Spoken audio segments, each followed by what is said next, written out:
Radio ici maintenant, 95.2, Didier Deplèche, comme chaque mardi soir, la vague OVNI sur Ici et Maintenant, ici-et-maintenant.com, le site internet.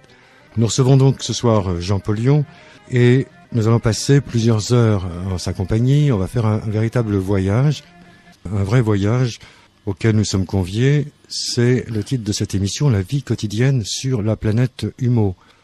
Vous allez voir, c'est tout à fait étonnant et spectaculaire. Aucun auteur de science-fiction n'a pu concevoir un truc pareil. C'est issu de lettres adressées par un peuple dit les Humites, les habitants de la planète Humo. Un total de 1200 à 1400 pages ont été compilées pendant 30 ans. Il en arrive encore ces temps-ci des différents coins de la Terre où elles avaient abouti, mais Jean-Paul Lyon s'efforce de les rassembler, d'en rassembler le plus possible pour avoir une vue d'ensemble. Et ces premières centaines de pages étaient émaillées de plusieurs centaines de vocables différents, et Jean-Paul Lyon s'est accroché pendant 5 ans pour établir un décodage du langage, un langage très structuré. Vous allez le voir au travers de ces explications. Ça donnait lieu à un ouvrage paru aux éditions Aldan, édition suisse, mais ça n'empêche pas qu'il soit accessible dans toutes les FNAC. C'est un assez gros bouquin et il est accompagné aussi, pour les plus exigeants, d'un dictionnaire sur CD-ROM. Ça s'appelle Humo de vrais extraterrestres, Jean-Paul Lyon, édition Aldan. Bonsoir Jean-Paul Lyon, dont ce n'est pas le vrai nom d'ailleurs. Non, mais c'est pas grave, c'est comme ça qu'on me connaît pour l'instant et c'est bien. Bonsoir à toutes et bonsoir à tous. Alors un préambule avant de débarquer, de poser le pied sur cette planète. Oui, j'aurais voulu préciser 2-3 choses. Comme tu l'as dit, les lettres revendiquées par les Humites pour l'instant sont aux environs de 6000 pages et nous en avons le contrôle de presque 1500, c'est-à-dire un quart. Nous n'allons parler que de ce que nous avons compris à travers ces lettres.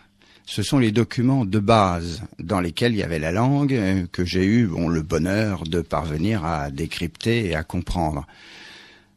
Mais ce sont des bases de texte.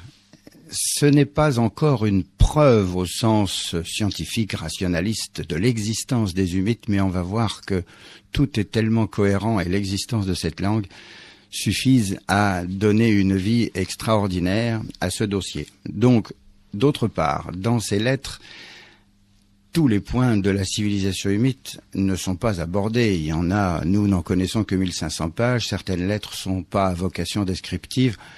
Donc il y a certains aspects de la vie dont nous supposons l'existence, mais dont nous n'avons pas de traces réellement écrites. J'essayerai de le préciser à chaque fois qu'on l'abordera en disant nous avons quelque chose d'écrit, ou au contraire nous ne disposons pas vraiment de commentaires sur tel ou tel aspect de la vie qui pourra être envisagé. Cela étant, pour le reste, je suis maintenant tout à fait disposé à faire ce voyage sur Humo et à vous le décrire et à vous le commenter en compagnie de Didier qui posera, je suppose, des questions ou alors, première des question, sujets. C'est comment vas-tu poser le pied puisque tu es notre envoyé sur place. On parlera du voyage, des éléments du voyage sur le chemin du retour, tout à fait en fin d'exposé. Considérons, pour rater le pas et le récit, que nous approchons de cette planète. À quoi ressemble-t-elle? À quelle distance est-elle située? Quelle est sa topographie? Alors déjà, à quelle distance elle est située? Au moment où, dans la soucoupe, on va aborder les éléments de décélération, tout le monde a revêtu son scaphandre anti-accélération et on est presque, je vais dire, des pantins, non pas désarticulés, mais livrés à des sensations dans cet habit qui nous enveloppe complètement et où on a juste l'écran sur lequel on peut voir et se faire projeter les images perceptibles de l'extérieur. il y a eu besoin de modifications dans le scaphandre pour que je puisse faire le voyage, parce que normalement le contrôle est mental uniquement sur des télécommandes de type psychique, et ça, moi je ne sais pas le faire, parce que même si j'ai, d'après les humides, les organes nécessaires, mais je ne sais pas m'en servir, j'ai pas appris. Donc, c'est eux qui déclenchent les images qui viennent sur mon écran. Et ce que je vois, c'est une planète, un peu plus grosse que la Terre, tout de même. Elle est aussi bleue parce qu'elle est enveloppée d'une atmosphère d'oxygène et d'azote, comme la nôtre. Bon, les proportions sont légèrement différentes, mais c'est pas bien grave, ça change pas la couleur. Ce qui frappe le plus, c'est quand on est en direction du Soleil, qu'ils appellent Yuma. Quand on est en direction du Soleil, ce Soleil est un peu plus jaune que le nôtre, enfin un peu plus rouge même, orangé on va dire, que le nôtre, et un tout petit peu moins aveuglant. En fait, l'explication est la suivante: cette étoile est sur son déclin, alors que notre Soleil n'a pas encore atteint son maximum de puissance de dégagement de lumière. Ce qui explique aussi l'âge de la planète Humo, qui elle-même est aussi ancienne que son système planétaire, qui est né bien avant le nôtre. Alors, c'est ça que je vois, et on s'aperçoit que, on s'approche très très vite en fait, et d'ailleurs il y a des moments où je vois pas tout le temps l'image, parce que, je sais pas qu'on est secoué, mais le fromage blanc dans lequel je nage, de temps en temps je change de position sans bien comprendre pourquoi. Ce que je vois, c'est l'impression que cette planète est plus froide. D'ailleurs, tiens, on approche maintenant. Il vient d'y avoir un trou terrible, mais ça y est, maintenant, je crois qu'on a vraiment fini de passer la conversion dimensionnelle et qu'on est en phase d'altitude minime de l'ordre de quelques milliers de mètres d'altitude. Le paysage est un paysage, pour ceux qui connaissent l'Irlande ou la Bretagne, un paysage de vieux massifs hercyniens primaires complètement usés, érodés, des sommets à 200, 300 mètres d'altitude, avec pas beaucoup de pointes, rien qui dépasse, mais de très très grands arbres. Ça paraît un peu volcanique aussi. Ah oui, mais ça c'est bon. Pour l'instant, c'est pas ce que je vois, mais c'est vrai qu'il y a des failles terribles et qui crachent. Alors c'est pas des structures volcaniques comme les nôtres. Les nôtres sont des structures plutôt circulaires en montagne, avec un cratère en haut d'une élévation, alors qu'en fait là, ce sont des failles, littéralement des fentes béantes qui crachent de façon plus ou moins régulière des mélanges de gaz qui sont soit déjà enflammés, soit qui s'enflamment au contact de l'oxygène. C'est des mélanges de pentane, méthane, et je sais plus quel est le troisième gaz. Et alors, les humides en particulier extraient le méthane de sources de type volcanique, puisqu'ils ont énormément de moteurs qui fonctionnaient autrefois au méthane, et peut-être encore maintenant, ça je ne le sais pas, on verra avec eux. Alors, ce continent semble unique. Pour ce que j'en vois, oui. C'est un continent qui n'a pas l'air. Il y a quelques îles autour, mais pas grand-chose, quelques presqu'îles. C'est effectivement énorme. Il y a l'air d'y avoir un lac aussi très très grand. Les humides dans les documents nous ont montré une carte, un schéma, enfin ils appellent ça un croquis de leur répartition continentale, et le dessin du lac en question, enfin de ce qu'on peut supposer être le lac, ne correspond pas du tout à l'échelle des dimensions qu'il donne. Alors est-ce que c'est de l'information déformée ou autre chose, ou on ne sait pas lire, nous ne savons pas lire, on peut pas encore le dire. En tous les cas, il y a un lac dont la surface fait grossièrement, qui est donné comme un lac gigantesque, et la surface fait grossièrement la moitié de la France. Mais sur une planète qui elle-même fait quand même 20% de plus que la Terre en volume et en accélération de la gravité, puisque ça va ensemble, enfin en la pesanteur, accélération de la pesanteur. On m'a prévenu, je risque d'en avoir gros, parce que j'ai pas l'habitude, mais quand je vais descendre, il faut que je m'attende à peser 100 kilos, alors que j'en pèse que 80. Donc, bon, on va s'y faire, j'espère. Eux, ça a été l'inverse. Quand ils sont venus sur Terre, ils pesaient 80 kilos chez eux, mais seulement 60 en arrivant chez nous, ou un peu moins de 60, quoi. Hein. Le fait qu'il n'y ait qu'un seul continent permet de s'attendre à rencontrer une race pratiquement unique? Ça, c'est pas évident du tout. C'est pas évident du tout. Bon, évidemment, avec l'histoire, les mélanges de population, c'est très probable, mais c'est pas évident. D'après ce qu'ils disent et ce qu'ils ont constaté chez nous, sur Terre, ils attribuent effectivement à la dérive des continents et à la séparation des continents l'émergence de races différentes et de caractéristiques chromosomiques et génétiques différentes, que maintenant la mondialisation va tout faire pour remélanger et planifier convenablement sur les milliers d'années qui s'offrent à nous bientôt.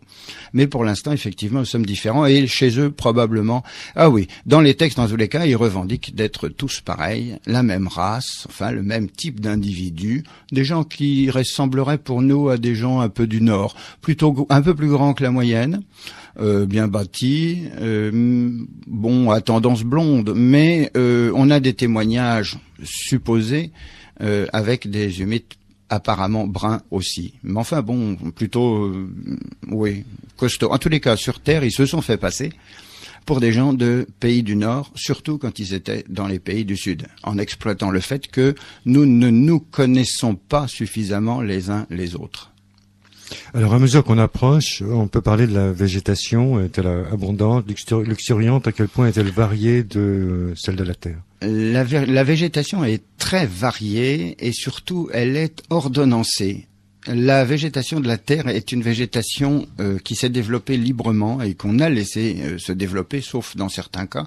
Je pense à l'Amazonie en ce moment, par exemple. Mais la végétation sur Humo est une végétation entièrement artificielle. Tout a été replanté, recomposé pour faire des paysages agréables. Le mythe se réclame complètement de l'intégration à la nature. Il en fait une partie de son équilibre puisqu'il est de toute façon, dans sa mentalité, un élément de la création au même titre qu'un animal ou qu'une plante. Et il doit donc s'y sentir aussi à l'aise et en symbiose.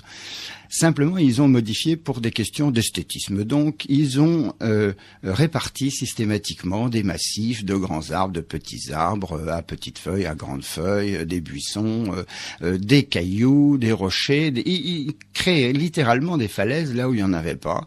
Et maintenant, la planète est entièrement remodelée à leur goût et à ce qui leur plaît. Et ça leur paraît idéal parce que sinon c'est vrai que c'était bon un peu un tapis brosse un peu raboté. Je sais pas s'il y avait autant de tourbes qu'en Irlande, mais sinon c'était assez plat et ils en ont fait quelque chose de vraiment très convivial avec des arbres étonnants. Une espèce d'arbre qui est plus grand que les séquoias, qui fait donc facilement 60 à 80 mètres de haut. Et qui a d'immenses feuilles en forme de cœur. Ça doit être assez étonnant. Mais certainement que c'est une plante qui a été obtenue par hybridation pour ses qualités fonctionnelles d'abord, certainement, de capacité d'échange, de fourniture d'oxygène, etc. Et en même temps, agréable à voir. Alors, puisque Jean Pollion est à bord, on peut s'attendre à ce qu'il y ait un comité de réception, un comité d'accueil. Ça va nous permettre d'aborder la structure gouvernementale. Le gouvernement, comment il est constitué? A-t-il envoyé des émissaires?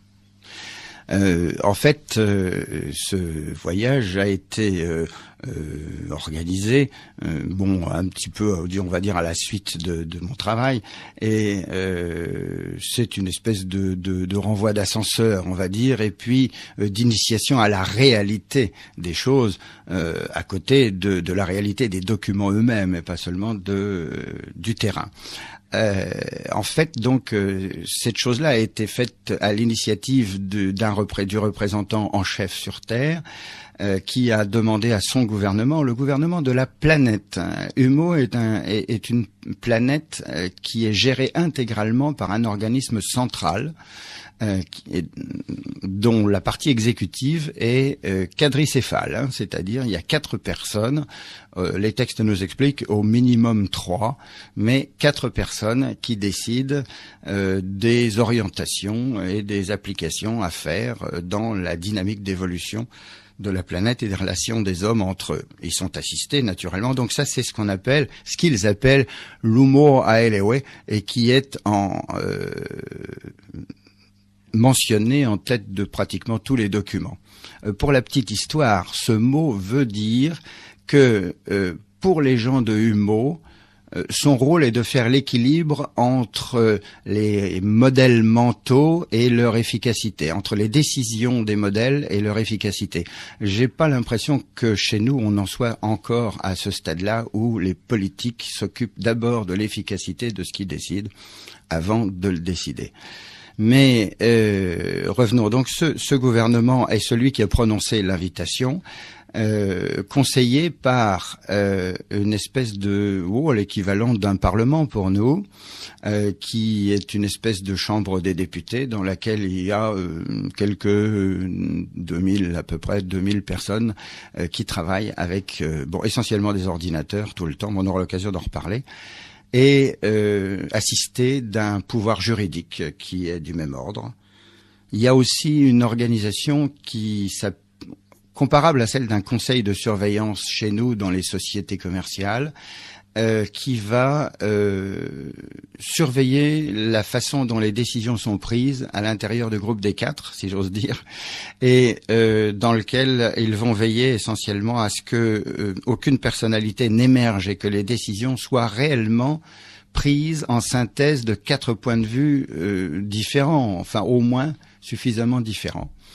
Les gens qui constituent ce gouvernement sont des gens qui sont les plus puissants intellectuellement et les plus équilibrés sur le plan de leur psychologie de la planète. Ils ont été sélectionnés en conséquence. Les gens qui sont au gouvernement ne sont pas élus, ceux qui sont à l'exécutif, ça leur est imposé, et n'importe quel humide qui est déclaré capable ne peut pas se soustraire à cette obligation.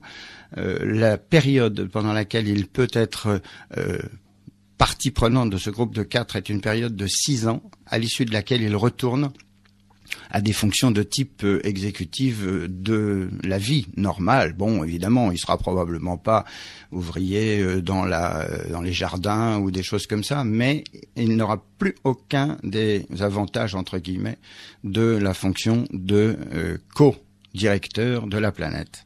Voilà, c'est donc eux qui m'ont invité à venir. Bon, je suis venu, bien sûr, même si ça n'a pas toujours été un peu simple. Enfin, on en parlera au moment du voyage, parce que c'est pas amusant tout le temps. Au moment du voyage retour. Ouais. Alors, donc nous sommes arrivés maintenant, et il est temps de se poser la question. Nous sommes en début de journée, au petit matin. Quelle est la durée du jour? Est-elle comparable à celle que nous vivons sur Terre? En fait, le jour du mot est plus long que notre jour à nous. Nous avons un jour de 24 heures. Sur Humo, le jour dure 30 heures, 9, presque 31 heures. Mais c'est une affaire d'habitude. En fait, les expériences d'isolement je crois que c'était Michel Siffre qui avait fait ça dans des cavités spéléo très profondes pour être en isolement total de l'extérieur, ont montré que le rythme de 24 heures était un rythme auquel l'homme s'adapte du fait de la lumière, et qu'en réalité, il est capable d'avoir son propre rythme bien au-delà, et plutôt sur des bases de l'ordre de 30 heures. Le résultat, en tous les cas, c'est que sur cette planète, le jour dure à peu près 31 heures. Il est calculé par les humites en 600 périodes de 3 minutes. 0,09, et ces 600 périodes sont la période de temps c'est le même mot qui sert à dire le temps, ça se dit UIW, c'est UIW, c'est pas facile à distinguer pour nous, mais c'est ce qui veut dire le temps et l'unité de temps.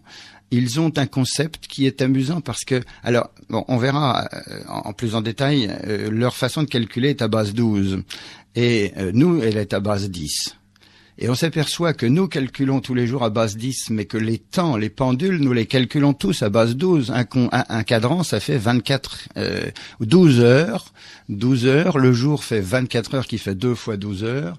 Et 60, chaque heure est divisée en 60 portions, et 60, c'est 5 fois 12. Et on retrouve 5, qui est la partie prenante du système décimal, et 12 qui est la partie duodécimale, 12, base 12. Si bien qu'on s'aperçoit qu'on a finalement tous les deux, sur Humo et sur la Terre, des systèmes de mesure du temps qui mélangent les bases à 5 et à 12. La preuve, ils ont des jours de 600 UIV, c'est-à-dire 10 fois 60, ou encore 5 fois 120. 120, c'est 10 fois 12. Donc, un mélange et ils ont une notion qui est l'équivalent de notre heure et qui est de 25 UIV, c'est-à-dire, cette fois-ci, un sous-multiple de 100. Donc, à base 10 par le 5 de 25. Au niveau du temps, on a donc 600 UIV. Les dates, c'est très amusant. Ils donnent les dates en donnant l'année suivie de l'heure. Comme leurs journées, leurs saisons sont très courtes et que leur année, ce qu'ils ont décidé d'appeler l'année, fait seulement l'équivalent de 2 mois et quelques terrestres. En fait, c'est 60 jours de chez eux. 60 jours de chez eux à 600 UIV, ça fait 36 000 UIV possibles pour décrire n'importe quel événement à 3 minutes près à l'intérieur d'un mois. Donc, quand il donne à l'intérieur d'une année, pardon. Donc, quand il donne une date, il la donne sous forme du numéro de l'année suivi de numéro de l'UIV dans l'année. C'est comme ça qu'on trouve à l'année 715 UIV, à l'année 715 30 012. Ce qui donne, voilà. Donc il fonctionne comme ça. Alors le matin, l'humide dort, puisque là on est le matin, ils vont se réveiller. L'humide se réveille tout seul, par, on va dire, autosuggestion habituelle, et il dort de la même façon. Il s'endort de la même façon, et la durée de son sommeil est personnalisée et calculée par le suivi de sa personne, suivant son degré de fatigue, suivant des tas de choses. Et donc, il s'endort avec une base de sommeil déterminée. Et j'avoue que sur Terre, certaines personnes arrivent à très bien contrôler la durée de leur sommeil et sa répartition. Mais là, pratiquement tout le monde se réveille en même temps, après une durée de sommeil qui représente en pourcentage la même chose que la nôtre, c'est-à-dire grossièrement un tiers. Nous, on est censé dormir à peu près 8 heures. On devrait, mais des fois pour des causes de transport en commun et autres, on est amené à dormir beaucoup moins.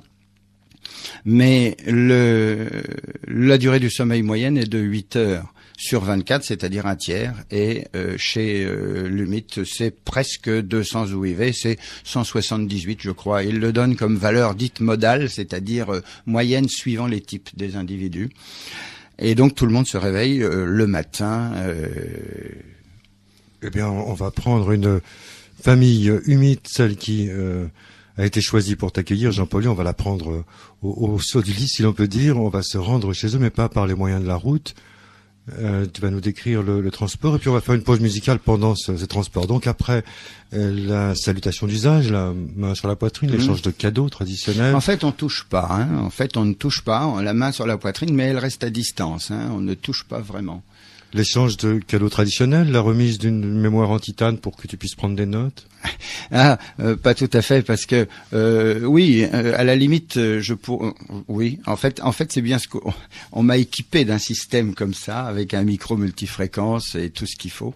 Mais je sais pas encore très bien m'en servir, parce qu'en plus c'est à commande vocale et je sais pas bien prononcer les mots qui déclenchent les commandes ultrasonores de cet appareil. Mais c'est ce qui est phénoménal, c'est qu'en fait la pastille de titane, elle est toute petite. Elle fait quelques millimètres cubes et elle est habillée de tout le nécessaire à sa gestion, et on s'en sert en l'introduisant dans un appareil. C'est bien une capacité mémoire, comme pour nous une carte mémoire, une carte à puce ou une chose comme ça, bien que dans une carte à puce il y a un processeur. Dans la mémoire en titane, il n'y a pas de processeur, il y a seulement la structure de mémorisation sous forme du réseau cristallin tridimensionnel classique, et c'est en association à un processeur que c'est utilisé, et c'est ce que j'ai là. En fait, c'est tout petit, ça a la taille d'une gomme. Mais je sais pas encore bien m'en servir, on verra. Mais le problème, ce sera d'avoir un appareil capable de me restituer tout ça au retour. et de s'en servir. Donc là, on va emprunter un véhicule pour se rendre à cette maison d'accueil. De quelle est la nature de ce véhicule? En fait, on va certainement voyager dans un véhicule à plasma, qui est le véhicule le plus répandu sur Humo. Il y a trois sortes fondamentale de véhicules.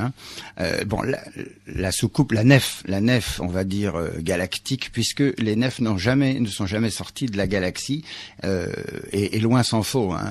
Les voyages, ils sont encore très loin des distances qui les feraient sortir de la galaxie. Donc les nefs, bon, ça c'est une chose, c'est destiné essentiellement aux voyages intersidéraux, je ne veux pas dire interplanétaires, parce qu'on peut voyager d'une planète à l'autre à l'intérieur d'un même système, mais s'il n'y a rien à voir. Mais c'est plutôt d'étoile à étoile. Donc il y a ça. Ensuite, il y a des équipements à l'autre bout, des équipements personnels, un peu l'équivalent de l'évolution de nos mobylettes, que j'aime bien appeler ça une motobilette, mais qui sont des véhicules de transport individuel. Là, il est hors de question de voyager à deux sur le même équipement. C'est un équipement dorsal très probablement, parce que d'ailleurs, je pense qu'on va en voir, mais ça doit être un équipement dorsal parce que le voyageur garde les mains libres. Or, comme il est debout au moment du départ, il doit aussi avoir ses pieds libres pour pouvoir atterrir. Donc c'est certainement quelque chose de beaucoup plus performant, mais qui ressemble à ce que nos astronautes portent dans le dos dans l'espace, alors que, évidemment, et ça n'assure que la propulsion, alors que l'équipement de nos astronautes doit assurer aussi leur survie, la régulation thermique des différences de température au soleil et non au soleil de leur scaphandre et tout ça. Alors, ces véhicules individuels sont très pratiques, on se les ajuste au corps et puis ensuite on monte, mais on ne peut pas le dépasser, c'est bridé. On ne peut pas dépasser 56 mètres d'altitude, on verra pourquoi après, mais ça permet de se déplacer sur d'assez longues, pas trop longues distances bien sûr, mais sur des distances raisonnables d'un certain nombre de kilomètres, voire de dizaines de kilomètres quand on est pressé. Limite marche à pied comme tout le monde quand il s'agit de faire des trajets suffisant et de toute façon nécessaire à son équilibre physiologique de santé. Alors, on va se rendre à cette maison. On va se rendre à cette maison le temps d'une pause musicale, Jean-Paul. J'expliquerai le véhicule après. D'accord.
Radio ici et maintenant, 95.2, en compagnie de Jean-Paul Lyon. Là, nous sommes en direct de la planète humide. Jean-Paul Lyon nous assure ce reportage entièrement basé sur l'épluchage des textes humides.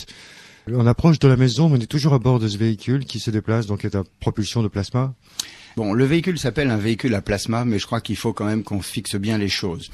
Il y a eu, Jean-Pierre Petit a fait une théorie sur la propulsion magnéto-hydrodynamique, MHD en raccourci, à propos des documents humides sur la propulsion donc des nefs. La MHD fait intervenir des plasmas, des gaz ionisés. Le véhicule à plasma est un véhicule qui fonctionne sur une base thermique, exactement comme nos avions à réaction. En réalité, ce véhicule a une source de chaleur qui fonctionne au plasma. Le moteur à plasma est un moteur qui sert simplement à réchauffer sur la base d'un plasma, mais d'un plasma confiné. Et rien, naturellement, dans le texte n'est dit sur la façon dont l'énergie est obtenue. probablement une énergie de fusion, mais très contrôlée, limitée, ou même peut-être une réaction matière-antimatière. Ça dépend des quantités d'énergie à déployer, mais il suffit de très très faible quantité pour obtenir ça. Donc le moteur est à plasma, fait intervenir un gaz, peu importe, mais il sert à réchauffer de l'air qui sert à la propulsion. C'est-à-dire que cet engin, ce véhicule se propulse en soufflant de l'air, simplement comme un moteur à réaction, par une tuyère, mais il ne souffle que de l'air réchauffé et qu'il expulse très violemment. Pour le reste, il y a rien d'autre, sauf sa forme évidemment, qui fait pas du tout penser à un avion. C'est assez étonnant, ça fait penser plus à un gros poisson. Bon, peu importe. Et c'est très confortable. C'est assez étonnant. Ça vole à plus de 56 mètres et surtout ça vole entièrement automatique. C'est-à-dire que quand on décolle, l'engin, là, c'est géré par un central de radar et avec le radar propre émetteur de l'appareil. L'engin reconnaît sa route. Il connaît son point de départ, il connaît le point d'arrivée, il connaît avec la centrale le trajet des autres, et donc il y a une gestion entière anti-collision en 3 dimensions, ce qui est plus facile à gérer que sur des routes, pour nous en 2 dimensions, et en sécurité totale, à une altitude qui dépasse peu, 56, 100 mètres maximum à mon avis, pour éviter, disent-ils, des catastrophes en cas de crash ou de défaillance du moteur. L'engin est capable de planer sur la fin. Donc on arrive près de la maison. Eh oui, elle a une forme étrange, cette maison. Elle est assez isolée. Chaque maison occupe une surface bien distincte. Elles ne sont pas les unes sur les autres. Ah oui, oui. Les maisons sont, elles sont pas forcément éloignées les unes des autres dans la partie pour les maisons, parce qu'en fait l'habitat est réparti en 2 parties. Il y a d'une part les maisons, c'est presque 75% de la population, et d'autre part des petits immeubles qui sont aux 3/4 enterrés, voire entièrement enterrés. Alors là, juste une parenthèse sur la raison pourquoi presque tout est enterré. En fait, le climat de la planète est un climat qui n'est pas forcément très hospitalier. Il y a des variations de température très fortes et surtout des tempêtes avec des vents très violents qui soulèvent des sables qui sont très abrasifs dans les zones où il y a des sables.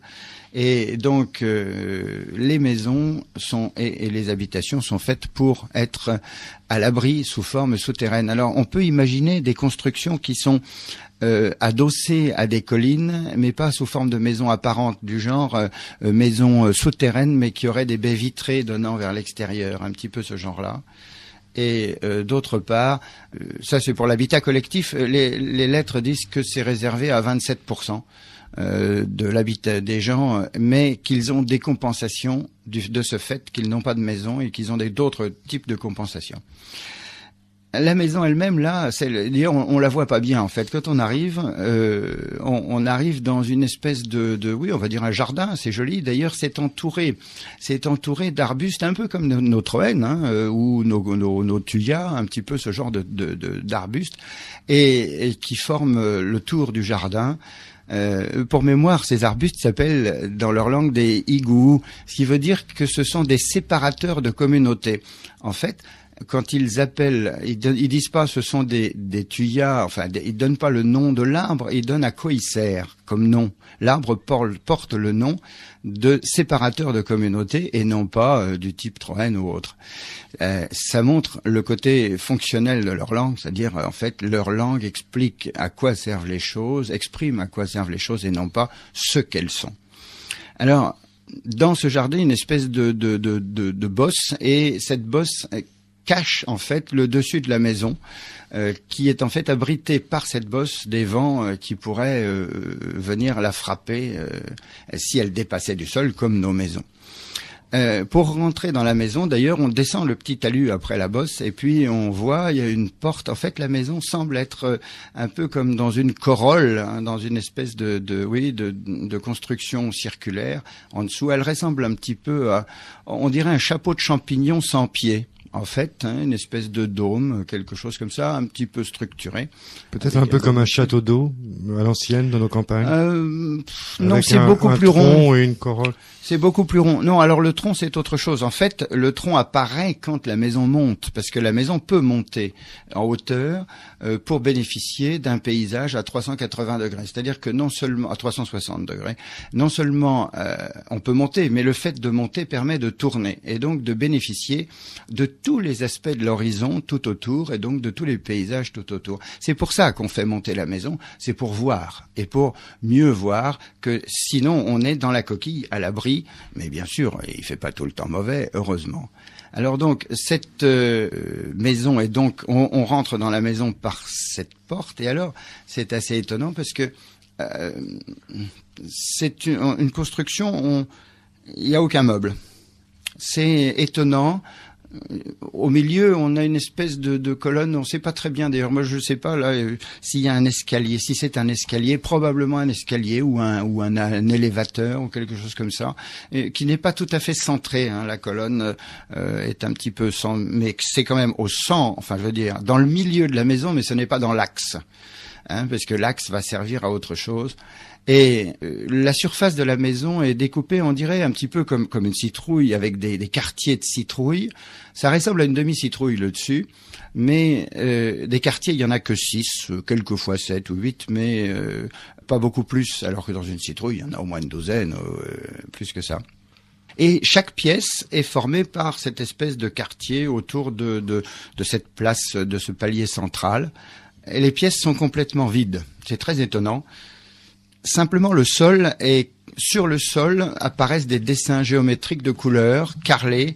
Je ne sais pas si vous voyez un peu ce que peut être une peinture de Klein ou une peinture de Mondrian ou des choses comme ça. Des aplats. Des aplats, uniquement des aplats de couleurs, mais de formes et de couleurs différentes. Alors, il y a du jaune, du carmin, du magenta, du bleu, et des formes carrées, rondes, triangulaires. Et en fait, toutes ces formes correspondent à des éléments de mobilier qui vont sortir du sol à la demande sur une commande ultrasonore de n'importe lequel des habitants de la maison. Et ce sera pour donner à la pièce une destination fonctionnelle. Une salle à manger, une chambre à coucher, une chambre d'enfant, une salle de bain, on va voir. Donc, à chaque fois, la pièce change. Quand on a fini de s'en servir comme salle à manger, on commande la rétraction dans le sol de tout ce qui est retour à zéro, et le sol redevient complètement lisse avec ses taches de couleur, entièrement propres, et la pièce est disponible pour une nouvelle utilisation.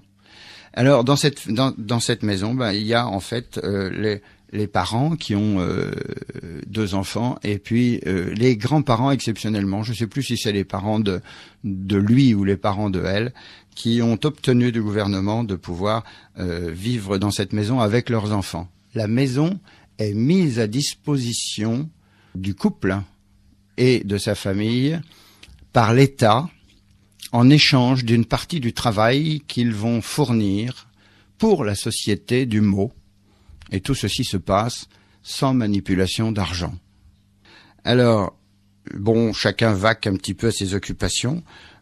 Tout de suite après le réveil, il y a du moins avant le premier repas, une séance d'ozonisation du corps, c'est-à-dire de soumission du corps à l'ozone pendant une durée longue, de l'ordre de presque 1h30, avec de la vapeur sèche et donc de l'ozone, parce que c'est très très bénéfique. Des gens ont commencé à travailler là-dessus sur Terre, mais c'est un gaz à la fois bénéfique et dangereux suivant les concentrations, et donc ça doit être manipulé de très très près.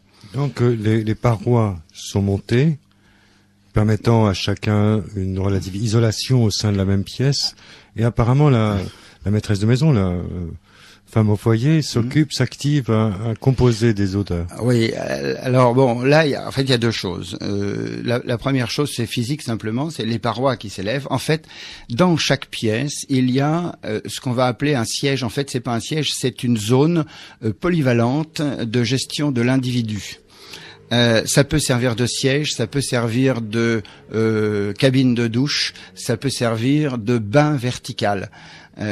Tout ça, c'est la même chose qui sert donc à l'entretien d'une personne ou à son confort. Les humides ne s'asseyent pas sur des chaises, mais font un creux dans le sol pour mettre leurs jambes. Ils s'asseyent sur le sol avec une dépression pour mettre les jambes. Si vous faites descendre le fond de ce trou encore plus bas, vous créez une colonne verticale, vous vous mettez sur le fond, vous faites descendre le fond plus bas et vous devenez immergeable comme dans une piscine, debout dans une micro-piscine d'un espace de peut-être 70, soit 80 cm de côté, dans lequel vous pouvez prendre un bain vertical ou bien prendre une douche. Il suffit de faire couler l'eau depuis le haut, qui est un tout petit peu le niveau du sol, un peu en dessous du niveau du sol, mais il suffit de faire couler l'eau. Et c'est d'ailleurs comme ça que les parents vont faire leurs ablutions dans leur chambre avant de se coucher directement. Alors donc, il y a ces sièges, c'est une chose. Alors quand on est dans le bain d'ozone, la nudité se fait pas. Sur Humeau, on apprend à tous les jeunes et à tout le monde à avoir une hantise de la nudité autrement que dans le couple. Et donc, et encore dans certaines conditions. Donc, la nudité ne se faisant pas, quand c'est la douche, les gens sont entourés par 4 parois dans leur espace, sur leur tache de couleur du siège, mais qui ne sert pas de siège, là, il sert simplement de surface au sol. Les parois se lèvent et ils sont à ce moment-là à l'intérieur de cette cabine, cette fois-ci, comme on va dire du verre cristal ou des choses comme ça pour protéger les regards. Pourquoi des parfums? Ça dure 1h30. À 1h30 debout dans son bocal de verre, c'est bien quand on est poisson rouge, mais quand on est un individu capable de conscience, on peut penser 1 fois, 2 fois, 3 fois, mais pas trop quand même. Alors les humides adorent et ont un système olfactif très très développé, beaucoup plus que le nôtre, et adorent les mélanges d'odeurs. Ils éprouvent des sensations très agréables avec ça. Et donc, ils ont inventé et mis au point des appareils qui distribuent des mélanges d'odeurs dans des séquences temporelles, et ils comparent ça un petit peu à nos séquences musicales. Et ces séquences, ils peuvent les programmer eux-mêmes, les mélanges, avec tout un appareillage, et ils disent que ce sont les femmes les meilleures sur ce plan-là. C'est un peu normal. Une femme a beaucoup plus de sensibilité, statistiquement, on va dire, qu'un homme. Et donc, pourquoi pas? Et donc, c'est souvent la femme qui réussit le mieux les mélanges d'odeurs. Il faut bien comprendre qu'elle compose des mélanges et elle leur assigne des durées, en même temps que des, on va dire, des fondus enchaînés. Par exemple, pour ceux qui manipulent un petit peu, je sais pas moi, la radio ou la haute fidélité, faire des fondus enchaînés avec les odeurs, faire disparaître progressivement celle-ci, faire apparaître celle-là. Enfin, voilà un petit peu en quoi consiste le bain d'ozone du matin avant le petit déjeuner. Pardon, le premier repas. Alors celle-ci, je la mettrai bien en mémoire afin de la retrouver la composition exact une prochaine fois. Je peux la mémoriser naturellement. Ah ben bien sûr. Ou alors improviser. En fait, c'est une séquence de commandes. Donc cette séquence de commandes, comme on sait très bien le faire avec un ordinateur. On appelle ça un fichier pilote. Et on va, ou un scénario, ou un script, et donc on va enchaîner des commandes et les mémoriser. Bon, là, c'est mémorisé sur la fameuse pastille de titane qui va, elle, être dans l'appareil qui sert à mémoriser tout ce qui est domestique. Alors toute la famille a l'air très très joyeuse et passe gaiement comme ça 1h30 dans les bains de parfum. Ben oui, puisque c'est très agréable. En plus, alors on se parle d'une cabine à l'autre, puisque finalement ces emplacements sont les mêmes emplacements que des sièges autour d'une table, puisque en fait ce sont les emplacements qui servent de siège quand on est autour de la table pour manger, quand ils sont on va dire l'équivalent de notre table pour manger. Et donc ils sont tout près les uns des autres, et donc on peut se raconter des histoires, on peut chanter. Il n'en est pas question parce que bon, ils ont déjà du mal à parler, alors à chanter c'est encore pire. Tiens oui, pourquoi ont-ils du mal à parler, Jean-Paul Lyon? Ah, alors ils ont du mal à parler parce que leur glotte s'atrophie à la puberté. On a quelque chose qui ressemble un peu à ça chez nous. Les garçons muent au niveau de la puberté. Les filles, en principe, ça ne bouge pas. Mais pourquoi n'évoluerions pas, nous pas, vers quelque chose comme ça? Je ne sais pas.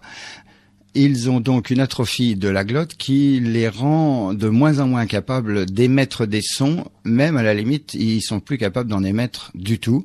Heureusement, ils ont un autre système de communication qui est le système de télépathie qu'ils apprennent à maîtriser quelque temps à l'école et quelque temps avant la disparition totale de leur capacité phonatoire. Quelques individus, bon, ils sont, je sais pas, quelque chose comme une 15% à peu près, quelques individus gardent une capacité d'émission de son, mais qui reste très faible. Ceux qui sont venus sur Terre ont été sélectionnés pour cette capacité et malgré ça, ils ont dû porter des appareils vocaux d'amplification et ces appareils vocaux leur donnent une voix terriblement métallique. Chaque fois qu'ils ont téléphoné aux gens sur Terre, en tous les cas celui qui téléphonait à Barenakea, il se présentait toujours en disant je suis son copain qui a été opéré de la gorge. Et la secrétaire n'a jamais posé d'autres questions d'ailleurs. Mais dis-moi, profitons qu'ils sont tout nus pour les examiner davantage. C'est pas le seul appareil phonatoire. C'est pas le seul appareillage dont ils disposent. Un autre dans l'anus sera transformé. Alors ça c'est autre chose parce que tant que tu les vois, tu t'en aperçois pas vraiment. En fait, oui. Alors ils portent un appareillage. Et alors, si on réfléchit un tout petit peu à cette question, c'est sur un plan société quelque chose de phénoménal. Cet appareil qu'il porte, donc, en fait, c'est probablement dans la cavité anale ultime, un appareil qui va dissocier complètement les fesses en deux, les fesses FECES, en deux parties. La partie de l'eau, évidemment, qui va être traitée vraisemblablement comme l'urine. Là-dessus, on n'a pas beaucoup de détails. Et la partie solide qui, elle, est complètement décomposée, transmutée et finalement évacuée sous forme d'hélium. Comme a pu le dire un jour Jean-Pierre Petit, en fait, chez les humides, on pète toute la journée, mais c'est que de l'hélium. Et donc, mais cela dit, ils sont donc équipés de ça. Alors, c'est phénoménal sur le plan société parce que la présence de ce petit appareil, je ne sais pas si c'est inconfortable, de toute façon, ils ont dû progressivement. Il est implanté d'ailleurs très peu de temps après la naissance. Le bébé est laissé à ses déjections normales pendant assez peu de temps et rapidement habitué au port de ce genre de choses. C'est quelque chose de phénoménal parce que il n'y a plus besoin de tout notre système de toilettes qui nécessite le stockage d'eau, l'utilisation d'une eau de qualité gustative on a le même réseau d'alimentation, au niveau, c'est de la folie au niveau des prix, etc. D'avoir un seul réseau d'alimentation en eau destinée à la consommation d'aliments alimentaires, et c'est la même eau de cette qualité alimentaire qui sert à faire les lavages et à tirer les chasses d'eau. Donc il y a le système des chasses d'eau, il y a donc le système de collecte par des réseaux souterrains. Bon, on verra qu'il y a d'autres réseaux souterrains, bien sûr, mais le système de collecte de tout ça et de centralisation dans des stations d'épuration, le traitement de tout ça, avec les difficultés de chimie, microbienne, bactérienne que nous avons, c'est d'une puissance au niveau société. Il y a une simplification phénoménale.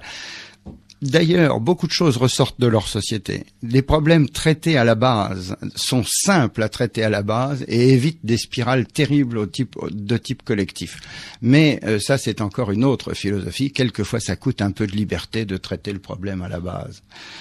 Alors, cet appareil, en fait, on s'en aperçoit. Enfin, on ne s'aperçoit pas qu'il le porte. Personnellement, j'ai mal vécu ça dans le voyage, je vous le dis tout de suite. Parce que il faut voyager avec. Parce que la combinaison de voyage, la soucoupe est toute petite, et la combinaison de voyage, elle est faite pour récupérer l'eau et la purifier et la recycler complètement. En fait, pendant le voyage, on fonctionne en circuit fermé sur l'eau avec très très peu de pertes et donc une nécessité d'eau embarquée très très faible. De toute façon, la soucoupe a les moyens de régénérer de l'eau si jamais c'est nécessaire. Régénérer par fabrication de la molécule d'eau, pas la sortir d'un réservoir, c'est inutile. Alors, il serait temps de se vêtir. Est-ce que on va suivre la mode, le dernier cri de l'année en cours, ou est-ce que on va adopter un vêtement beaucoup plus uniforme? Il y a deux sortes de vêtements. Il y a le vêtement d'intérieur, et là, comme on sort de la douche et qu'on va prendre le petit déjeuner, en fait, ce vêtement est un vêtement très fonctionnel, extraordinaire, qu'on devrait porter un jour. Mais quoique les gens d'Amérique du Sud qui portent en fait des ponchos sont certainement assez proches de ce vêtement. C'est un vêtement de taille circulaire, il a la forme d'un cercle avec juste un trou correctement échancré pour passer la tête au centre et puis deux trous pour passer les bras. Et sinon, c'est un vêtement donc qui tombe sur le corps et qui masque et sous lequel on garde toute autonomie. On n'a pas de contrainte de vêtements qui collent plus ou moins au corps. Donc, grande liberté de mouvement, très simple à porter. Ce vêtement est un vêtement à usage unique, très court. C'est-à-dire que dès qu'il a été porté, on va dire l'équivalent de 2 ou 3 heures, ce vêtement est mis à la poubelle dans laquelle il est détruit et il y a une machine dans la maison qui fabrique des nouveaux vêtements et donc on lui demande une autre cape et on dit quelle taille, c'est-à-dire pour l'homme, pour la femme ou pour l'enfant de tel âge et la machine donne un nouveau vêtement propre. On ne lave pas le linge, on le jette et on en fabrique un autre. Ce linge-là. Mais je pense que pour le reste aussi. Ça, c'est le vêtement d'intérieur. Sinon, au niveau des vêtements vers l'extérieur, et quand il part à son travail, l'époux va enfiler, d'ailleurs là il commence déjà à en parler, va enfiler une combinaison qui est une combinaison qui mélange des codes et n'importe quel humide qui va croiser cet individu aura une idée très précise de ses capacités, de sa place dans la société par ses capacités intellectuelles et sa spécialisation. C'est des systèmes de codes de forme et de couleurs combinés sur le vêtement. En fait, le vêtement de travail est un outil informatif de société. Un individu, son nom finalement n'a aucune espèce d'importance. Ce qui compte, c'est lui, ce qu'il est capable de faire. Et bon, on va dire son rang psychotechnique ou oui, quelque chose de ce genre-là. Rang, sachant qu'il n'y a pas de classement, simplement il est rattaché à tel groupe ou à tel autre groupe de capacités. Ce coefficient est typique de l'individu et il est rendu sur son vêtement. Donc quelqu'un qui le croise est capable de dire qu'il fait partie de tel ou tel type de profession sans avoir besoin de connaître le nom de cette personne, mais ça va lui donner tout de suite les moyens d'utiliser un langage compréhensible par son interlocuteur. Chose qui chez nous est complètement inverse. On rencontre quelqu'un dehors, impossible de savoir par son vêtement, sauf dans des cas très extrêmes, impossible de savoir son niveau, on va dire, intellectuel ou sa capacité de compréhension d'un vocabulaire plus ou moins étendu. Et c'est une des forces revendiquées par la langue humide de pouvoir exprimer les choses sous forme fonctionnelle, adaptée à la compréhension de l'individu interlocuteur. Est-ce qu'il serait temps de se restaurer maintenant, de passer au premier repas ? Après la douche, après s'être vêtu, est-ce qu'on se restaure ? Oui. Alors là, pour se restaurer, en fait, l'enfant, il y a un enfant qui est mis à contribution, celui qui est resté à la maison, parce que l'autre enfant, lui, est parti à l'école, enfin à l'université, de façon définitive. Mais l'enfant, lui, est chargé donc de mettre en place les différents appareils destinés à manger. Alors, il y a une première chose qui est une pulvérisation d'un produit plastifié sur le sol, qui ressemble, on va dire, à une nappe, ou qui joue le même rôle qu'une nappe, et qui protège donc le sol, et qui pour recevoir éventuellement des aspersions ou autre chose de ce qu'on mange. Autour de cette surface qui ressemble à une table se trouvent les différents espaces de chacun, le fameux siège, et donc le gamin va aussi lancer la commande ultrasonore de descente des sièges à hauteur pour que ça serve de siège du trou. Il ne faut pas non plus qu'ils servent de trous trop profonds, et donc qu'on puisse seulement s'asseoir au bord avec les pieds qui touchent le fond. Et puis là, c'est le père ce matin qui s'occupe de faire à manger. les choses tournent. Hein. À l'intérieur de la maison, les tâches sont réparties par rotation. C'est-à-dire que si un jour la femme s'occupe de faire les mélanges de parfums, c'est l'homme qui s'occupe de faire à manger. Et le lendemain, par exemple, c'est l'inverse. Donc c'est l'homme qui fera les parfums, la femme qui s'occupera de faire à manger. Toutes les tâches, et d'ailleurs c'est un des systèmes d'organisation de la société humide, rien n'est permanent et tout le monde participe à tout. Interchangeabilité des gens, c'est fondamental. Donc le père s'occupe de faire à manger, et pour ça il a lancé la commande ultrasonore d'émergence du robot de cuisine. Alors ils appellent ça l'ordinateur à manger. C'est à la fois, c'est un combiné, on va dire pour faire un raccourci avec nous, mais pas du tout dans la forme, mais un combiné d'un four à micro-ondes et avec alimentation automatique des aliments et des programmes préenregistrés de traitement de chaque aliment. Un petit peu comme si nous, on avait un appareil automatique demandant de l'ananas frais, mais l'appareil prendrait un ananas dans la réserve de la maison et traiterait l'ananas pour nous fournir directement les tranches avec plus rien autour, exactement comme si on les sortait d'une boîte, mais sous forme frais et non pas sous forme conserve. Donc les aliments sont préformatés, pré-traités, ils sont cuits, les humides expliquent, avec des ondes gravitationnelles, parce qu'ils trouvent que nos micro-ondes, c'est barbare, en fait ça cuit mal, ça cuit pas comme il faut des puissances beaucoup trop élevées, c'est barbare, mais peu importe. Alors, systématiquement, le repas humide commence par les liquides. Donc, on boit d'abord et on mange après. On peut boire aussi de temps en temps, mais on boit d'abord. Il y a un drôle d'objet d'ailleurs posé sur la table devant nous avec des tuyaux. Oui. Alors c'est un sac on va dire multibec un petit peu. Ça, ils prennent comme image la comparaison avec le narguilé chez nous. Enfin, les narguilés multiples, hein, ceux où on est plusieurs à fumer à travers l'eau de rose ou des choses comme ça. C'est seulement sur la forme. En fait, ce sac est un petit peu avachi. C'est une outre multipoche avec maintien à température. Chaque poche de cette outre contient une potion, un mélange liquide individualisé, suivant les moments de la journée, pour un titulaire précis. C'est-à-dire qu'en fait, il y a une poche pour chaque individu. Et cette poche est multiple. On se comprend bien, hein, c'est ce truc que tu vois là, qui a un peu la forme d'une grosse, on va dire, d'une grosse figue, un petit peu. Hein. Il a plusieurs poches et en fait, il a un seul embout. Et celui-là, il sert pour un individu seulement. Il a un seul embout. Et l'embout est auto-alimentant. Tu presses sur l'embout un tout petit peu et l'appareil propulse dans ta bouche directement un jet du liquide que tu peux boire. En fait, l'humide approche de sa bouche. L'embout ne le met pas dans sa bouche. Il l'approche seulement, il ne le touche pas.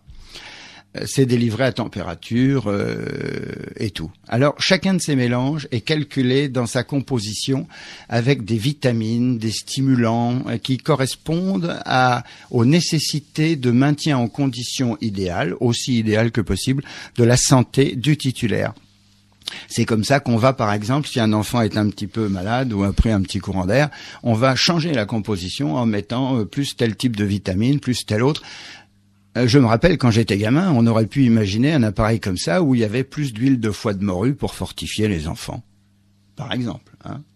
Et donc, chacun va boire comme il a envie, et puis ensuite va manger. Apparemment, on ne prépare pas des plats différents pour chaque individu. En réalité, on a décidé aujourd'hui de manger je me rappelle plus du nom d'ailleurs, ce reptile qui ressemble, d'après les descriptions, quelque chose comme un iguane.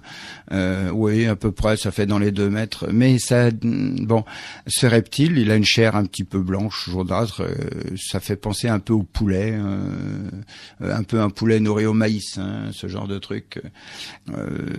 Tout le monde va manger de cette viande-là, alors qu'il va être préparé, assaisonné avec des drôles de trucs. Les goûts, apparemment, les humides nous disent que ça ressemble pas mal au goût de la cuisine japonaise, mais de temps en temps, ils nous citent des choses qui font plus penser à la cuisine esquimau, hein, côté graisse de phoque crue, huile de foie de morue et autres goûts dont ils disent que qu'ils ne sont pas sûrs, rances, dont ils disent qu'ils ne sont pas sûrs que ça nous plairait. Justement, à ce propos, est-ce qu'il y a des produits de l'océan ou des lacs dans la nourriture? Ah oui, bien, en fait, oui. Alors, ils se servent beaucoup de ce qu'ils appellent des condiments, c'est-à-dire des adjuvants, comme nous d'ailleurs. On fait des sauces ou des choses comme ça. Nous, on cuit souvent avec de la graisse ou de l'huile. Eux cuisent dans un milieu gras aussi, mais le milieu gras est obtenu par utilisation des laits alors on va dire d'animaux. Soit des laits de poissons qui sont des fermes aquacoles. Les poissons sont littéralement autonomes, mais équipés d'un appareillage de rappel pour la traite. Donc en fait, on lance l'appel pour la traite et les poissons remontent en surface dans la ferme. En surface ou à l'équipement sous-marin correspondant, parce que là on n'a pas trop de détails quand même dans les lettres. Et ils sont traits, et donc le lait, alors est-il brut, est-il l'objet de transformation avant la distribution? Au moins de transformation pour son transport, bien sûr, puisque tout est transporté dans des canalisations souterraines, un peu comme nos réseaux pneumatiques. Et l'autre sorte de lait provient d'un animal que nous n'avons pas sur Terre, qui est un mammifère volant. Les seuls mammifères volants que nous avons sur la Terre sont les chauves-souris, les roussettes ou ces grandes chauves-souris des Indes qui font facilement 30 à 40 centimètres. Le corps de l'animal, je parle pas de l'envergure, elles font facilement 1 mètre d'envergure. J'en ai vu. Ils ont donc d'énormes animaux dont ils disent, qui sont donc des mammifères volants, dont ils disent que y a rien d'équivalent sur Terre. On pourrait penser, d'après des descriptions, j'aurais bien imaginé moins un grand bec, mais des animaux du style ptérodactyle ou quelque chose de ce genre. Et ces animaux aussi sont rappelés au sol pour la traite. Et à partir de là, ça rentre dans l'alimentation autour de... Mais Jean-Paul Lyon, tu pourrais leur demander de nous apprendre, nous faire comprendre les moyens de production, parce que apparemment il ne s'agit pas de produits du jardin, on n'est pas non plus allé traire soi-même ces animaux marins, personne n'est allé faire de courses. Comment ces aliments arrivent-ils dans notre assiette? Alors là, c'est toute l'organisation de la planète qu'il faut passer en revue. On va essayer d'être un peu plus rapide. L'organisation de la planète, alors... En fait, elle est construite sur un concept. Pour que les gens n'aient pas envie d'acheter, ou de chercher ailleurs ce que l'État peut leur fournir, il faut que ce soit fourni à un prix tellement bas que personne n'est capable d'être concurrent. Et donc, le prix de revient des matières premières, des matières fournies, est très très faible. Pourquoi? Parce que c'est fabriqué à l'unité. À l'unité, je veux dire, sur un seul et même modèle pour tout le monde. Je m'explique. Sur Humo, la notion de luxe, de différence avec les autres, n'a pas cours. En fait, chacun a ce qui est nécessaire à sa santé, ce qui est nécessaire à son confort. Pourquoi avoir plus que le voisin ou des couleurs différentes de ce qu'a le voisin, puisque de toute façon, chacun est chez soi. Et puis, non, c'est inutile et ça coûte très cher à la société. Donc, au moins, vu par les humides. Alors, le résultat, c'est que une usine va fabriquer, certainement qu'il n'y en a pas qu'une, mais une usine va fabriquer, mettons, je ne sais pas moi, ces portions de viande ou bien des fruits, comme l'ananas que j'ai évoqué, va les fabriquer sous des formes normalisées. Comme nous, les boîtes de conserve, c'est exactement pareil. Ça ressemble, sauf qu'il n'y a pas d'emballage métallique. C'est un cylindre, et l'emballage de ce cylindre est un emballage, on va dire, de type gélatineux, parce que tout est convoyé sous forme souterraine avec un réseau de type pneumatique. En fait, c'est propulsé par de l'hélium. Et alors, ça fait donc des boîtes de conserve. C'est un petit peu comme si nous, une usine, fabriquait et stockait dans son centrale des boîtes de conserve sur lesquelles il y a des codes qui disent que c'est de la conserve de petits pois, de la conserve de... Alors chez eux, ça va être de la conserve d'Aimoa, de la conserve d'autre chose. Et il y a donc sur les boîtes les moyens de reconnaissance de ce que c'est. Tous les tuyaux de transmission sont des tuyaux qui sont interconnecté, c'est un réseau maillé et les nœuds sont des nœuds intelligents avec lecture de ce qui passe pour savoir ce que c'est et combien. Et donc, quand une maison a besoin de quelque chose pour manger, eh bien, le système achemine vers cette maison, par les tuyaux, la quantité qui est nécessaire à l'alimentation de la maison. Non pas celle que les gens ont réclamée, mais ce que la maison nécessite. Le mot qui caractérise s'appelle des nuoji. Ça veut dire simplement que ce sont des emballages, des choses emballées d'approvisionnement nécessaires, en fait, à la vie. La maison a un stockage propre et donc chaque fois que le stock descend plus bas dans la spécialité, que ce soit donc dans la viande, dans les fruits ou dans autre chose, ou des cartouches de propane, l'énergie ou des tas de choses comme ça, toute la maison est alimentée uniquement par des conteneurs de taille normalisée qui arrivent par des canalisations toutes différentes et qui sont stockés sous la maison dans des tubes. Et quand le chef de famille demande une cartouche de propane, eh bien la maison tourne pour prendre la cartouche de propane dans le tube qu'il faut. Donc c'est chacun selon ses besoins, comptant sur le fait qu'on n'a pas besoin d'avoir plus que le voisin, de frimer, de posséder. Absolument. Ce qui compte, c'est l'épanouissement individuel. Et cet épanouissement individuel se fait en se considérant soi-même et pas en se considérant par comparaison avec d'autres. Puisque, comme tout le monde a la même chose, et surtout assez pour se satisfaire de tout ce qu'il a, et s'il veut avoir plus, eh bien il peut essayer de se livrer à avoir un meilleur rendement dans son travail. Et à ce moment-là, il aura des capacités d'acquisition. On aura peut-être l'occasion de parler de ce qu'est une acquisition, mais des capacités d'acquisition plus ouvertes et donc la capacité d'autres choses. Mais il n'y a pas de jalousie, il n'y a pas sur ce plan-là, il n'y a aucune comparaison des individus les uns avec les autres. Bien, on va en cette fin de repas donc faire une pause musicale avant d'accompagner l'un des membres de la famille à son travail. Petite pause musicale, on se retrouve dans un instant.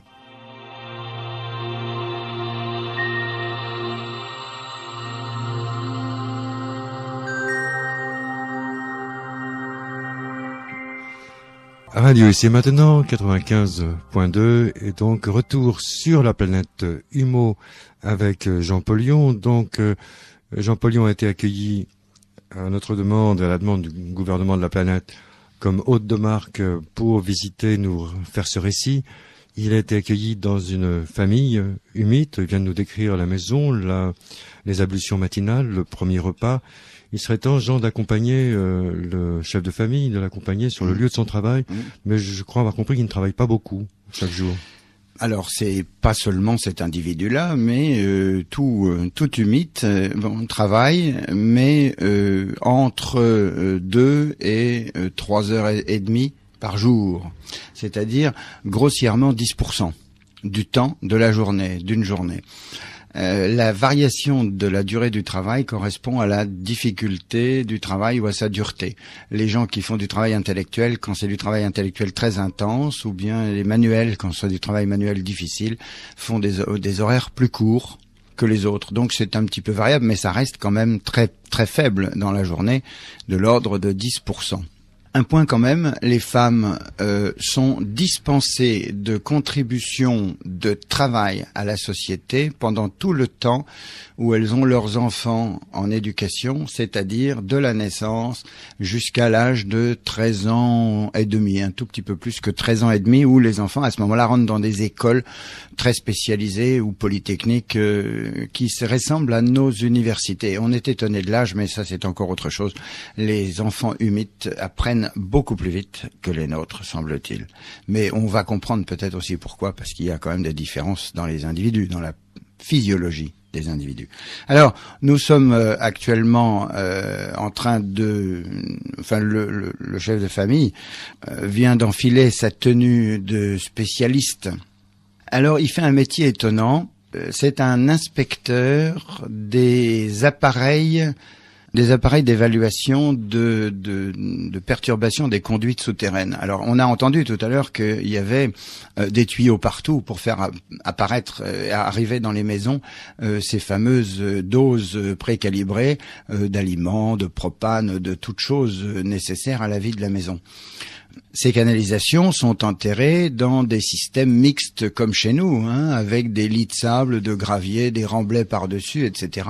Et tout ça est sensible au tassement, à beaucoup de choses, et même sensible éventuellement à la proximité de zones éruptives, puisque on a vu qu'il y avait beaucoup de failles et de systèmes volcaniques puissants.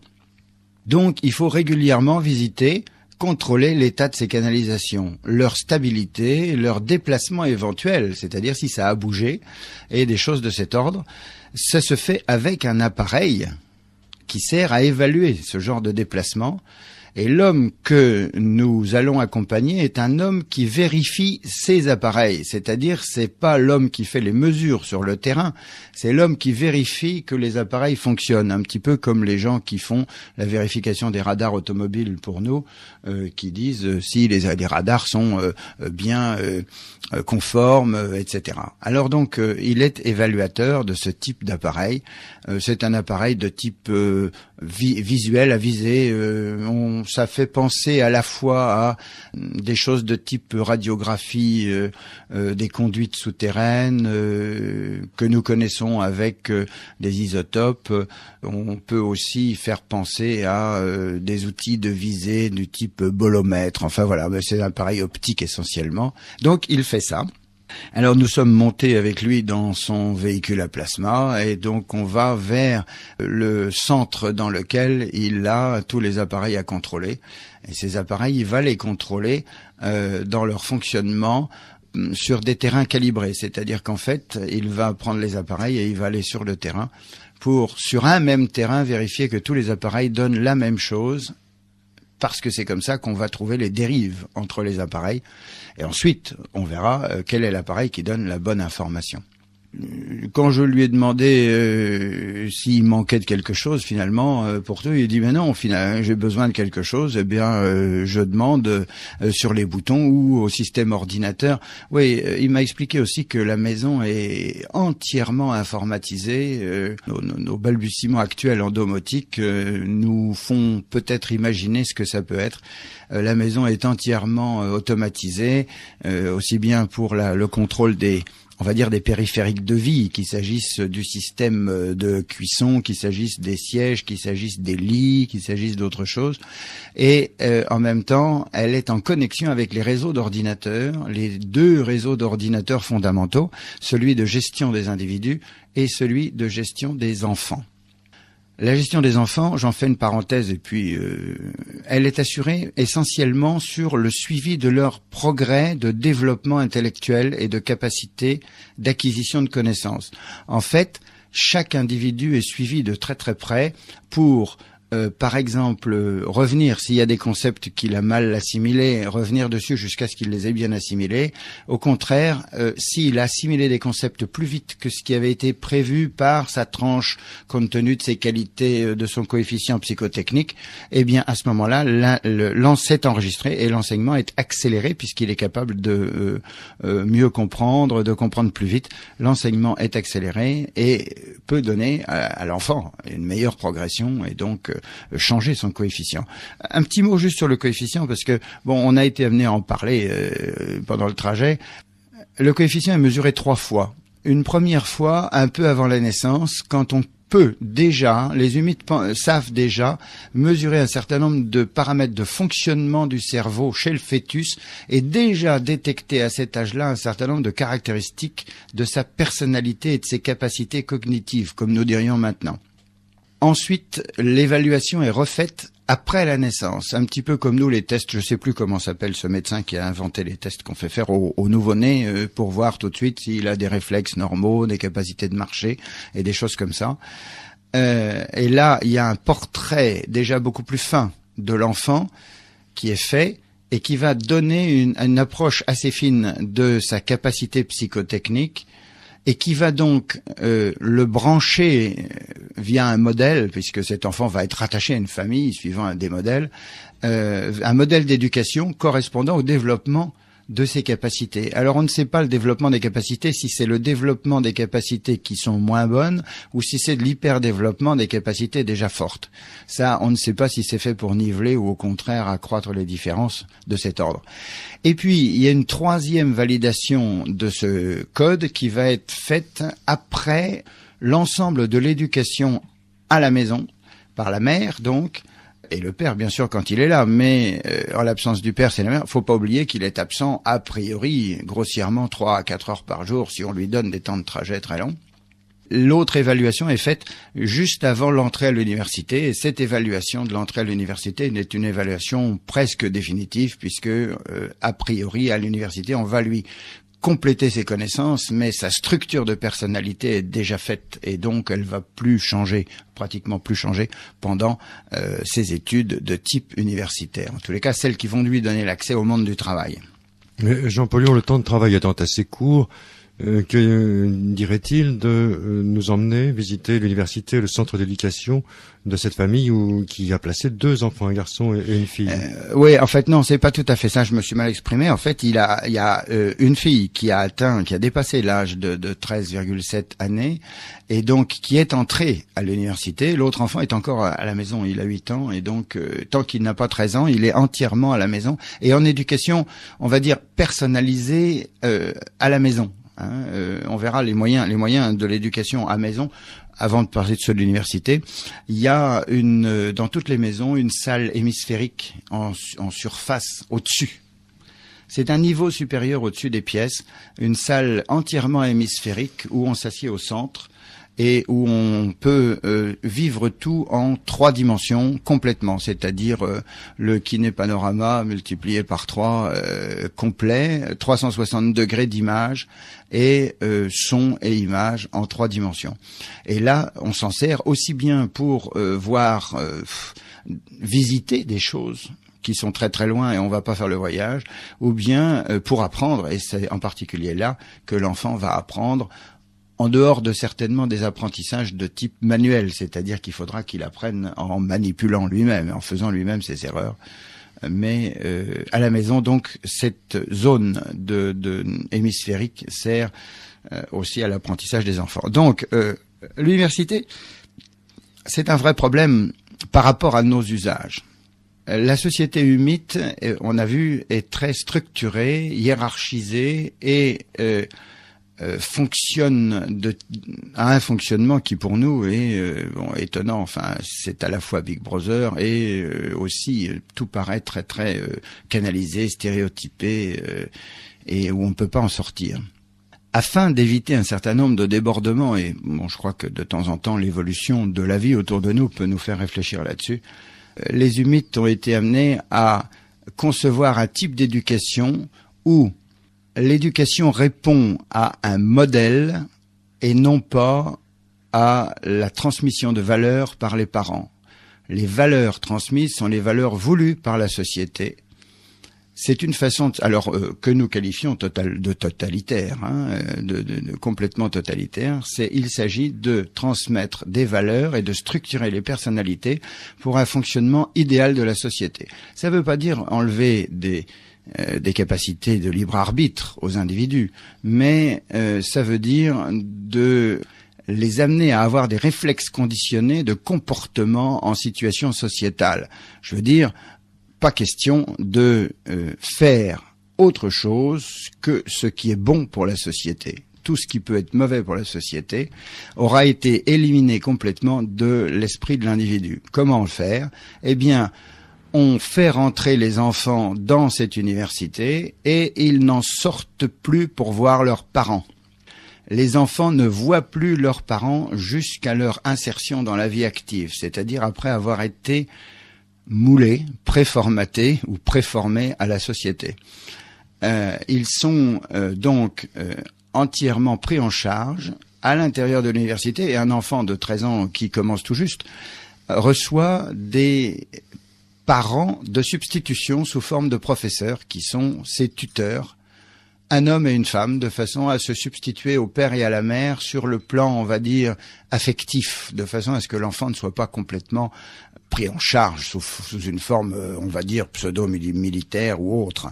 Il reste tout de même beaucoup de relationnel de type émotionnel, familial, mais de substitution. Les parents peuvent voir leurs enfants, par les circuits de télévision, c'est-à-dire à des heures déterminées, les parents peuvent voir leur enfant évoluer, mais l'enfant, lui, ne peut pas voir ni communiquer avec ses parents jusqu'au jour du mariage, puisqu'en général, c'est comme ça qu'ils revoient leurs parents dans quelques cas très spécifiques, mais en particulier le mariage, puisque les 3/4 du temps, les humites se marient au cours de leurs études ou juste avant la fin de la sortie de l'école et avant d'entrer dans la vie active. Donc l'université, bien, c'est un espace dans lequel les enfants vont être progressivement structurés, à la fois en connaissance, donc, mais aussi en éducation, on va dire, en termes de société, en termes de valeurs morales, en termes de religion aussi, puisqu'il y a aussi une religion sur Humo, bien sûr.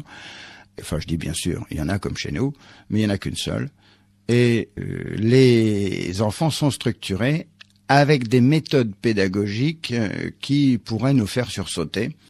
Encore que, les textes disent qu'ils utilisent des réflexes conditionnés. Moi, je me rappelle avoir appris les tables de multiplication. Quand je savais pas, je prenais un coup de règle sur les doigts. C'était aussi une forme de réflexe conditionné, mais le texte et les méthodes éducatives de l'époque n'osaient certainement pas appeler ça comme ça. Mais comment est-ce que nous apprenons? On apprend uniquement jusqu'à savoir, c'est-à-dire avec analyse des réponses de contrôle de l'acquisition des connaissances, et si ça va pas, on met en place des actions correctives qui sont des conditionnements. Alors là, les réflexes conditionnés sont destinés à l'apprentissage, mais ils servent aussi à mettre en place des réflexes conditionnés de comportement en société, de façon à être certain non pas que tout le monde réagira de la même façon, compte tenu de sa personnalité, dans des mêmes conditions, mais en tous les cas, il y a des comportements qui n'auront pas lieu parce qu'ils font partie des interdits, comme par exemple de se déshabiller ou de vivre nu. Bien, on va faire une nouvelle pause musicale et retrouver Jean Paulion dans un très court instant sur Ici et Maintenant 95.2.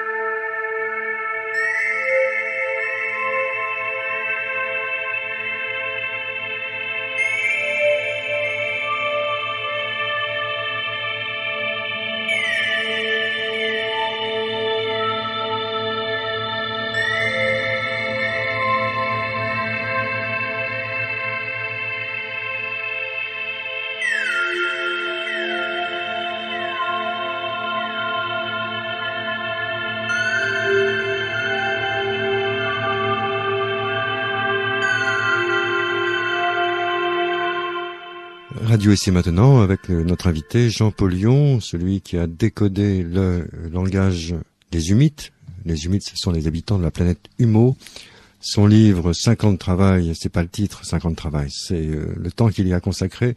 Le titre c'est Humo de vrais extraterrestres et publié aux éditions Aldan, mais il se trouve partout dans vos librairies. On peut s'y commander, je crois, sur Internet, oui, Amazon ou Fnac. Voilà. Bien, Jean Paulion, on s'est pas appesanti sur le travail, c'est passé très rapidement, 3 heures par jour, c'est pas vraiment une corvée, on le fait avec application, donc on augmente du mérite, en augmentant du mérite, on peut se satisfaire différents besoins, voilà, c'est proportionné, travail et besoin. Ça, donc, je crois qu'on l'a compris, on a fait un tour par l'université, le centre de formation donc des jeunes, des enfants, des adolescents.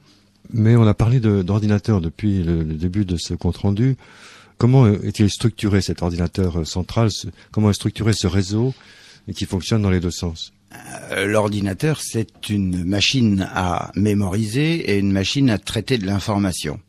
Et cette machine doit être alimentée pour servir à quelque chose. Il faut l'alimenter avec des données. Nous connaissons, je vais prendre juste l'exemple de nos ordinateurs, l'entrée des données se fait soit sous forme de texte et avec du clavier, donc c'est de la main-d'œuvre, soit sous forme de paroles enregistrées et il faut quelqu'un devant un micro pour parler et nourrir la machine avec des sons, soit encore avec des images et on va nourrir la machine avec un scanner, mais c'est encore de la main-d'œuvre, même un scanner automatique, il faut quand même alimenter en papier, etc. Les humites ont résolu le problème de la saisie de l'information et donc il n'y a plus de transfert d'information autre que automatique. C'est-à-dire que l'information est perçue à distance et ça uniquement par l'analyse des champs gravitationnels ou de leurs perturbations locales. Ce qui fait qu'ils sont capables, avec des ordinateurs suffisamment puissants, d'assurer un suivi total de n'importe quoi, aussi bien de l'activité individuelle, intellectuelle d'un individu par enregistrement de ses ondes cérébrales, que ses contributions au travail, que etc. Si bien que l'idée est venue de collecter le maximum d'informations sur la vie de la planète, c'est-à-dire la vie des individus de la planète, dans d'énormes centrales qui vont recevoir, accrocher avec, on dirait un peu comme des wagons derrière une locomotive, au numéro de code qui décrit l'individu. Ce numéro de code est un numéro complexe traduisant sa date de naissance, d'ailleurs, c'est assez étonnant. Et puis traduisant aussi les codes génétiques de ses parents. Bref, il a un numéro et tout ce qui va le concerner va être mis dans cette machine avec ce numéro, sachant que ce numéro lui-même est à sens unique, c'est-à-dire qu'il sert à identifier un individu quand l'individu a besoin d'interroger la machine sur son propre compte, mais qu'il ne sait pas, sauf pour des questions judiciaires, mais que personne ne sait décoder ce numéro pour savoir qui est l'individu. Si bien que l'information est implicitement anonymisée, ce qui va nous mettre à l'aise vis-à-vis du tracking total ou de la persécution de certains individus. Alors, toutes les informations concernant tous les gestes de la vie, on va dire quotidienne, sont enregistrées et analysées, et ça va servir à nourrir, d'une part, les informations justifiant du rapport, on va dire, qualité-potentiel, c'est-à-dire de résultat par rapport au potentiel du travail de l'individu. On sait qu'il a un potentiel intellectuel, mettons, P, et il fournit, en fait, un travail F. Eh bien, le rapport F sur P va donner une idée. S'il est 100%, il est au maximum de ce qu'il peut faire, et à ce moment-là, il a des droits à prestation. On va voir un petit peu ce que ça représente. Il y a des droits à prestation qui sont maximaux. S'il n'est pas maximum, eh bien, il a des droits à prestation qui sont moins élevés, sachant que il y a un seuil de prestation qui correspond au minimum nécessaire pour se maintenir dans des conditions d'habitation, celles qu'il a actuellement, c'est-à-dire sa maison, plus les services qui vont avec, les services de santé. Faut pas croire, tout ça, ça coûte, et donc ça lui est facturé. Mais ça lui est facturé sous forme de quantité de travail, avec des coefficients d'évaluation directement dans la centrale d'ordinateur. Et donc, il n'y a aucun argent manipulé, aucune monnaie. C'est une espèce de compte en banque automatique avec simplement des points, des indices qui sont calculés comme ça. Ce qui veut dire qu'il n'y a pas d'argent? Absolument pas. Non. Sur Humo, l'argent ne servirait à rien. Il y en a eu quelque chose qui ressemblait à de l'argent. Ils disent qu'ils ont compté à un moment, ils échangeaient avec des pierres précieuses et des choses de cet ordre, mais qui sont passés très très vite à ce système de dématérialisation du moyen financier, dans la mesure en plus où cette dématérialisation a permis en même temps d'éliminer les tentatives de commerce entre les individus. Parce que ça c'est tout un autre débat sur les nuisances du commerce qui est construit, parce que le commerce est construit sur le pôle. On appelle ça l'équilibre de l'offre et de la demande, mais l'offre c'est le surplus, la demande c'est le manque. Donc équilibrer le surplus au manque, c'est faux. Il y en a un qui veut et l'autre qui donne, qui dispose. Et celui qui manque, manifestement, est en situation non égale. Ça, c'est psychologique, d'avance, avant même d'avoir sorti le moindre franc, le moindre marque ou le moindre euro de sa poche. Donc, ça, mais enfin, ça, c'est encore un autre pan de réflexion. Donc, l'ordinateur central, les ordinateurs centraux servent à gérer toutes ces informations. Alors, ils ont des parties de gestion de santé, des parties de gestion de l'activité professionnelle, des parties de gestion, puisque c'est pas la peine de mélanger tout ça dans des bases de données qui sont différentes. Et les députés, quand ils travaillent avec des énormes moyens informatiques qui sont des moyens de, on va dire, c'est un petit peu comme s'ils lançaient des requêtes du genre telle loi depuis qu'elle existe, combien de personnes ont bénéficié de telle et telle disposition de cette loi, est-ce que c'était convenable, est-ce que c'était pas convenable par rapport à ce qui existait avant. Ils sont capables d'avoir toutes ces informations puisque tout est informatisé. Les informations sont disponibles rapidement et ils sont donc capables de dire si une loi remplit bien son objectif ou au contraire si elle est manifestement à côté de ce qui avait été pensé. C'est ce qu'on pourrait appeler un réajustement statistique permanent. Presque en fait, ils sont capables donc à chaque fois de vérifier. Ils donnent des exemples d'ailleurs qui sont très parlants et que leurs législateurs sont surtout des gens qui se préoccupent de vérifier du fonctionnement des lois et des choses comme ça. Voilà le système d'échange. Donc il n'y a pas d'argent, il y a simplement des contributions, des bonifications de travail. Alors par rapport à l'achat, la notion d'achat, aucun humite n'est propriétaire de rien. Les humites utilisent un mot extraordinaire qui est bien adapté, ils appellent ça l'usufruit. En fait, il est locataire. Et donc, tant que ses moyens lui permettent, il est locataire de ce qu'il veut. S'il a des moyens supérieurs, parce qu'il a accumulé, lui et sa femme, ils ont accumulé en couple des droits supérieurs, ils peuvent demander à disposer d'autre chose, et ils l'obtiennent ou ils l'obtiennent pas, parce que c'est un calcul très complexe qui fait intervenir leur capacité, mais aussi l'état de l'économie de la planète et des tas de choses, avant de décider de leur attribuer. Mais c'est entièrement souple, tout est sous forme de location, même les choses qui sont des prestations de type intellectuel ou autre.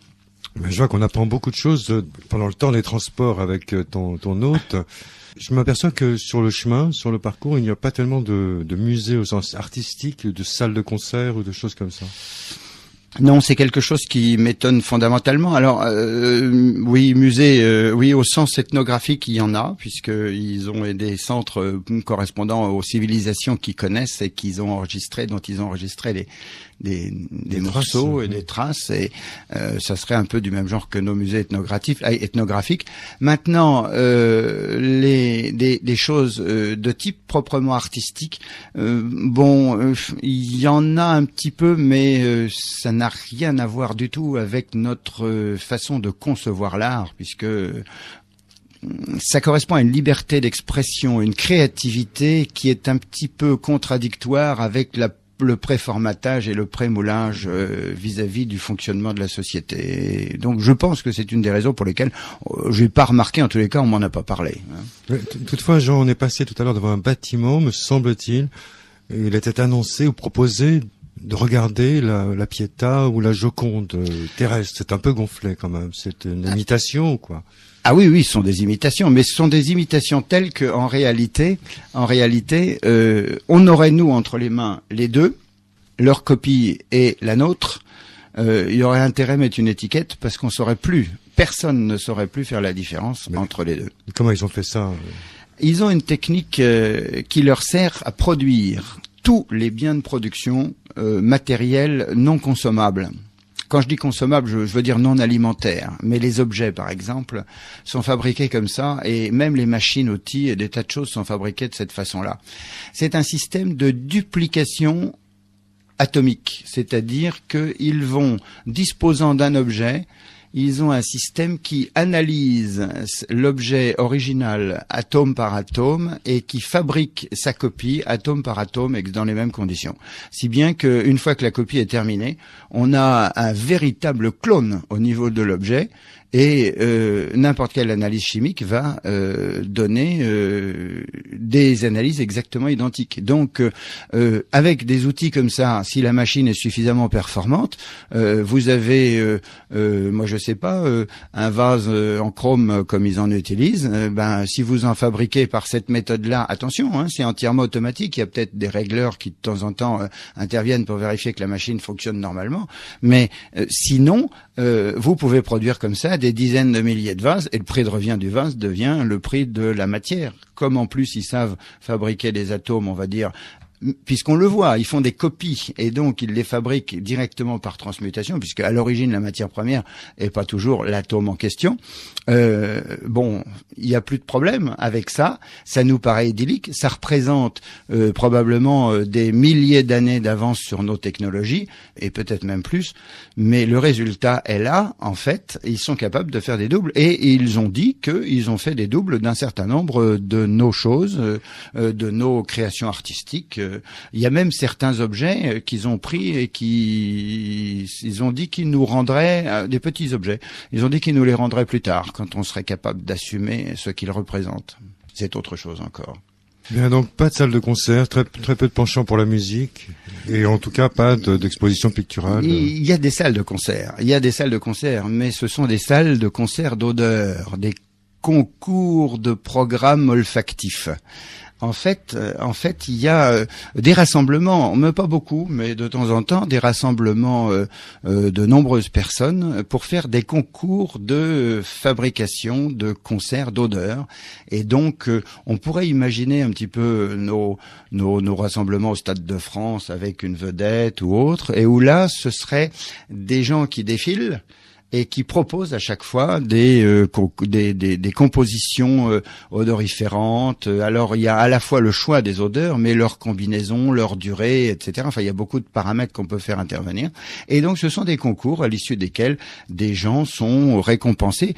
Attention, quand on dit récompenser, ça veut dire qu'on va pouvoir leur proposer un job dans la branche en question, en leur disant mais vous êtes un bon pour les odeurs, donc pour les combinaisons des parfums et ce genre de choses, donc vous pourriez peut-être en allant vous recycler, etc. Parce qu'on n'a pas parlé du tout, mais quand on travaille que 3 heures par jour sur des jours de 30 heures, il reste beaucoup de temps, en particulier pour se former. Aussi bien la psychologie que les connaissances, approfondir, etc. et connaître plein d'autres choses, quoi.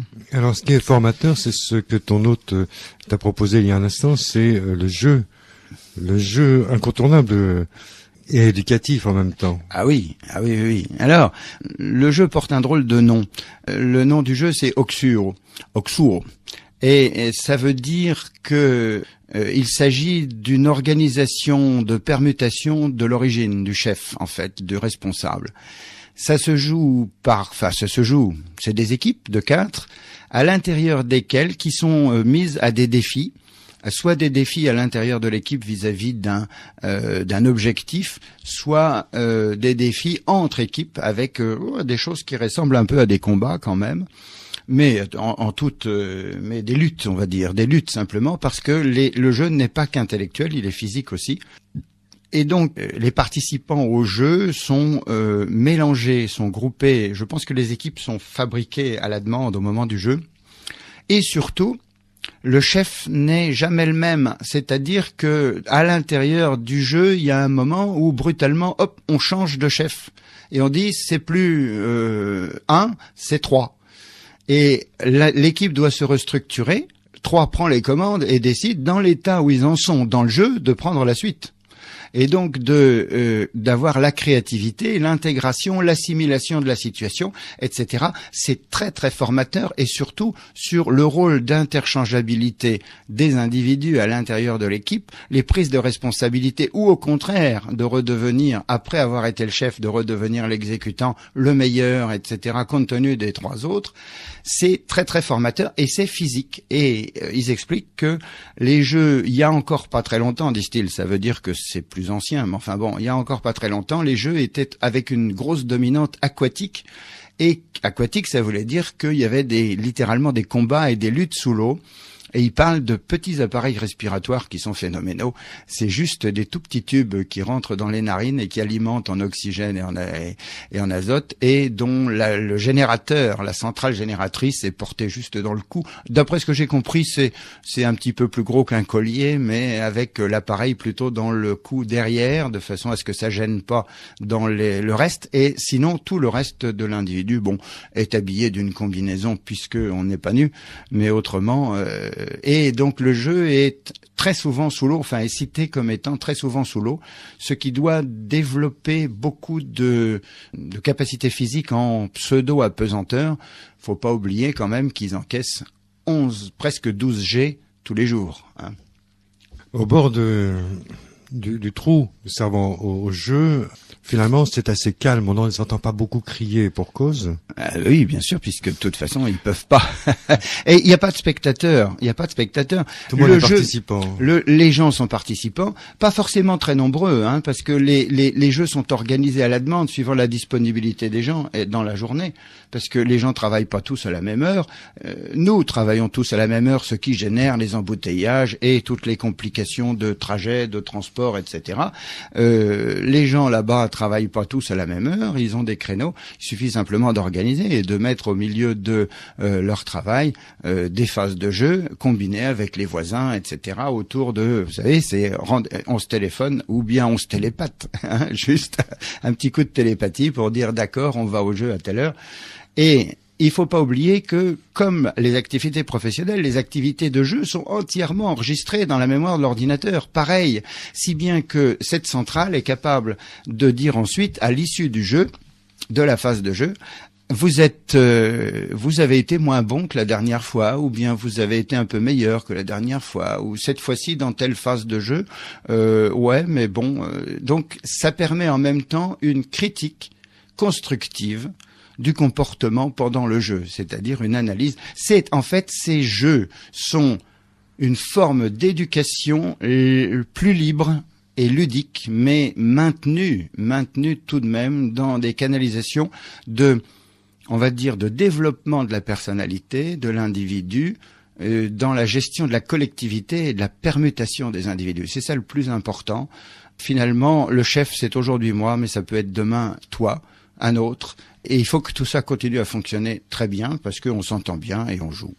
Radio Ici Maintenant 95.2 avec notre invité Jean Pollion à propos du langage humide, de la vie quotidienne sur la planète Humo. Et on va évoquer l'histoire de la planète. Il y a un ou plusieurs bâtiments contenant des archives, alors des archives imagées, des archives en 3D, etc. qui vont nous amener à connaître les siècles antérieurs sur la planète Humo. Effectivement, c'est une centrale gigantesque, celle en particulier dans laquelle vont chercher les données les jeunes et les chercheurs. Je dis les jeunes parce que en fait, ils sont invités au cours de leur cycle universitaire à aller faire eux-mêmes des synthèses en traitant des informations qui sont mémorisées dans cette immense centrale qui contient l'histoire, au moins l'histoire officiellement enregistrée de Humo. Il faut bien voir une chose, c'est que les Humites nous l'ont expliqué, ils sont à un niveau de civilisation beaucoup plus avancé que le nôtre. Or, nous sommes maintenant conscients que ce qui sert à mesurer le niveau d'une civilisation, c'est sa capacité de traitement de l'information. En fait, le mot, le concept ou la chose qui sert à mesurer le niveau d'une civilisation, c'est sa capacité et le niveau des informations, sa capacité à traiter les informations. En fait, nous sommes entrés dans la civilisation de l'information, ou au moins dans la conscience de cette information. Alors, les Humites nous expliquent que eux sont dans un état de développement bien plus avancé que le nôtre, et que dans leur niveau, les informations à manipuler sont telles qu'il est devenu presque hors de question de la garder sous forme de traces écrites. Nous sommes déjà envahis par le papier. et tout ce qu'il représente, nous n'arrivons plus à lire. Je suis un lecteur lent. Des gens apprennent. Il y a maintenant des écoles pour apprendre à lire très vite, mais malgré ça, il y a un moment où on peut pas digérer 500 pages, 800 pages, 1000 pages en l'espace d'une heure ou 2 heures. C'est pas pensable. Et pourtant, il y a des gens qui y arrivent, mais c'est de plus en plus exceptionnel. Alors, les Humites ont résolu cette chose-là. Ils n'écrivent presque plus. Ils ont une écriture, et cette écriture est à usage, on va dire, symbolique entre individus et en communication en partie de masse. En fait, ils stockent l'information essentiellement sous forme soit d'images, images évidemment tridimensionnelles, soit sous forme d'enregistrement de la parole. C'est-à-dire qu'en fait, on n'écrit pas, mais on enregistre ce qui a été dit. Un petit peu comme on dirait aujourd'hui, c'est dit. Ou bien écrivez ce qui a été dit, et en fait, eux l'ont enregistré, point, et on stocke l'information sous forme donc de son.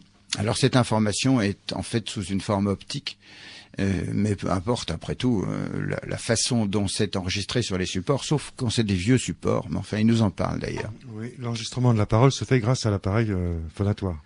Bien sûr, forcément, grâce à l'appareil phonatoire, puisque sinon il n'y a pas de parole, et il n'est pas question d'enregistrer les conversations télépathiques, puisque il n'y a que les individus qui sont capables de les recevoir. Aucune machine n'est capable, semble-t-il. Enfin, du moins. Bon, ils n'en parlent pas, mais étant donné la façon dont ils ont mis en évidence le fonctionnement, peut-être qu'avec une machine, on serait capable quand même d'enregistrer le dialogue télépathique. Cela dit, le font-ils, ne le font-ils pas, je ne sais pas. On reste sur les textes. Oui, les textes et rien que les textes. Voilà. Et alors, les phases qu'a traversé la planète, les phases historiques, pour les résumer grossièrement, il y a eu des âges sombres. Oui, il y a eu des âges sombres. En fait, comme toutes les convulsions de l'histoire, comme les progrès découlent rarement de situations complètement fluides. Les humanités, et je crois que là... en tous les cas, il y a un parallèle possible avec nos évolutions. Ça se fait une progression, on va dire, pour utiliser un terme militaire, une progression par bond ou de crise en crise. En fait, à la suite d'une crise, on met 50, suivant l'épaisseur de la crise, 50, 100 ans à digérer le choc avant qu'une nouvelle situation de crise apparaisse, parce que la solution précédente était évidemment insuffisante. Donc, et on progresse comme ça. Alors chez eux, c'est un peu ce qui s'est produit.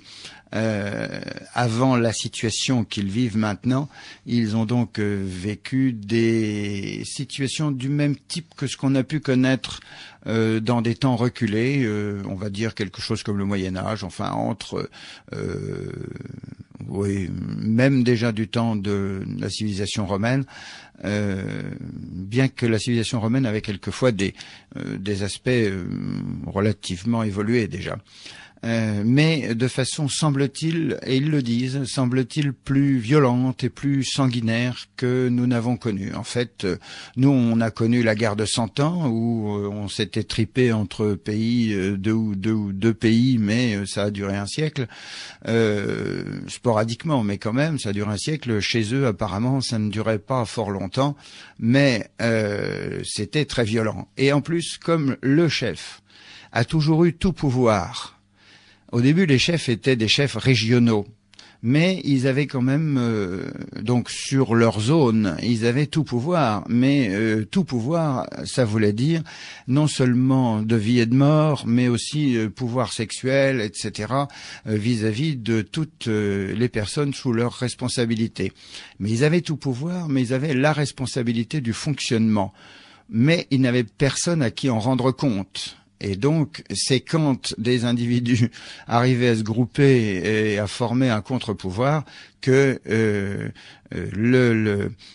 se mettait en place un changement. Dans la violence, évidemment, c'est comme ça qu'on nous parle dans les documents de la prise de pouvoir d'une enfant de 8 ans qui s'appelle IE 456 et qui a reçu le pouvoir, en fait, la prise de pouvoir. Elle a reçu le pouvoir dans des conditions normales, parce que c'était une enfant très brillante, elle a reçu le pouvoir normalement, mais elle a construit et mis en place un système, une substitution du système de gestion qui avait été prévu à l'origine, donc peu de temps après son élection.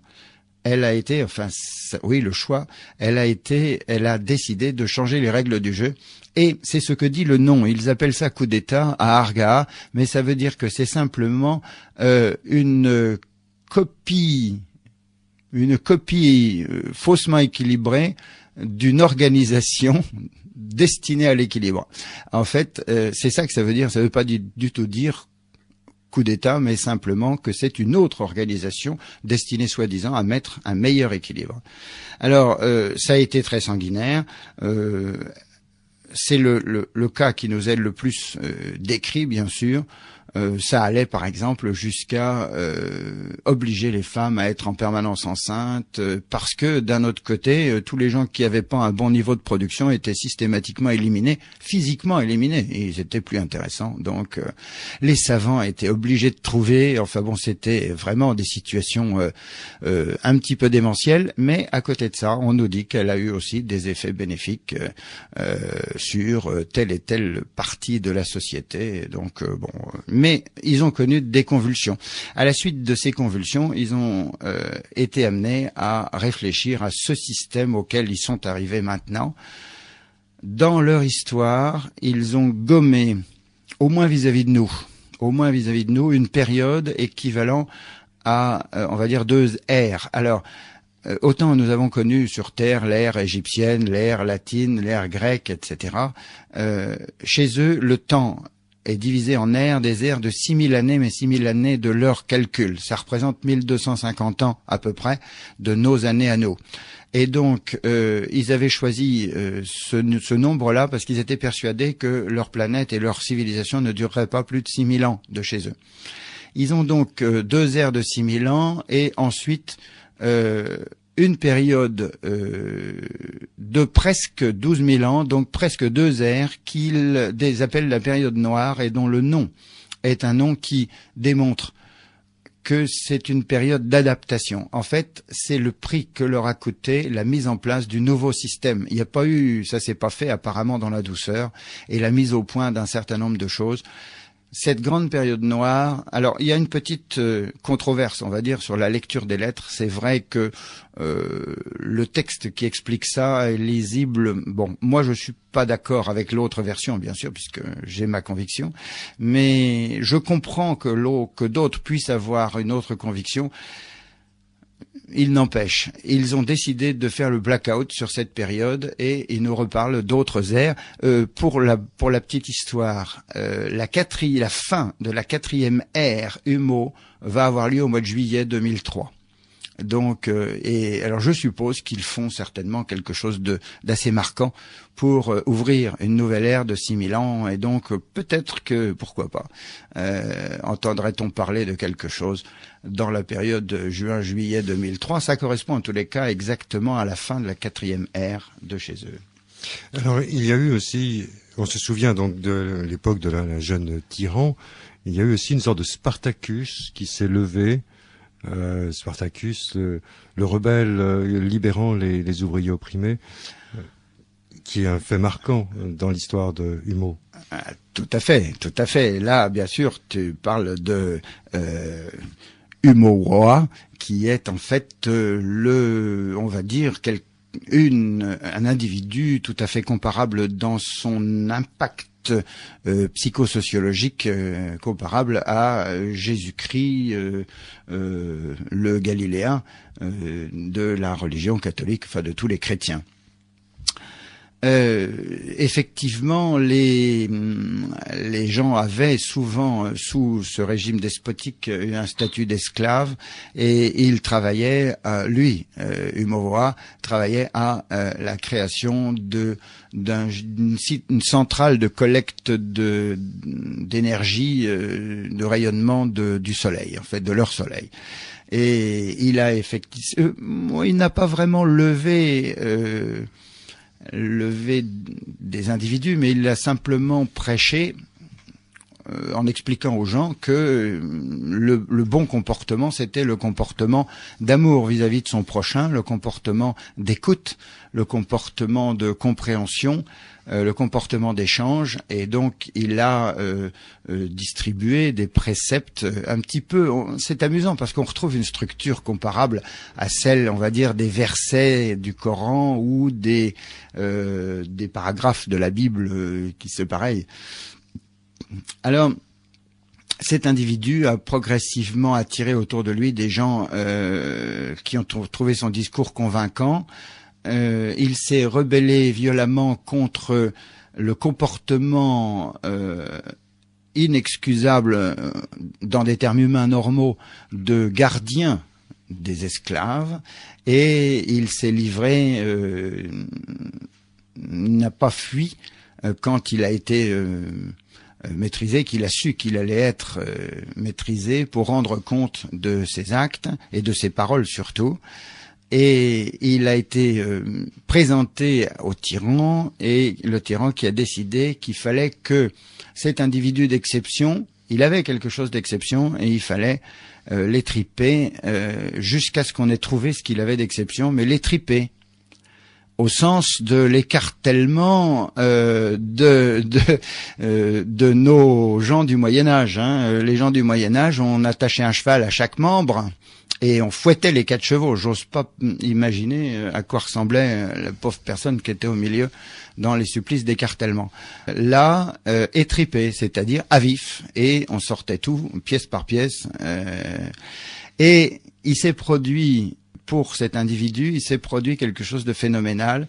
Les gens qui étaient chargés de l'opération ont vu littéralement s'évanouir sous leurs yeux, disparaître à leur vue, tous les composants de l'individu, en l'espace de 1 ou 2 secondes, au point que une des personnes neurophysiologistes qui assistait à l'opération, puisqu'il pensait que c'était quand même d'origine nerveuse, les différents nerveux cérébrales, les différences qu'il avait, cet individu, elle en est tombée à la renverse brutale, enfin bon, une syncope sur place.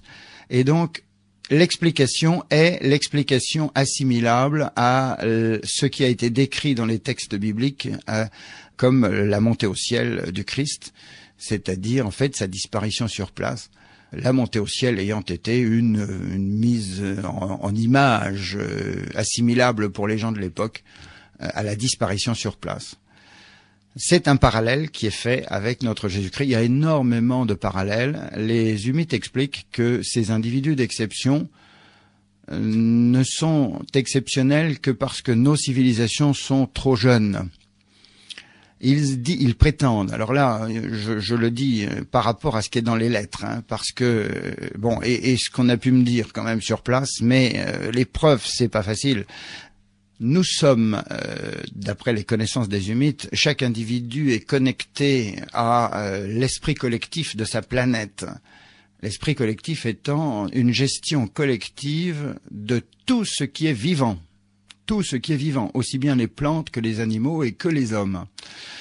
Cet esprit collectif de la planète, nous sommes connectés avec lui. Tous les êtres vivants sont connectés avec cet esprit d'une certaine façon, c'est-à-dire par le biais d'une grappe d'atomes, de krypton, attachés à chaque chromosome de nos cellules. Ça, c'est pour la gestion des mutations et du devenir de l'espèce. C'est très compliqué, on aura peut-être l'occasion d'en parler un petit peu après. Les hommes ont en plus une deuxième connexion, qui est une connexion cérébrale, qui permet d'avoir des informations aller et retour, des connexions avec l'esprit collectif. Ce que les humites nous disent, c'est quand vous avez un comportement collectif, dans une situation, par exemple, de panique ou autre, quand vous avez un comportement collectif, ne croyez pas que c'est parce que chaque individu a les mêmes chromosomes ou des choses comme ça. C'est pas vrai. C'est parce que vous éprouvez tous, vous transmettez à l'esprit collectif tous la même sensation, et l'esprit collectif vous donne à tous en même temps le même comportement à exécuter. Fuite, etc., ou manifestation de masse, ou bref. Et voilà donc, l'homme est donc équipé, c'est le seul être vivant à être équipé de cette deuxième connexion, la connexion de son cerveau avec l'esprit collectif, et non pas de ses chromosomes, hein, faisons pas la différence, faisons pas le mélange. Et alors, les humites disent que les individus de niveau supérieur, ça correspond à un niveau supérieur, exactement la même différence qu'il y a entre un singe et un homme.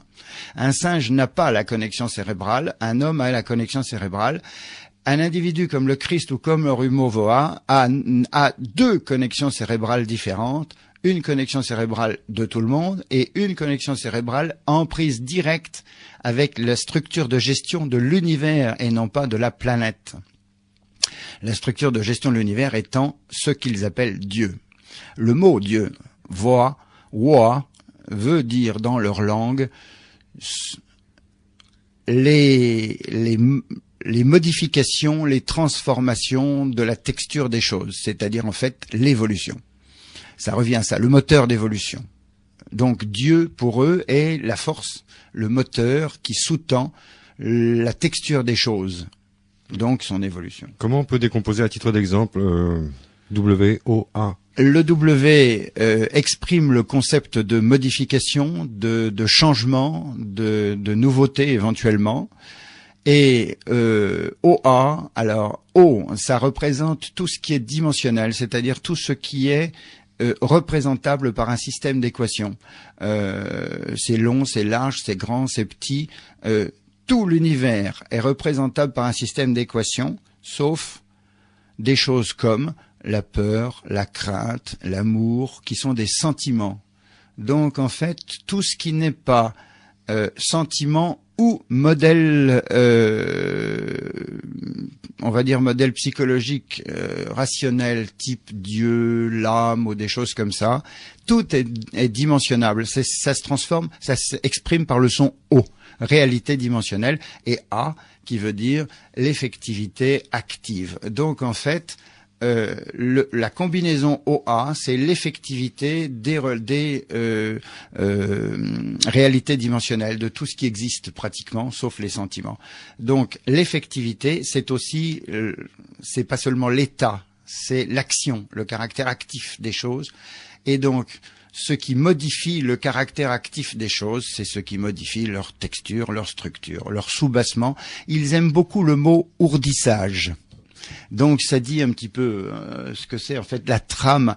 Ça va très loin parce que ce mot trame recouvre pour eux la connaissance que même la matière la plus élémentaire comme un électron ou un proton ne sont que des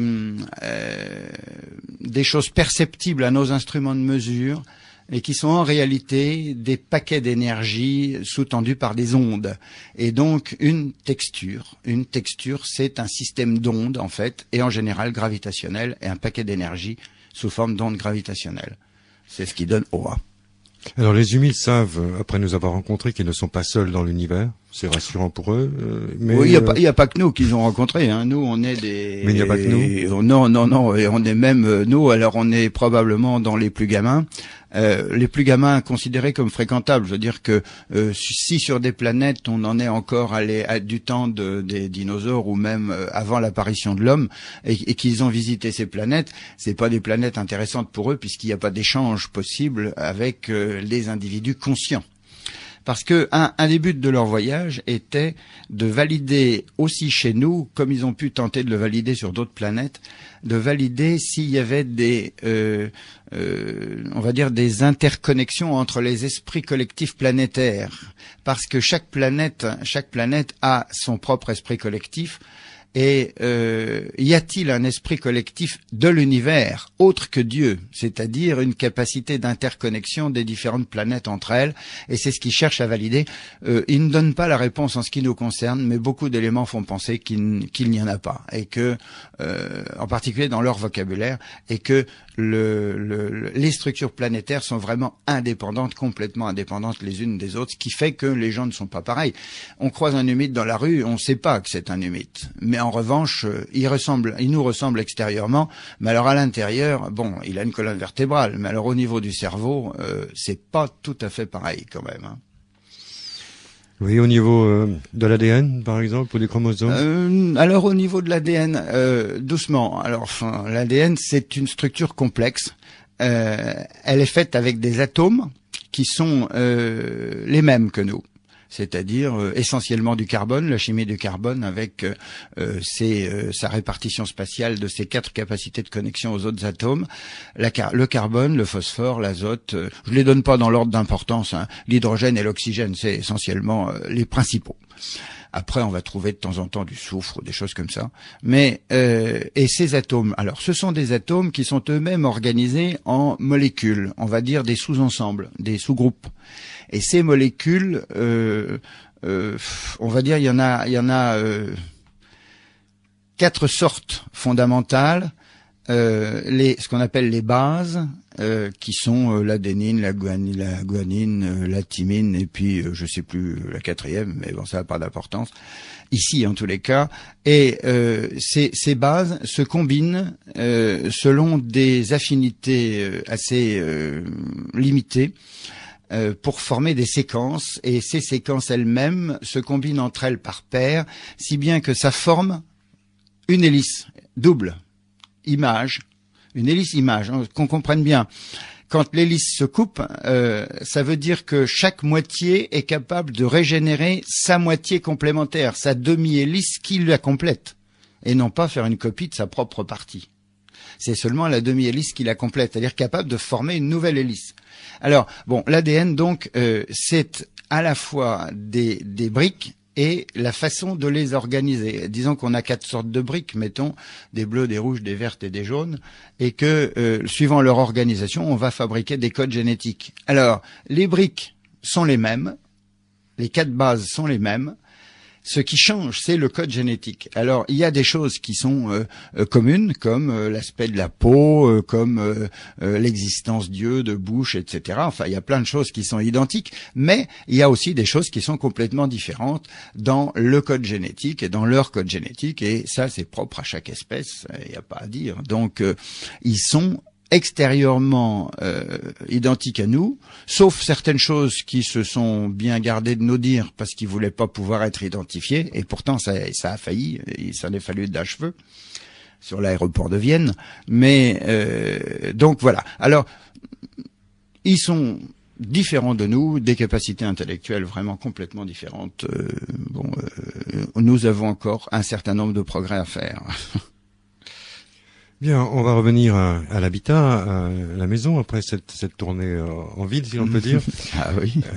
Disons que on va s'interroger sur la formation d'un couple. La jeune fille quitte l'université sous peu. Elle a déjà approché un candidat pour époux. L'approche n'est pas unilatérale en fait. Ils ont chacun manifesté, ils sont à l'école depuis l'âge de 13 ans. Leur puberté est, on va dire, légèrement plus tardive, semble-t-il, que la nôtre. La puberté des filles semble un peu plus tardive que celle de chez nous. Les garçons, ils sont pas très bavards là-dessus. Mais bon, c'est de l'ordre de 15 ans à peu près, hein, de l'ordre de 15 ans. Et alors, pendant donc les premières années d'études, ils vont avoir pensé déjà un petit peu, ils sont adolescents quand même, hein, donc allez, comme nous, ça les chatouille. Et ils peuvent avoir des penchants. Alors ils vont s'en ouvrir à leurs éducateurs, donc chacun à leurs parents de substitution, qui vont se livrer à déjà une première analyse de coexistence possible des personnalités. Il ne faut pas oublier que le coefficient psychotechnique de chaque individu est un reflet en particulier de ses capacités qui sont en ses gènes, parce que nous avons bien du génétique et de l'acquis. Alors l'acquis, il est évidemment différent puisqu'il est de chaque d'abord des fonctions du substrat et puis fonction de l'éducation, bien que celle-ci soit quand même assez stéréotypée. Alors le résultat, c'est que les professeurs vont donc, à l'aide des ordinateurs qui vont comparer les potentiels génétiques et des tas de choses, déjà définir des exclusions, c'est-à-dire des risques de non-fonctionnement solide. Il ne faut pas oublier que chez les humites, une fois qu'on est marié, c'est pour la vie, et il n'est pas question d'en déroger. Donc, et pas question du tout. Donc, il vaut mieux, et c'est un sage raisonnement, il vaut mieux s'entourer du maximum de garanties avant, et éventuellement dire aux gens, mais écoutez, non, bon, ça vous plaît maintenant, mais de toute façon, si c'est pour que ça pète dans 3 ans, alors que le premier enfant aura 2 ans, c'est pas la peine. Donc, pas de couple si l'ensemble du système d'analyse des psychologies et des potentiels génétiques, ça va même plus loin. C'est-à-dire qu'on arrive même à dissuader des couples si les enfants probables qui vont naître, les enfants, leur potentiel génétique n'est pas d'un niveau suffisant pour améliorer la race. C'est important. Ça veut dire que si on va vers une régression, on n'autorise pas le couple à procréer, c'est-à-dire le couple à se former, parce qu'il n'y a pas de procréation hors couple. Il y a des procréations dans le couple qui sont non voulues, indépendantes du contrôle des naissances qui est très très stricte, mais ça c'est un autre problème. Mais donc sur ce plan-là, on ne rit pas avec ça. Donc les jeunes sont confrontés à cette capacité. Mais une fois qu'ils ont eu le feu vert des systèmes, et ce feu vert est demandé régulièrement, ils sont amenés à progressivement se fréquenter un petit peu, jamais seuls, et de toute façon, il est hors de question qu'ils aient des contacts. Même, ils ont interdiction d'échange de conversations télépathiques, qui pourrait être invisible, inaccessible aux tiers. Donc, ils ont interdiction de ce genre de choses jusqu'à la cérémonie du mariage et au jour du mariage, avec le calcul, c'est dire où ça en est, le calcul du jour du mariage est fait pour coïncider avec la première ovulation ou la deuxième ou la troisième ovulation de la jeune fille, pour être sûr d'avoir un enfant tout de suite. Alors les jeunes gens sont en présence. Là, ils sont en présence. On accélère un petit peu les choses. Oui, mais ils sont en présence. Ça y est, ils sont convenus et tout le monde est convenu de les associer. Alors il y a la cérémonie. Il y a une douzaine de personnes. Il y a les parents bien sûr, et puis il y a le ministre du culte qui va. Et le ministre du culte, je dis du culte, en fait, c'est à la fois l'agent d'état civil et le religieux, c'est-à-dire qu'il va expliquer aux jeunes que maintenant ils vont se marier pour la vie et que c'est y compris vis-à-vis de la responsabilité de mettre au monde un futur citoyen de leur planète et qu'il n'y a pas lieu qu'ils soient plus mal lotis que eux l'ont été. Important vis-à-vis des ressources et de tout le reste. Donc ça, c'est une chose. Et puis, leur dire que leur mariage, en fait, c'est une contribution à l'évolution de l'univers. Ils vont fabriquer un nouvel être vivant, des nouveaux êtres vivants destinés. Leur symbiose va contribuer aussi à l'esprit collectif. Et puis, autrement, il a un appareil qui fonctionne qui est connecté, en fait, un terminal portable, mais qui est équipé de senseurs d'ondes gravitationnelles. Et il va donc d'abord, sur la base de leur accord définitif et en présence de tous les témoins, enregistrer la formation du couple dans l'ordinateur central par déclenchement on va dire, la fusion, de l'attache définitive des deux codes, des deux individus dans la centrale d'ordinateur pour dire qu'ils vont former un ménage, un couple. Ça, c'est la première chose. Et ensuite, les deux jeunes sont invités à la consommation sexuelle de leur mariage. La première nuit. Il n'y a pas de première nuit. La consommation sexuelle, il nous explique pas la durée, mais une fois que c'est fait, la jeune femme reste, c'est très étonnant, elle reste allongée, je ne sais plus combien, 4 ou 5 jours. C'est ce qui nous est dit dans un texte. Mais le mari revient auprès des témoins pour leur assurer que ça y est, c'est fait. Mais j'avais cru comprendre, Jean Polion, une indiscrétion m'avait laissé entendre qu'ils étaient en situation allongée sur des espèces de lits en sustentation.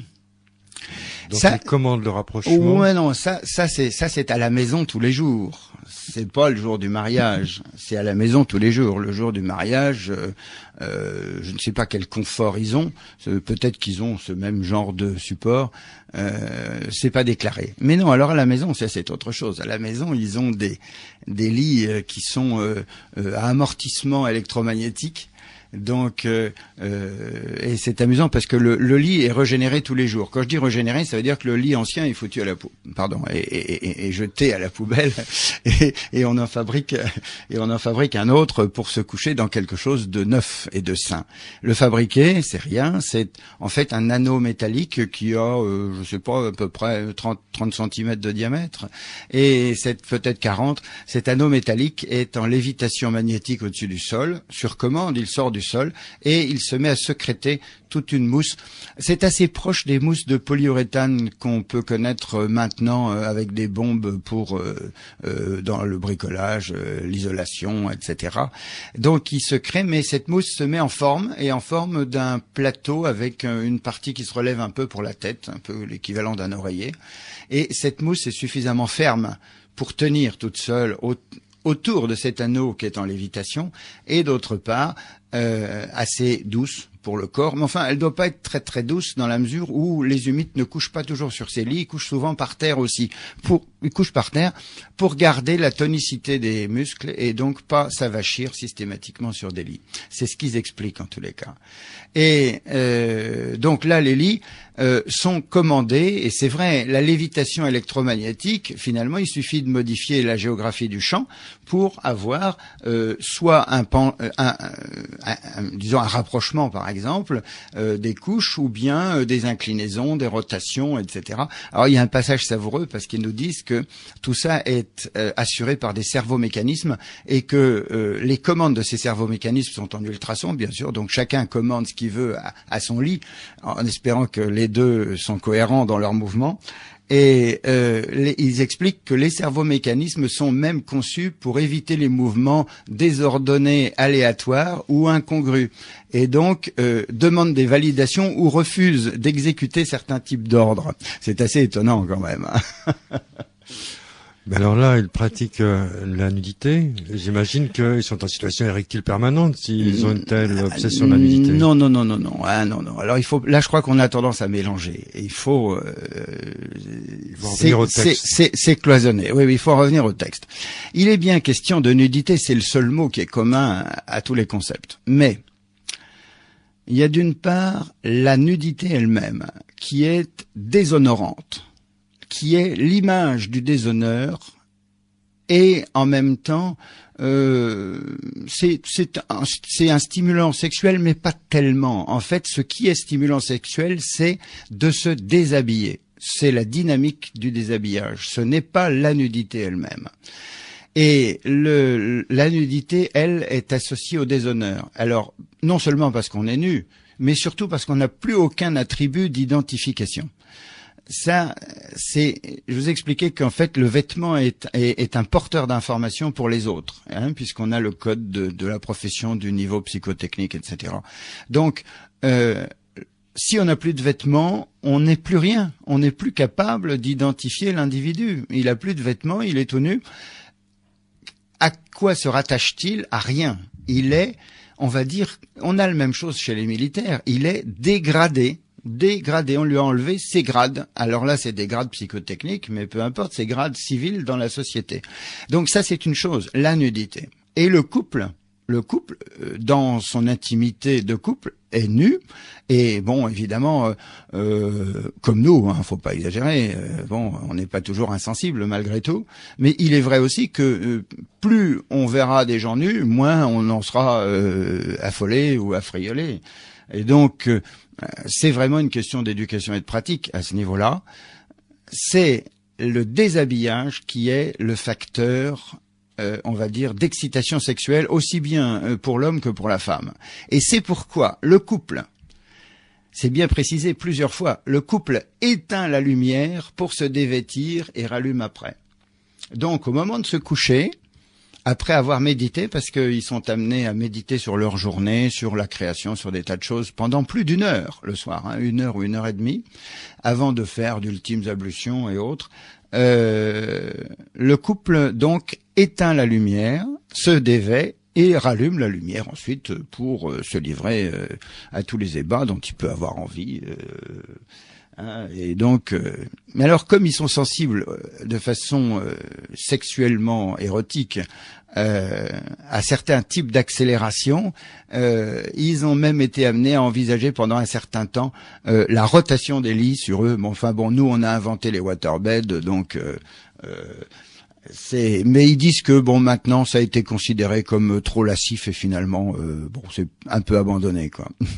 Mais alors, Jean-Paul Lyon, l'ordinateur central qui est informé de tout, est-il à même, par exemple, de vous dire le lendemain, t'as été moins performant que la veille? Peut-être. Là, rien, évidemment, rien n'est dit.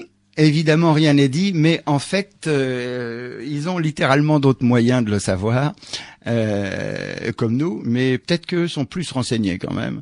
Mais bon, rien n'est dit là-dessus, donc je peux pas. Mais après tout, pourquoi pas?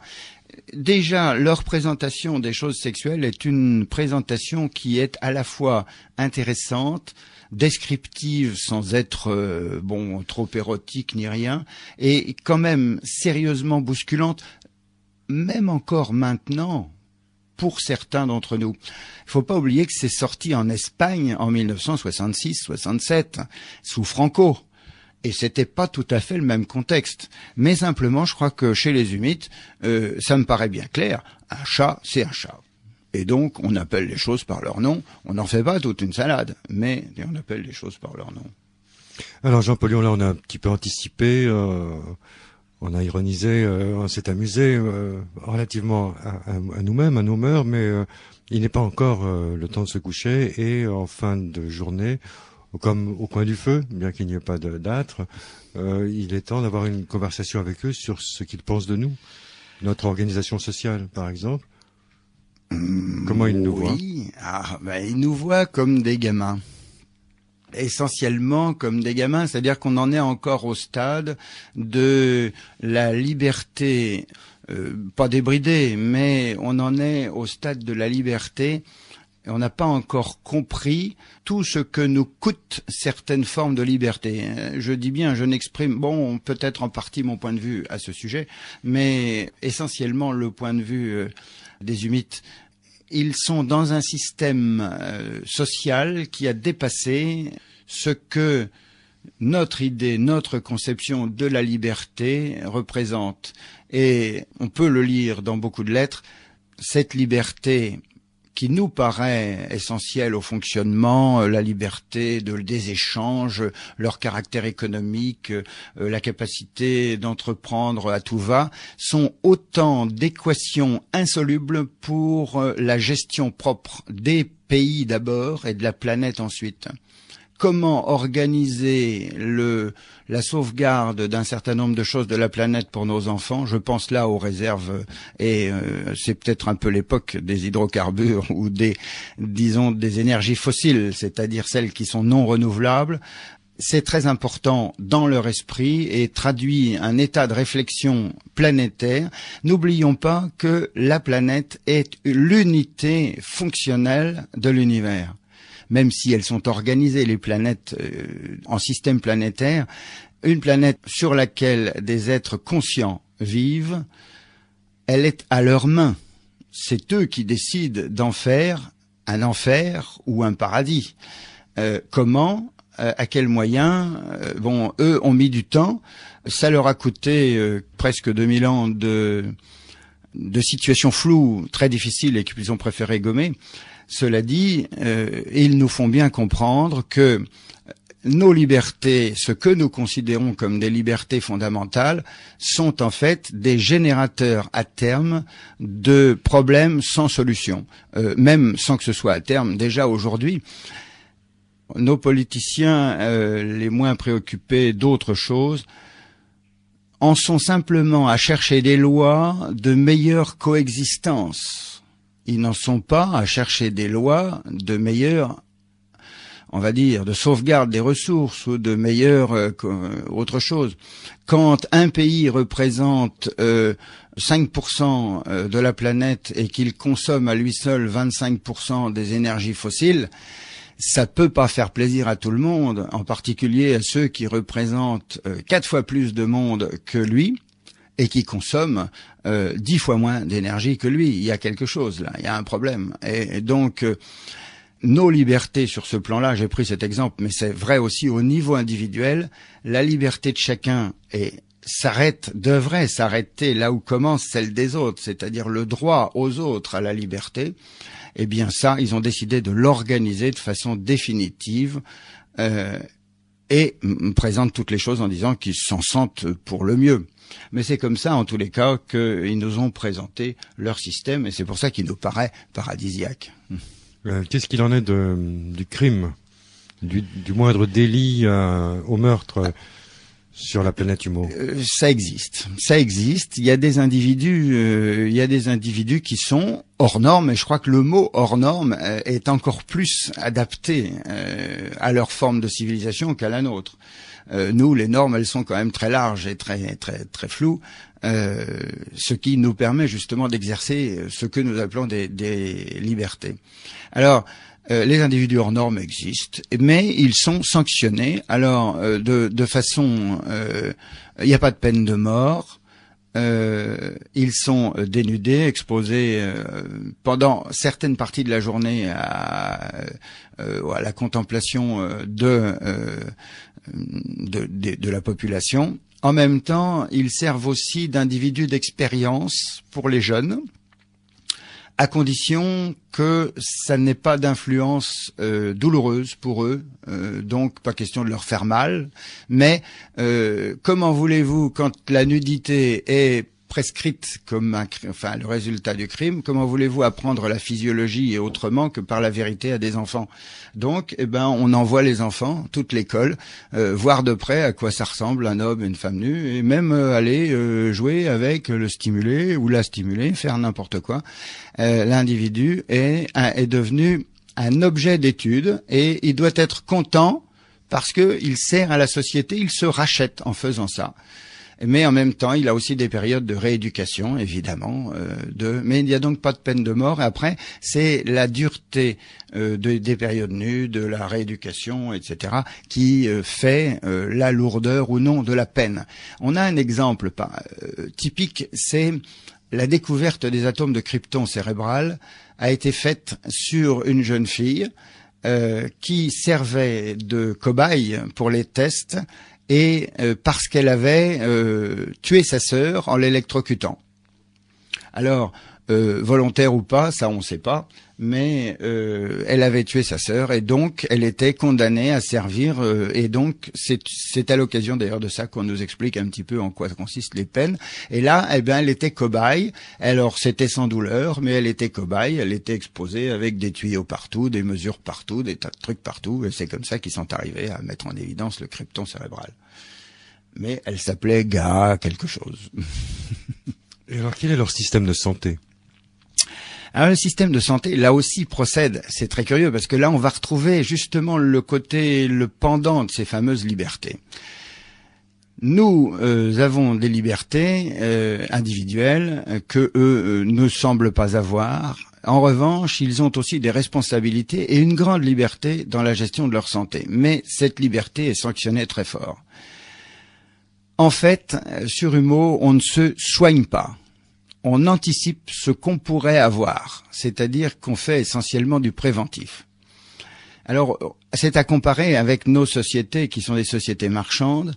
Dans une société marchande, ça ne rapporte rien de dépenser avant. Parce que faire du préventif, c'est pour l'individu, alors que pour l'instant, l'individu, on le fait cotiser, on lui demande de participer à la dépense des autres, la sienne au passage, mais on lui demande de participer à la dépense des autres, de mutualiser les risques financiers, pas les risques santé.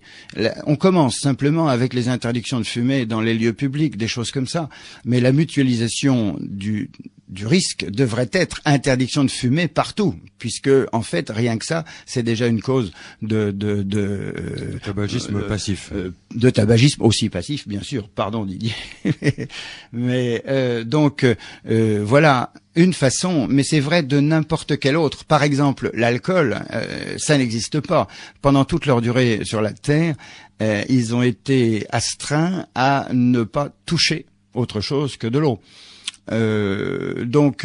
Bon, en fait, ils sont responsables de leur santé. Ils ont tous les moyens de s'assurer sa prévention, c'est-à-dire de détecter les moyens de constat d'une dérive par rapport à la norme. Alors, vous êtes un homme de 35 ans, grand, moyen, petit, etc. Ou bien vous êtes une femme de 25 ans ou de 30 ans. Et donc, il y a des profils, vous avez tel et tel antécédent familial. Donc, tout ça est en mémoire, et dès que vous pouvez, donc, si vous sentez pas dans votre peau, ou bien il y a des examens réguliers, comme nous, on pourrait aller au cholestérol ou au diabète, enfin tous les tests qu'on peut faire, donc des révisions régulières, mais à la suite de ces examens, qui se font tous par télédiagnostic, on reste chez soi, on s'expose simplement aux appareils de détection d'ondes gravitationnelles, c'est analysé par l'ordinateur en fonction de tout notre pédigré médical, etc. Et à la suite de quoi ressort, il faut rajouter tous les matins dans votre pot du matin, vous rajouterez tant de vitamines, tant pas d'excitants, mais enfin de stimulants, etc., qui sont destinés à corriger les apports vitaminiques de telle ou telle sorte. Destinés à corriger. Mais donc tout ça est éminemment préventif. En plus, les connaissances médicales sont telles que il y a tout de même quand même des opérations, par exemple, des opérations chirurgicales, quand on n'arrive pas à traiter par des moyens sans chirurgie. Et là, en plus, ils ont une chirurgie non invasive, mais bien au-delà de ce que nous savons faire, nous. Par exemple, aujourd'hui, on sait faire des appendicites et d'autres opérations sous célioscopie, c'est-à-dire on entre juste dans l'abdomen, 3 tubes, un tube qui a la lumière et la caméra, un autre tube qui a les instruments et un troisième tube en général pour apporter les pièces, les prothèses et autre chose. Et avec ça, on travaille entièrement sans ouvrir le ventre. Finalement, il y a que 3 trous qui sont des trous qui sont à peine, on passe même pas la taille du pouce. À partir de là, nous, ça c'est ce qu'on appelle la chirurgie non invasive ou presque pas invasive. Eux, c'est du travail à distance. Ils sont capables, disent-ils, de tuer des virus jusqu'à des distances de 50 cm, 1 mètre, 2 mètres. À 2 mètres de la personne malade, ils sont capables de déclencher des rayonnements susceptibles de tuer le virus et pas autre chose. Seulement lui. Alors, ils font aussi des opérations. Il y a une chose amusante, c'est que sur la table d'opération, on n'est pas habillé, on est nu. Or, la nudité. Alors ils ont contourné ça, et ils le citent à propos d'une femme, mais je suppose que peut-être que c'est les hommes qui réagissent plus face aux femmes. Les femmes sont invitées et se couvrent la peau avec des taches de couleurs mélangées dans les dimensions et dans les couleurs. Et donc, en fait, elles deviennent une espèce de kaléidoscope, vous savez, un petit peu les trucs ou le résultat d'un prisme. Et donc, ça fait comme si elles étaient habillées, et finalement, il n'y a plus aucun trait. Comme elles sont toutes habillées avec ce même type de modelage de couleurs, ça les dépersonnalise. Et donc, en fait, à ce moment-là, l'opération devient quelque chose de banal, mais c'est cité comme une façon de dépersonnaliser la nudité de la personne qui va être opérée. Alors Jean-Paul Lyon, quelle est la durée de vie moyenne sur Humo ? Alors là, on est dans le flou le plus total. Aucun document à ma connaissance n'aborde la question. J'ai retrouvé ce matin sur ce sujet une information à verser au dossier. Les retraités restent avec leurs enfants, les parents donc restent avec le foyer, les jeunes, jusqu'à l'âge de 68,2 ou quelque chose comme ça, 68 ans en tous les cas, terrestres. Rien ne dit ce qu'ils deviennent après. Savoir s'ils vont dans une structure plus collective au lieu de rester en famille, savoir si rien n'est dit. Il a circulé beaucoup de bruit sur une durée hypothétique de vie de 120 ans. Ça nous fait, bon, pour l'instant, on rêve tous de vivre plus vieux. Encore faut-il voir dans quel état. Je crois que c'est une vraie question, donc on devrait tous se poser. Dans quel état et à quel prix? En fait, on n'a aucune indication. Il a circulé une information comme quoi Sesma aurait publié qu'une lettre disait qu'ils avaient 120 ans au maximum. Moi, je n'ai rien vu de tel, et donc je ne peux pas dire. C'est le flou intégral. Bon, je peux pas en dire plus. Il est probable, compte tenu de ce qu'on voit, la structure très organisée de cette société, il est probable que la mort, la disparition, dont on nous dit que c'est la transformation en hélium quand même. Alors nous, bon, la crémation, c'est la transformation en fumée. Eux, c'est la transformation en hélium. Je verrais bien quelque chose de déclenché dans un épanouissement, quelque chose comme je dirais, une euthanasie bien réussie ou quelque chose comme ça, avec la volonté des gens de faire le grand voyage et de retrouver l'esprit collectif cette fois-là, puisque ils vont retrouver l'esprit collectif par leur âme et plus par les problèmes du corps. Mais justement, ça nous amène à l'heure de la méditation. Jean-Paul Lyon, tu nous disais tout à l'heure qu'il pratique 1 heure, 1 heure et demie tous les jours. Et donc, est-ce qu'il s'agit pour eux, à part le fait de passer leurs actes en revue à la fin de la journée, est-ce qu'il s'agit aussi d'un acte de louange envers un esprit créateur? Ah, c'est beaucoup plus que ça. C'est beaucoup plus que ça parce qu'en fait, ils sont arrivés à un seuil de connaissance tel que par une méditation coordonnée, c'est-à-dire des actions mentales coordonnées, ils sont capables d'induire des influences dans l'esprit collectif.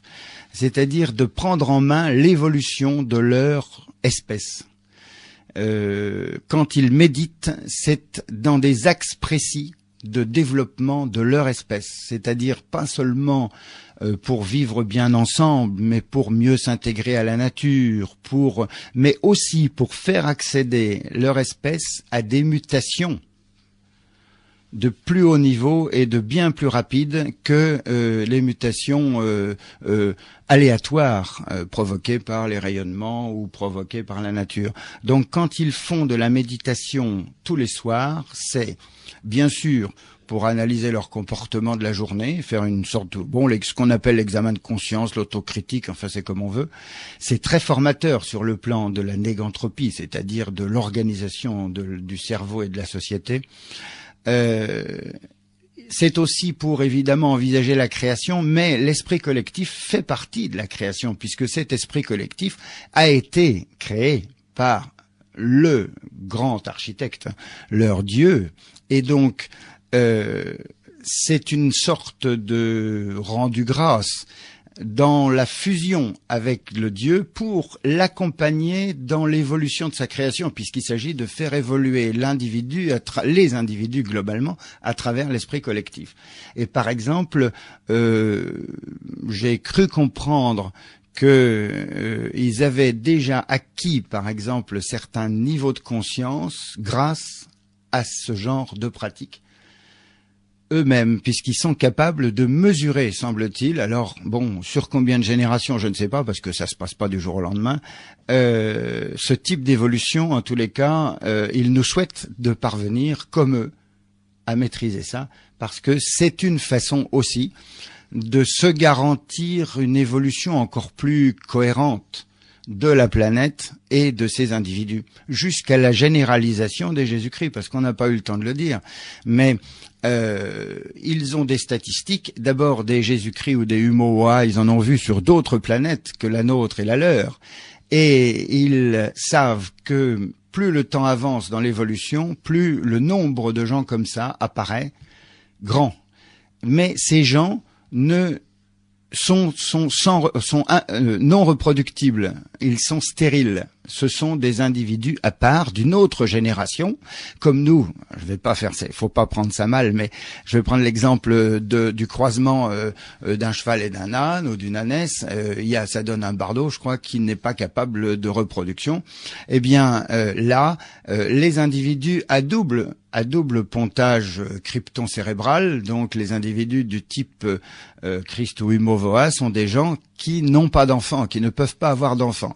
Plus la population, alors on parle là en millions d'années d'évolution, mais voire en dizaines de millions d'années d'évolution, plus la population de la planète s'enrichit en gens de cet ordre, plus elle s'enrichit naturellement en qualité de la vie, en qualité d'échanges psychosociaux, etc., puisque ce n'est plus que des relations fraternelles, d'amour, etc., mais elle s'appauvrit en capacité reproductive. Et c'est comme ça qu'à terme, toutes les évolutions des planètes sur lesquelles il y a des êtres conscients se terminent. Il ne faut pas imaginer qu'une planète va se détruire dans la disparition de son étoile. Il nous explique clairement que, en fait, les individus de la planète s'auto-éteignent par incapacité reproductive progressivement, et finalement, la vie consciente sur la planète se termine avant la vie de l'étoile. On est à des échelles de quelques dizaines de millions d'années en face de milliards d'années pour l'étoile. Ça évoque un peu la pensée cathare sur cette Terre.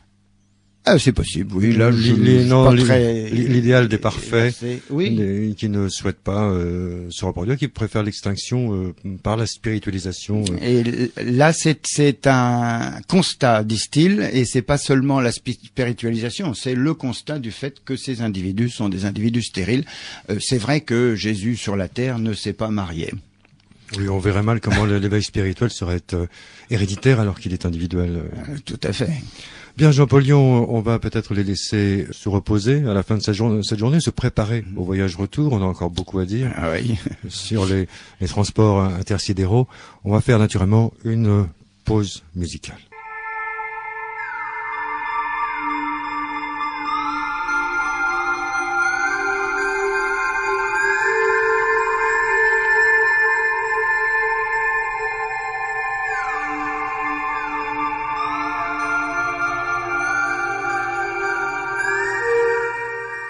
Alors, résumé des chapitres précédents, vous êtes à l'écoute de Radio Ici et Maintenant. Ben oui, il faut le rappeler, c'est très terrestre, c'est assez terre à terre, mais on est embarqué là à quelques années-lumière avec Jean-Paul Lyon qui nous raconte la vie quotidienne sur la planète Humo. Tout cela entièrement basé sur ce qu'il est convenu d'appeler les lettres humites, c'est-à-dire des lettres qui ont été communiquées à des terriens au fil de 30 et quelques années. On en parlera plus en détail dans un instant. Donc Jean-Paul Lyon a travaillé lui-même 5 à 6 ans sur le décodage du langage humite, parce que ces lettres, 1200 à 1400 pages, selon que c'est écrit petit ou c'est écrit gros, elles sont émaillées donc d'un vocabulaire assez riche, plusieurs centaines de mots. Il en a trouvé la clé, d'où le surnom, le pseudonyme d'écrivain Jean-Paul Lyon. C'est amusant, n'est-ce pas? Sa méthode de se présenter avant de faire tomber l'anonymat d'ici quelques temps. Jean-Paul Lyon a donc produit un travail énorme qui a la forme d'un ouvrage qui s'appelle Humo de vrais extraterrestres, qui est publié par les éditions Aldan, et qu'on peut trouver pratiquement un peu partout, bien que l'éditeur soit suisse.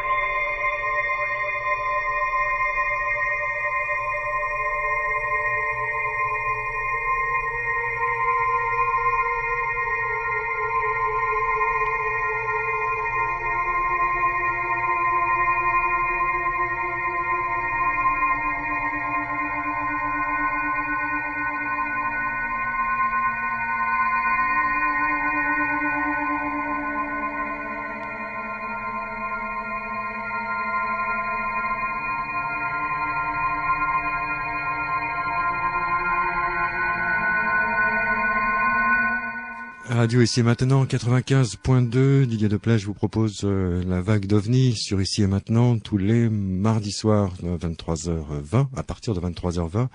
Notre invité aujourd'hui est Jean Pollion et on vient d'explorer la planète Humo uniquement à partir des textes humides.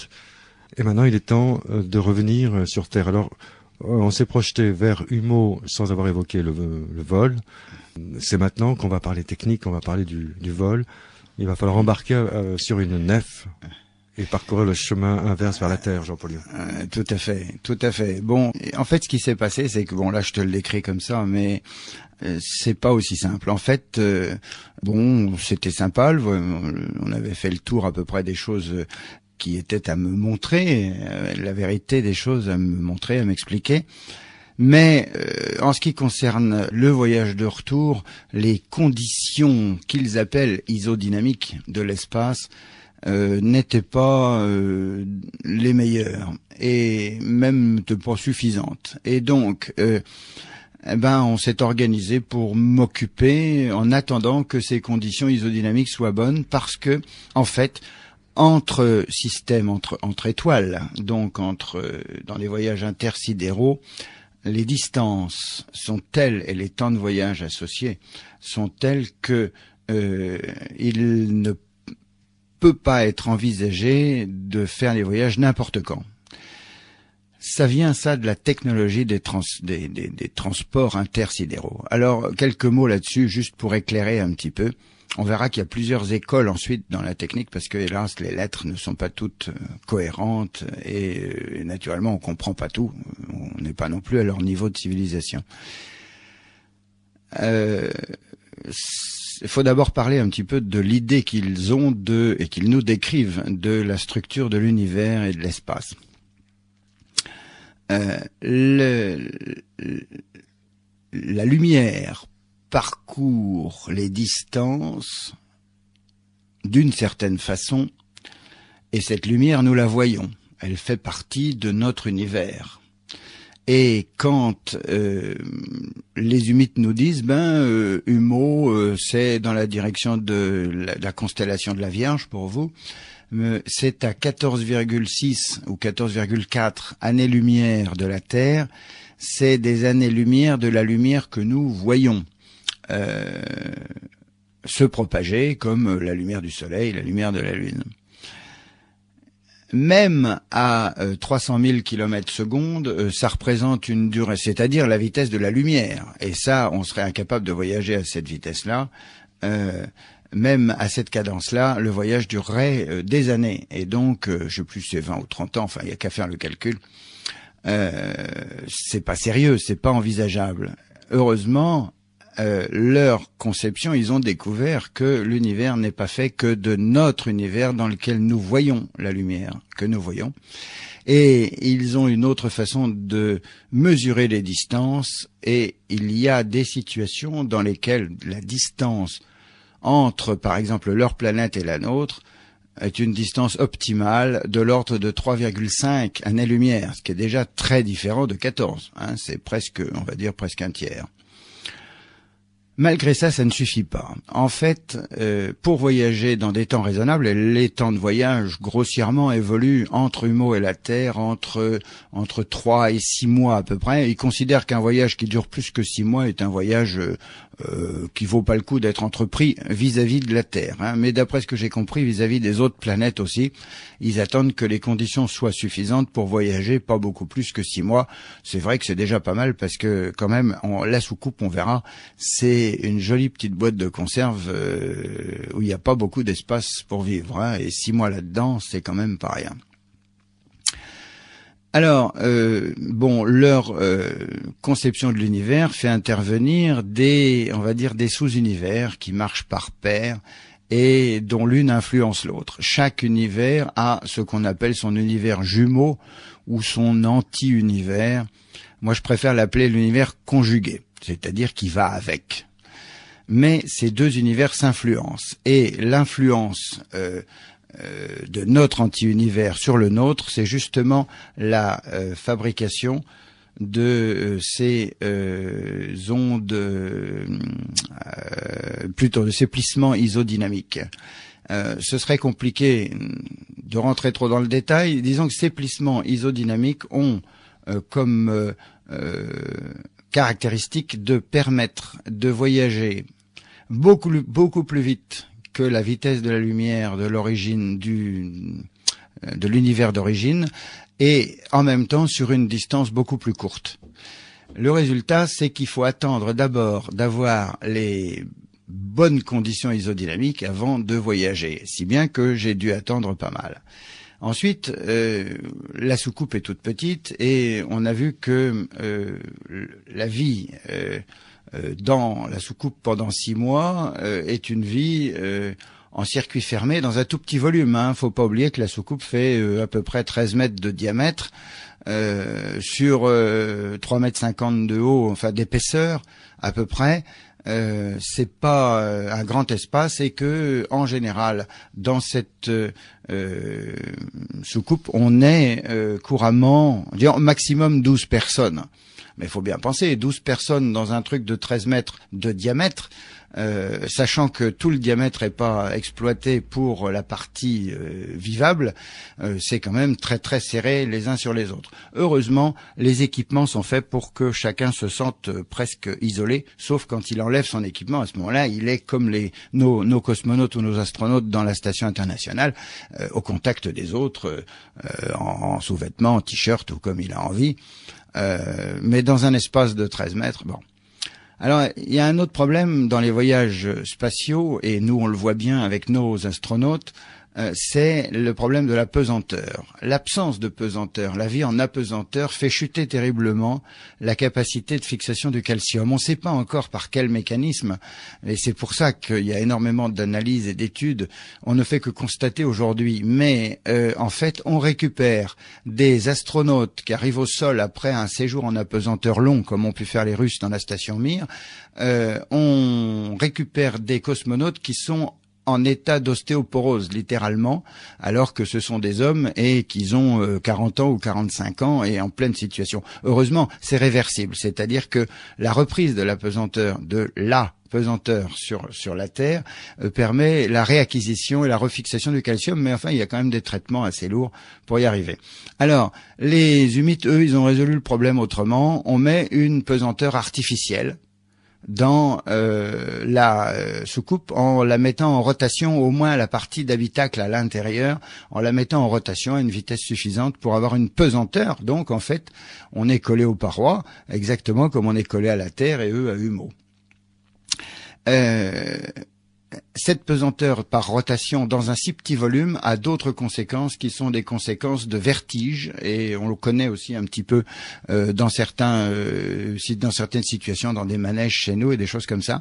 Donc j'ai reçu, comme les humides, une petite opération. On m'a collé, bon, je sais pas trop ce que c'est, un machin magnétique peut-être, quelque chose comme ça, mais près de l'oreille interne, de chacune des oreilles, de façon à supporter cette rotation sans malaise et sans autres difficultés. On m'a aussi appris naturellement à gérer mon scaphandre et mon costume d'accélération, puisque c'est le nom de ce scaphandre. Et puis il a fallu naturellement que je m'habitue à ce fameux dispositif anal de gestion autonome de l'eau et de la survie à l'intérieur, tant que je suis en situation comme ça. Et puis, ça c'était pour le voyage aller. Donc pour le voyage retour, une fois que les conditions isodynamiques ont été déclarées suffisantes, rien d'autre, on monte dans la soucoupe par en dessous, c'est une trappe qui est ouverte, on monte, il y a une espèce d'escalier qui descend, on rentre à l'intérieur, et puis à l'intérieur, alors c'est assez étonnant parce que on rentre, c'est à l'arrêt, mais on rentre perpendiculaire au moulin. Quand je dis le moulin, c'est-à-dire la cabine centrale qui tourne, comme la cabine centrale, elle est censée tourner, mais à l'arrêt, quand la soucoupe est posée, évidemment, ça tourne pas. Donc, on monte debout dedans, alors qu'en fait, quand ça va tourner, on va pas se trouver dans le bon sens. Alors, il y a toute une astuce, mais en fait, ça commence d'abord par la gelée d'accélération. Donc, on monte dedans normalement. dès que la trappe est fermée, la gelée d'accélération est immédiatement injectée et on est bloqué. Donc on enfile bien sûr son scaphandre avant, hein, et la gelée d'accélération ensuite nous bloque et pendant tout le décollage et pendant la mise en accélération, on va rester comme ça dans le fromage blanc. Alors complète. Quand je dis fromage blanc, je veux dire on perd pas conscience du tout. C'est la sensation qu'on a de baigner dans une espèce de masse à la fois modelable, mais pas assez ferme, mais pas trop ferme. Hein, mais on peut bouger. Mais on bouge relativement difficilement, mais on bouge, on peut bouger. Oui, je dis oui, la consistance un peu du fromage blanc, quoi, pas trop battu. Hein. Et puis et ça se passe. Alors faut attendre là les accélérations. Alors ça fonctionne de façon très étonnante. Cette gelée, ce que j'appelle la gelée en fait, qu'ils appellent taxée, est une matière thixotropique. Alors, qu'est-ce que c'est la caractéristique de la thixotropie? C'est un liquide capable de devenir solide ou de redevenir liquide sur une commande mécanique. En principe, sur une commande mécanique. C'est le cas de ce qui sert les bouts de forage des pétroliers, puisque en fait, le problème d'un pétrolier, c'est d'abord, au fur et à mesure que ça fait un trou, il faut bien évacuer ce que ça a produit. Comme une chignole, ça fait remonter les copeaux, hein. Et donc là, mais quand c'est à 2 kilomètres de profondeur, il faut quand même bien faire remonter les copeaux de terre. Mais surtout, on peut pas forer du jour de début jusqu'à la fin en continuité. Il y a des moments où il faut s'arrêter, en particulier quand on rajoute un tube. Quand on rajoute un tube, le forage s'arrête. Il faut remonter le train de tube, faire remonter la tête, rajouter un tube et pas redescendre, hein, mais on rajoute un tube pour rallonger. Donc on arrête la rotation, on la reprend. Et comme il faut pas que tout s'embourbe, etc., en fait, la boue devient solide le temps de l'arrêt. Et dès qu'on bouge en remettant la tête de forage, le trépan en fonctionnement, la boue redevient molle. Et donc la gelée, c'est la même chose dans l'engin, sauf que là, la commande est réalisée par une commande électromagnétique. Et cette gelée, donc, alterne de l'état, c'est ce que veut dire taxer, alterne de l'état solide à l'état liquide. On va dire 20, oui, non, peut-être pas, enfin disons, au moins 20 fois par seconde. Et chaque fois, la boue est liquide quand il n'y a pas d'accélération et elle redevient solide dès qu'il y a une accélération. C'est coordonné avec les accélérations. C'est-à-dire qu'au lieu d'encaisser une accélération continue, de 3G ou de 4G comme nos fusées le font pour lancer les gens dans l'espace, et qui limite, le corps humain est incapable de supporter des accélérations supérieures à 10G, hein, c'est déjà énorme, hein. Si on veut retrouver ses tripes dans ses talons, n'importe, il y a qu'à faire comme ça. Alors qu'en réalité, là c'est beaucoup plus astucieux et ça fonctionne très bien. En fait, on a des phases d'accélération très supérieures à 10G, hein, on a jusqu'à 20-25G, mais pendant des fractions de secondes, alternées avec des arrêts. Donc le corps humain n'a pas le temps de réagir en une fraction de seconde si un déplacement, une fraction, un vingtième de seconde, si un déplacement d'organe a lieu, il est marginal, très faible. Et donc, en fait, l'individu est pris en charge la moitié du temps à des accélérations très fortes. Et l'accélération moyenne résultante est une accélération du type 18, 20G, ça dépend de la répartition des temps. Et en fait, c'est toute l'astuce, ça permet donc d'avoir des accélérations suffisamment longues, enfin, qui permettent une intégration longue, au lieu d'avoir une accélération continue que le corps n'aurait pas supportée. Bref, et donc une fois que le régime stable est obtenu, la cabine centrale ayant été mise en rotation déjà depuis longtemps, on a progressivement pris une position qui est périphérique, hein, au fur et à mesure, puisqu'on peut bouger dans la gelée. Et donc on a une combinaison des accélérations de l'engin et de la rotation de la cabine au milieu. Et quand la gelée est sortie, on est dedans et c'est fini. Alors en fait ça se passe à l'intérieur, on s'aperçoit de rien. En fait, au moment, non, c'est moi qui bouge, au moment où il y a un moment crucial dans le voyage, c'est le moment où on change d'univers. Alors, on s'aperçoit pas de grand-chose, en fait. On s'aperçoit pas de grand-chose. Il y a une espèce d'hésitation brutale, puis une sorte de trou noir qui dure, mais vraiment une mini fraction de seconde. On pourrait dire que c'est presque du type subliminal comme sensation. Mais autrement, on ne perçoit absolument rien en termes d'accélération soi-même ou de changement de vitesse. Et pourtant, on a la nef qui va brutalement changer de vitesse dans un rapport qui est le rapport des vitesses et des masses de l'univers conjugué. Alors, l'univers de voyage, pas l'univers conjugué. Là, je vais en différence avec la lecture de Jean-Pierre Petit. Jean-Pierre Petit pense que le voyage se fait, d'après ses calculs, dans l'univers conjugué. Moi, je ne le pense pas. Je pense que c'est dans le même univers, vécu et vu comme un univers différent, en fait. Donc, avec une vitesse de la lumière différente. Ça, on rentrerait dans des modèles beaucoup plus complexes pour en discuter. Ça fait intervenir l'incrément du temps. Sur ce plan-là, d'ailleurs, le temps qui est discret, discontinu, comme tout le modèle humide, ça rejoint une partie, pas tout, mais une partie des éléments et de la théorie qui est soutenue par Éric Julien, je crois. Hein.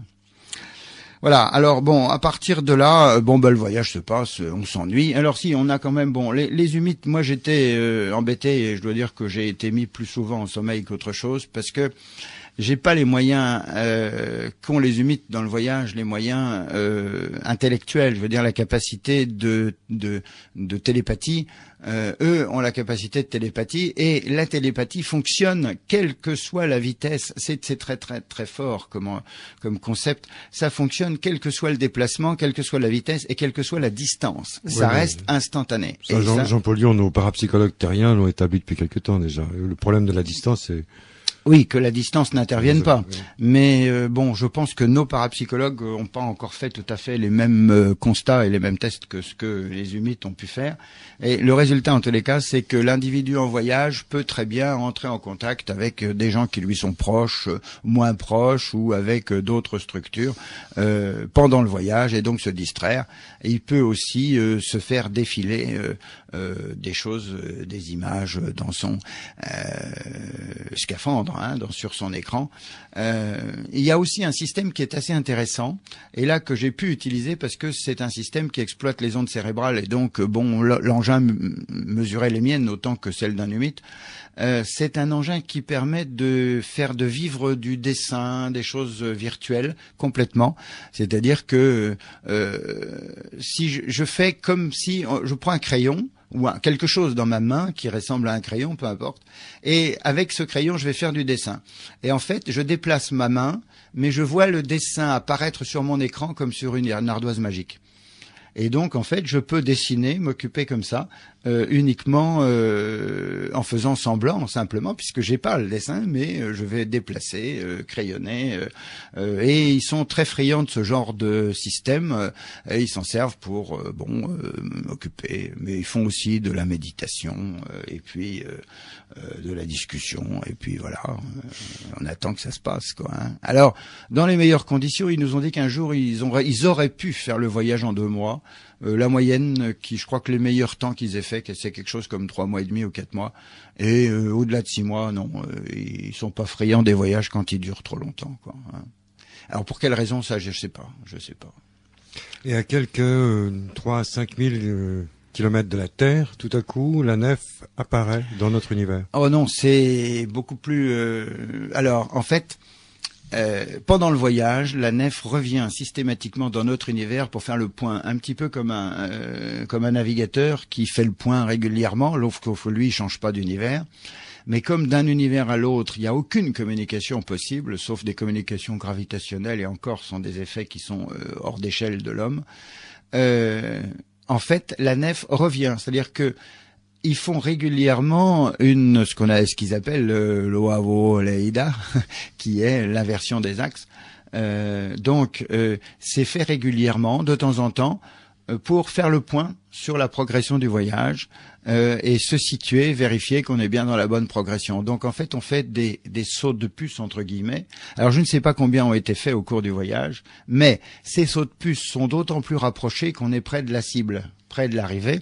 Et, en fait, à chaque saut de puce, on en profite pour faire le tour de tout ce qui se passe autour, pour éviter de faire une sortie malvenue, un saut de puce malvenu dans quelque chose qui existe.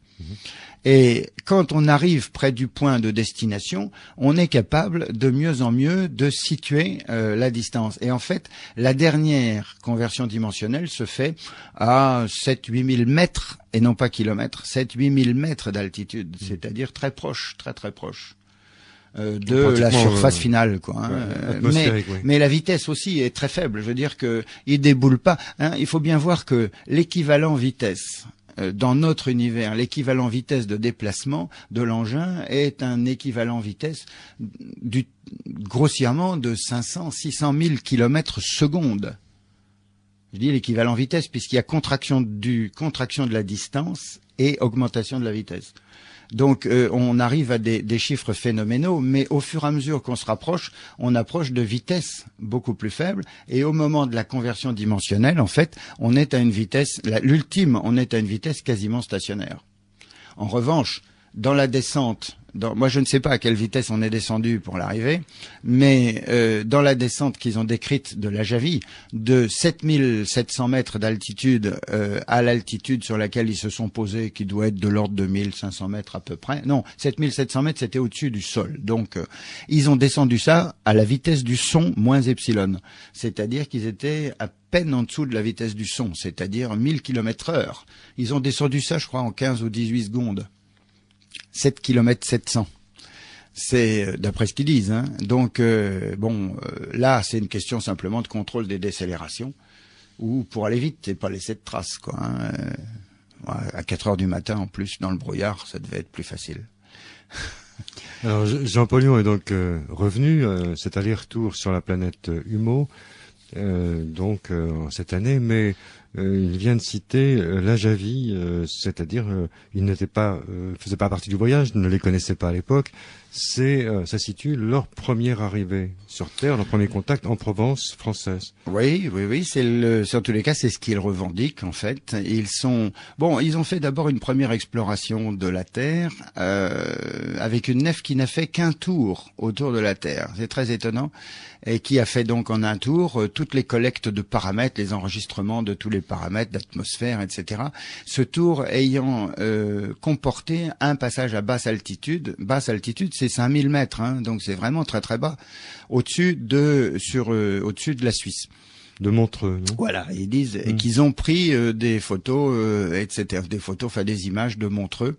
Mais avec des promeneurs avec un drôle de tuyau dans la bouche. Oui, c'est ça en particulier, mais aussi une comparaison des longueurs de cheveux en présence de mamelles ou non, qui a permis de faire mais c'était en 1950, de faire la relation entre la longueur des cheveux et le sexe le plus généralement admis.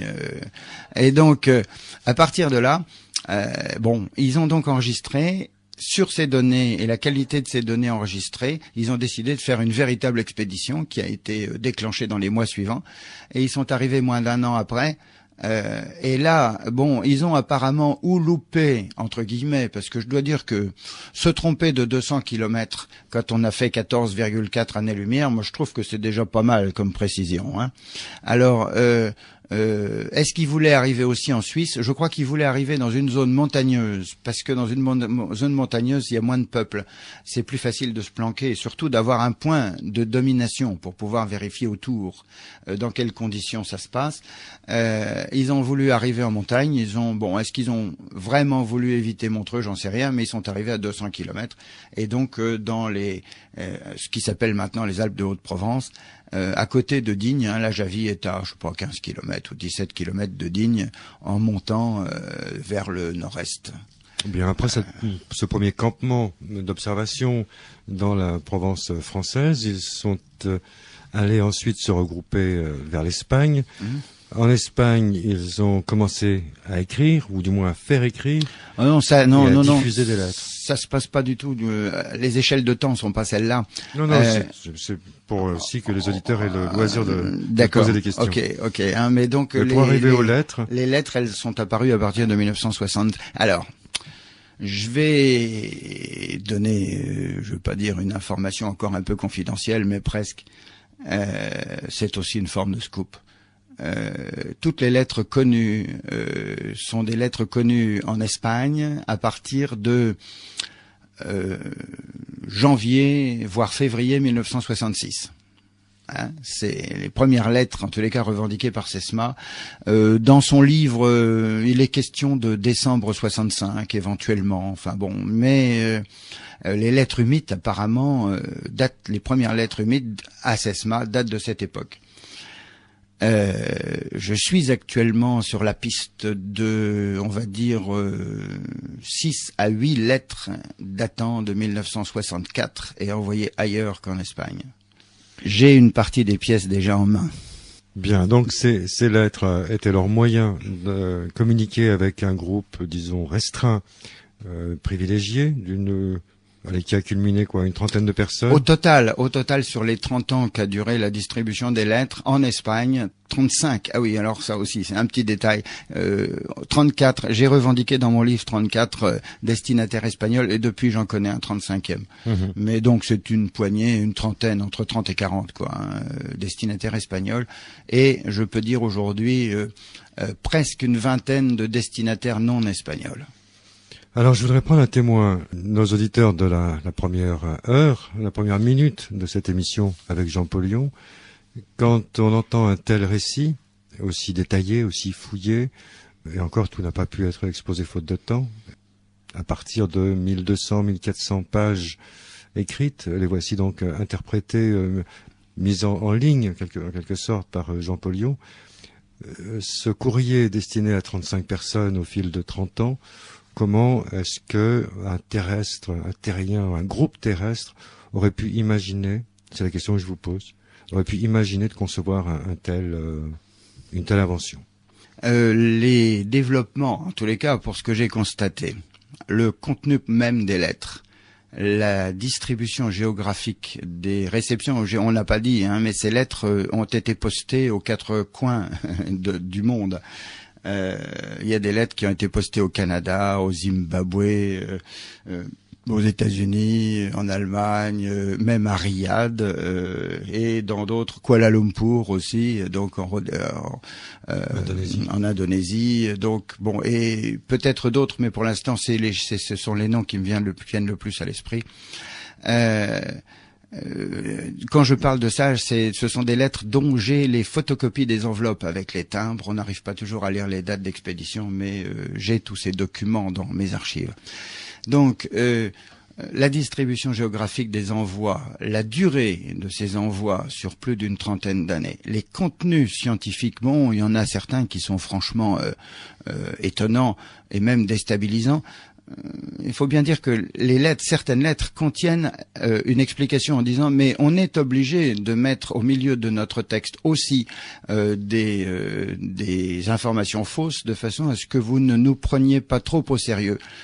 Au long de presque toutes les lettres, il est bien dit prenez notre témoignage comme l'explication de l'existence d'une vie autre que sur votre planète et rien d'autre. Ne prenez pas au sérieux ce qu'on vous dit, c'est seulement à titre documentaire et c'est tout. Ne nous croyez pas, parce qu'ils ont bien constaté tout de suite que ceux qui recevaient des lettres se sont tout de suite sentis des élus, on va dire, des gens qui se disaient ça y est, nous voilà en contact avec des gens qui ont un niveau de civilisation tel que c'est des demi-dieux, quoi.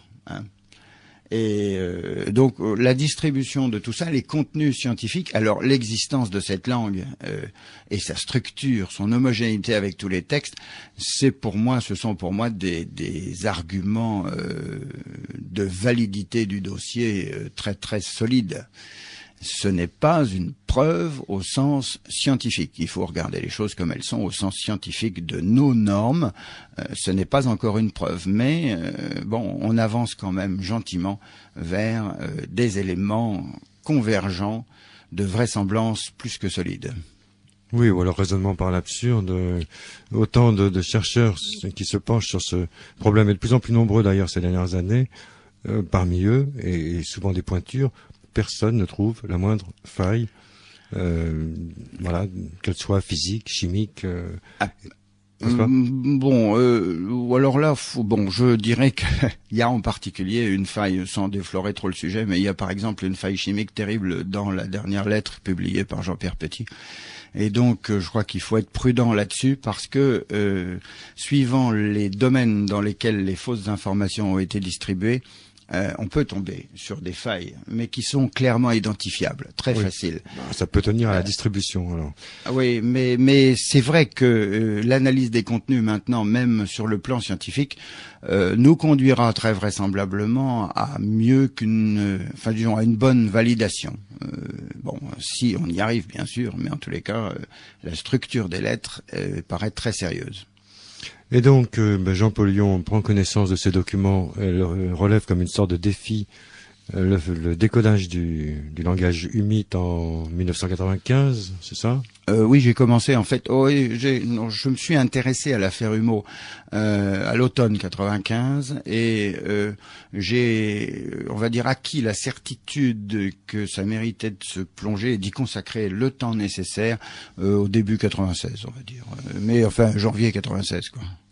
Et pour nous rapprocher de l'ici et du maintenant, de ce temps présent, c'est en août 2002 qu'on a vu, sous la forme de ce livre, Humeau, de vrais extraterrestres, première conclusion de ce travail. En juin, juin 2002. Juin 2002. 21 juin, je crois. 2 mois plus tard, sur Internet, juin, oui. 2 mois plus tard, Jean Pollion, sur Internet apparaît ce qui s'appelle une liste de diffusion, Humeau-science, science au pluriel, à laquelle s'agglomère, qui est rejointe par des chercheurs de toutes disciplines. Et c'est donc par un simple abonnement que l'on reçoit dans son email, via sa messagerie, on reçoit des emails de tous les contributeurs de la liste. Et personnellement, je le ressens comme une sorte d'université en cours du soir, de rattrapage pour des chercheurs qui s'instruisent de plus savants qu'eux.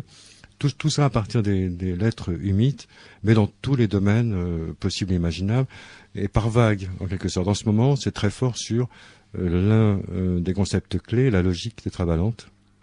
Oui, il y a eu un moment sur la logique très tétravalente. Il faut, je dirais, à propos de la liste, j'ai souhaité dans la conclusion de mon livre le rassemblement du maximum d'énergie scientifique pour aborder enfin avec sérieux cet ensemble de documents qui a été boudé par les gens de la science officielle, ou du moins les conceptions officielles de la science.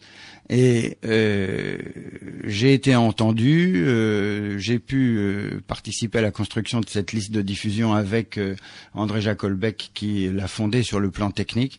Et je dois dire que nous sommes très heureux de rassembler des contributeurs au-delà même de la France, chose à laquelle je n'avais pas pensé au départ.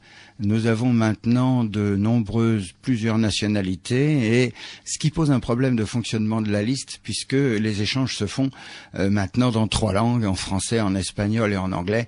Mais voilà, par exemple, un élément évident de la mise en évidence de la nécessité de l'apprentissage des langues et de la pratique des langues. Et là, si les Français ont un peu de retard, c'est le moment d'en prendre conscience et de s'en servir. Cet outil est phénoménal. Alors, pour revenir à l'outil Internet, j'entends, et bien sûr, une liste de discussions avec des échanges qui sont d'un très très bon niveau. Je crois que tout le monde, même des listes concurrentes qui existent, nous le reconnaît.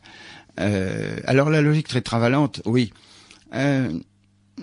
Je dirais que ce que j'ai vu sur la liste, sur la logique tétravalente, correspond à des réflexions terriennes à dominante encore mathématique. C'est-à-dire qu'on cherche encore des combinaisons de valeurs de vérité dans une logique qui soit, je crois que le mot logique n'est pas utilisé dans le même sens que les humites l'ont utilisé. La logique tétravalente pour eux est constituée par les 4 axiomes fondateurs de toute leur pensée vis-à-vis de la vie et de l'univers et de la vie. Et je vais résumer ces 4 axiomes fondamentaux. Il y a 2 sortes de choses dans l'univers, les choses dimensionnelles et donc accessibles à nos sens, et les choses adimensionnelles et donc accessibles à notre cerveau, c'est-à-dire les sentiments, la peur, la crainte, la bonté, l'amour, Dieu, l'âme, toutes choses qui sont, on dirait nous, impalpables, au lieu de dire dimensionnelles. Dans les choses dimensionnelles, il y en a 2 sortes. Celles que l'on a vérifiées, dont on a vérifié l'effectivité. On va dire les choses qui ont été prouvées. Avec notre langage, on va dire les choses qui ont été prouvées. C'est le premier principe de la logique tétravalente. Le deuxième principe, ce sont les choses qui n'ont pas été prouvées. Ce sont les choses qui sont en puissance de futures preuves. Et là, on sent déjà le doute sur l'évolution, c'est-à-dire ce que je sais aujourd'hui n'est pas ce que je saurai demain. On aurait dit à Copernic que une masse déforme l'espace, comme Einstein a pu le démontrer et on a pu le valider, il aurait dit au fou. Peut-être qu'il aurait compris quand même, mais il aurait dit au fou. Donc, quand les humites disent ce qui n'est pas démontré, en fait, ils disent pas tout à fait ce n'est pas démontré, ils disent que c'est encore en germe dans ma tête.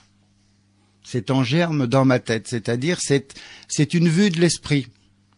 C'est quelque chose que j'ai dans la tête mais qui n'a pas de réalité. Mais comme ils ne disent pas de négation, ils disent c'est une vue de l'esprit. Tout ça est en potentiel de future validation.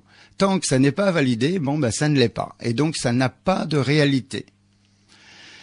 C'est le deuxième principe. Le troisième principe, ça concerne les sentiments. Et ça, c'est pour dire simplement que toutes ces choses que sont les sentiments sont des choses différentes des choses dimensionnelles. Et ces sentiments correspondent à, pour nous, le fonctionnement du cerveau, à des combinaisons de souvenirs, à des combinaisons de choses qu'on a dans la mémoire. Des manifestations de la permanence des choses, de la mémoire. Pour eux, la mémoire, c'est la manifestation de la permanence des choses, d'eau. Et donc, ce troisième principe fait rentrer dans le modèle fondateur, dans les 4 principes fondateurs, fait rentrer tout ce qui est éliminé par notre science officielle et qui refuse de considérer que le modèle dépasse uniquement ce qu'on peut vérifier à la paillasse ou au télescope. Les sentiments, l'être humain, la conscience, voilà des choses, et la conscience encore, elle a disons des dimensions palpables, la conscience, dans certaines formes, certains modèles de relations. Donc, ce troisième principe, il y a aussi dans le modèle des sentiments. Et le 4e principe, c'est l'expression du fait que tout est lié, tout est dépendant. C'est-à-dire, en fait, il faut bien le comprendre, les sentiments, par exemple, sont liés aux choses validées et aux choses non validées. Donc, tout est lié.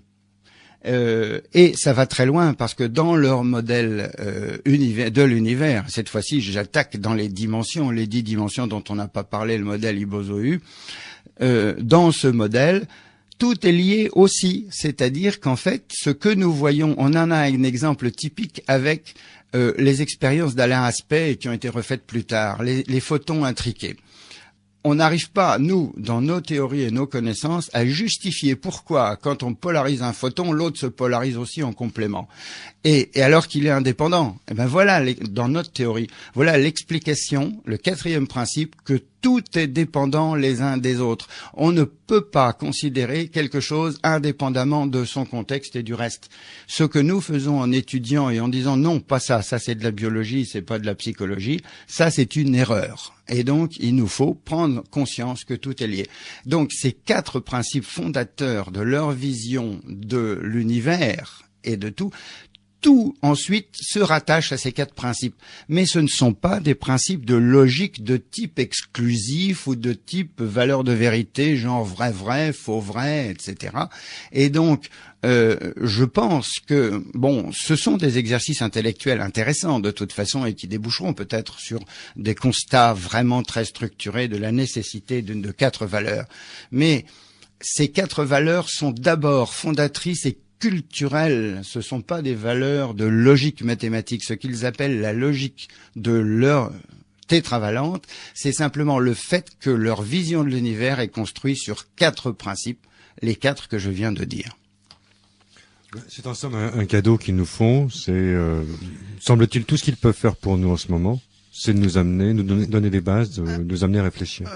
Oui et non. Alors là, je serai un petit peu plus mesuré. Je veux dire par là, pas que ce soit de la démesure, mais en réalité, ils se sont sentis en dette vis-à-vis de nous. Le jour où ils ont attrapé un signal radioélectrique qui leur a montré qu'il y avait probablement une vie sur la Terre et qu'ils ont trouvé donc, ils sont venus et qu'ils ont trouvé des individus avec une conscience, etc. Ils ont trouvé sur la Terre une quantité de richesse. D'abord, de l'information, tout simplement, sur une autre planète, construite autrement, avec des séparations de continents, des races, etc. Faut bien penser une chose, ils ont trouvé sur la Terre un kaléidoscope qu'ils n'ont pas trouvé sur les autres planètes. Ils ont trouvé chez nous des jaunes, des noirs, des rouges, des blancs. Chez eux, ils sont tous blancs, et tout ça sur la même planète. Alors avec des modes de vie et des choses tellement différentes, des échelles de développement terribles. Il y avait encore en 1930 des gens qui vivaient, et les explorateurs qui ont trouvé en 1935 en Nouvelle-Guinée, je crois, des gens qui vivaient littéralement à l'âge de pierre. Des choses vraiment, inimaginables chez eux puisque le développement est coordonné. Alors ils ont trouvé chez nous des quantités de richesses, dont artistiques. Ils ont fait des copies de tout ça gentiment parce qu'après tout, ils ne nous laisaient pas, comme ils disaient. Ils ne nous laisaient pas. Ils se sont donc trouvés en situation de dette morale et informative. Et donc, ces lettres sont destinées à compenser cette dette informative en disant, puisqu'on a des informations sur vous, nous, on vous donne des informations sur nous. Voilà. Mais surtout, ne les prenez pas pour du pain blanc, ne nous croyez pas, c'est-à-dire ne devenez pas des fans des humites, et ils ont raison, après tout. Simplement, il faut le prendre comme quelque chose d'ethnographique, de très intéressant sur le type de devenir auquel on peut ou pas rêver d'évoluer. Il y a beaucoup de choses qui font simplement réfléchir sur nos comportements. Leur présentation de leur société est quand même très pédagogique. Alors, ils ont liquidé une dette et ils ont dit que, comme ils trouvaient qu'on était très turbulent, surtout avec l'arme atomique que nous avons développée, ils nous reprochent une chose, c'est le décalage de notre développement technologique avec notre développement mental, psychosocial. Il compare ça à de la nitroglycérine entre les mains d'un bébé, c'est-à-dire qu'en fait on a les moyens de se faire sauter la tête et le manque de recul psychologique qui va avec, puisque on est encore capable de vouloir déclarer la guerre pour des questions qui restent encore discutables. Mais là, je déborde un petit peu du sujet. Cela dit, ils ont soldé leurs dettes, ils ont dit qu'ils resteraient sur Terre ils sont persuadés que nous allons à une situation de crise irrémédiable et inévitable, une situation de crise inévitable, et qu'ils veulent rester là jusqu'à cette situation de crise pour éventuellement intervenir si cette crise devait devenir génératrice de danger, de disparition de l'espèce. À partir de là, ils n'ont pas dit autre chose. Il ne s'agit pas de nous aider, à mon avis, au-delà des idées qu'ils nous ont données. Je ne crois pas qu'il faille imaginer que les humides sont là en train de se dire on y va pas, on dit ci, on dit ça. Non, ils ont donné leurs informations, ils ont soldé leurs dettes. Maintenant, ils sont là en observateur en disant il y aura crise. Dans combien de temps? C'est très amusant parce que c'est amusant entre guillemets. Ces textes ont 30 ans. La lettre dans laquelle ils disent qu'on va vers la crise inéluctablement date de 1988. le 11 septembre, c'était 2001, c'est-à-dire 13 ans plus tard. Quand j'avais lu cette lettre, je m'étais dit que peut-être que non, ce serait sûrement mes enfants qui vivraient les premiers accros. Et en fait, il est probable que les premiers accros ont déjà lieu. Sous cette forme, la première forme, il y en aura d'autres, mais bon, voilà. Bien, vous êtes sur Radio Ici Maintenant 95.2 en compagnie de Jean-Paul Lyon. Il serait temps de tout de même donner au moins une fois l'adresse internet qui, il n'y a pas si longtemps encore, était humo.free.fr sans les 3 W, surtout pas les 3 W. Oui. Donc http:// humo.free.fr, devenu beaucoup plus récemment, humoscience.org. Oui, je pense que HumoFree existe toujours, mais en fait, HumoScience, humo-science au pluriel.org va devenir un site qui est structuré en fonction, beaucoup plus. Si vous voulez, HumoFree est un site qui existait avant et qui a été donc qui a accueilli les débuts d'HumoScience, et bon, c'était très bien. Maintenant, le site change de forme, se présente autrement, plus convivial, plus moderne, et en même temps, on met sur HumoScience maintenant les lettres au fur et à mesure qu'elles sont contrôlées vis-à-vis des originaux, des traductions des originaux, parce qu'actuellement, tout ce qui est sur HumoFree sont des traductions gesto ou des traductions récupérées à gauche et à droite, et qui, en particulier, des traductions faites sur la base des documents Aguirre, qui eux-mêmes ne sont pas des documents reflets des documents originaux. Le docteur Aguirre, quand il a recopié les originaux, a fait quelquefois des coupes sombres et des ajouts de son goût pour donner des explications ou son point de vue, choses qui ne sont pas du tout dans les originaux. Donc il y a certaines lettres dont le contenu est sensiblement... Bon, on peut le percevoir autrement dans l'original. Ces commentaires sont en trop, et en particulier les coupes sombres. Il y a un document dans lequel il a sauté littéralement une page, un autre document dans lequel il s'est emmêlé dans les copies, et comme le texte correspondait pas bien, il a fait une phrase de soudure avec la fin de la première et le début de la suivante. De l'autre page. Alors, on s'est un petit peu amusé à reconstituer à partir de l'original, mais enfin, voilà. Bien, j'ajouterai une chose ou deux. L'affaire remonte à 30 ans. On pourrait croire qu'elle est donc ancienne et que tout a été dit, pas du tout. De mon point de vue, l'internet, le rôle de l'internet est considérable et donne une expansion à cette étude qu'elle n'a jamais eue en 30 ans. C'est donc le début de l'affaire Humo plutôt que sa conclusion. Oui, Internet. Bon, en fait, il y a deux choses à mon avis. Bon, c'est vrai qu'il y a la chose de base, c'est que la compréhension de la langue amène quand même une autre vision du dossier. Tant qu'on était dans des lettres traduites un peu vite sur des bases pas forcément sûres et sans autre élément que des interprétations sur la propulsion ou des théories cosmologiques, en revanche, très intéressantes, faites par Jean-Pierre Petit, la compréhension de la langue combinée avec la disponibilité d'un Internet dans un état, on va dire, presque majeur, mature, je dis presque parce qu'il y a encore pas mal de choses à progresser, enfin c'est déjà un bel outil, nous permet de dépasser les frontières et de faire travailler en cohérence sur différents sujets des chercheurs de plusieurs et des gens qui n'hésitent pas à se sortir des rails, ça c'est bien, des gens qui sortent des rails de la pensée officielle. Bon, évidemment, ils utilisent des pseudos et on les comprend bien, clairement. Et Jean-Paul Lyon le premier. Oui, tout à fait, tout à fait. Et bon, et j'ai donc des confrères qui l'ont fait aussi. Et pourquoi pas, je dirais que à partir du moment où les choses sont claires, c'est-à-dire où d'entrée de jeu, on explique, on dit. C'est-à-dire, bon, vous me mettez le nom que vous voulez, finalement. Ce qui compte, c'est ce que je suis, et éventuellement ce que je dis ou ce que j'écris. Le vrai nom là-dedans, c'est quoi? C'est tout.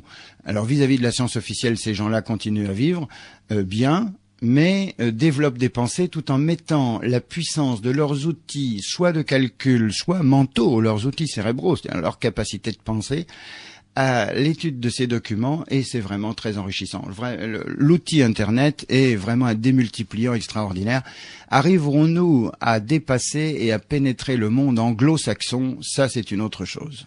Je ne suis pas sûr aujourd'hui que, compte tenu de l'étanchéité des documents humo qui n'ont jamais franchi la barrière très peu ou très mal, l'océan Atlantique, je ne sais pas si on arrivera un jour à obtenir la collaboration d'Américains ou d'Anglais. Mais bon, peut-être, je le souhaite en tous les cas. Eh bien, ce sera peut-être notre revanche technologique grâce à ce coup de pouce. Et là, la seconde et dernière chose que je voulais ajouter, ça tient en quelques mots. En ce cas particulier, on n'a pas affaire, en la personne de Jean-Paul Lyon, à contacter à quelqu'un ayant subi un enlèvement puis revenu, ou un Adamski ayant fait un périple dans l'espace, ou quelqu'un à qui on a posé des implants et qui ensuite livre son témoignage. En réalité, dans cette affaire, chacun dispose à quelques lettres près, 4 ou 6 lettres près, qui sont en cours de validation et non publiées. Tout le monde dispose aussi bien que Jean-Paul Lyon, à même niveau, de cette mine à explorer. Et par conséquent, il ne s'agit pas de croire le témoignage de quelqu'un, il suffit de retrousser ses manches et de se mettre à étudier, d'y consacrer le temps qu'il y a consacré pour en savoir autant que lui. En réalité, c'est à la portée de tout le monde, à condition d'avoir un peu de loisir et une ferme détermination. Mais il n'y a aucun phénomène de foi dans cette histoire. C'est juste un cours d'études universitaires, 2e, 3e, 4e degré, qui nous est proposé, qui est proposé à chaque participant de la liste, à chaque lecteur. Il n'y a rien de caché, tout est exposé au grand jour. Absolument, il n'y a pas d'abduction ni rien. Le voyage d'aujourd'hui était un voyage construit. À partir des textes, et rien que les textes. Rien que les textes.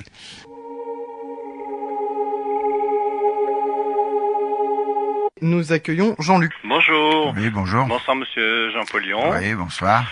Monsieur, je voudrais vous poser 2 ou 3 petites questions. La première, qui est sûrement très banale et qu'on a dû vous poser, mais je ne sais pas, j'ai pas pris l'émission depuis le début. Quelle est la raison pour laquelle ces humides, s'ils sont toujours sur notre planète, ne prennent pas un contact officiel avec, par exemple, l'Académie des sciences ou bien un gouvernement occidental? Deuxième question, pourquoi, puisqu'ils ont des vaisseaux, d'après ce que vous dites, qui ont des performances exceptionnelles, pourquoi ne font-ils pas, par exemple, une démonstration publique de ce vaisseau spatial qui serait, par exemple, une apparition devant des foules, je sais pas moi, devant la Maison Blanche ou devant l'Élysée? Voilà. Oui. Bon, les deux questions se rejoignent en partie.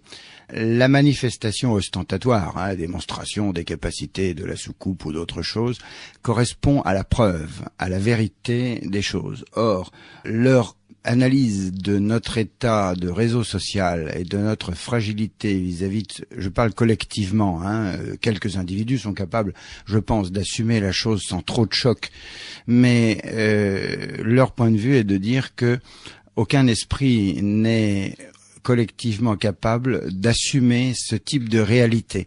Et il est fort probable que la mise en présence de la preuve des niveaux d'évolution vis-à-vis d'une autre serait totalement démotivant et provoquerait des systèmes de type dépression collective, c'est-à-dire des gens qui se rebelleraient, des gens qui se démotiveraient au niveau des scientifiques en disant ça sert plus à rien qu'on cherche, il n'y a plus qu'à demander aux autres de nous dire. Et des gens, il y a qu'à voir ce qui s'est produit avec simplement l'annonce des Martiens par Orson Welles à la radio aux États-Unis un peu avant la guerre. Des gens sont allés se suicider. Tout ça parce qu'à la radio, un gars avait bien pris la précaution d'expliquer que ce qu'il faisait, c'était un scénario science-fiction. Mais ceux qui n'ont pas entendu le début, évidemment, ils ont pris, et puis ça dépend aussi des niveaux d'absorption de chaque individu.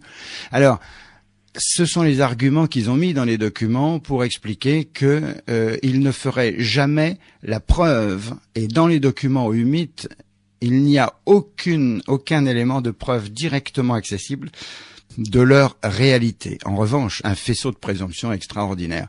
Alors voilà pourquoi ils disent qu'ils n'ont pas fait et ils n'en feront pas la preuve que cette chose est beaucoup plus dommageable que d'apporter, parce que moi pour l'instant ce que j'essaye simplement c'est d'expliquer avec ce que j'ai trouvé que le dossier Humo n'est pas du papier à mettre à la poubelle, c'est du papier intéressant à lire et à traiter et à comprendre.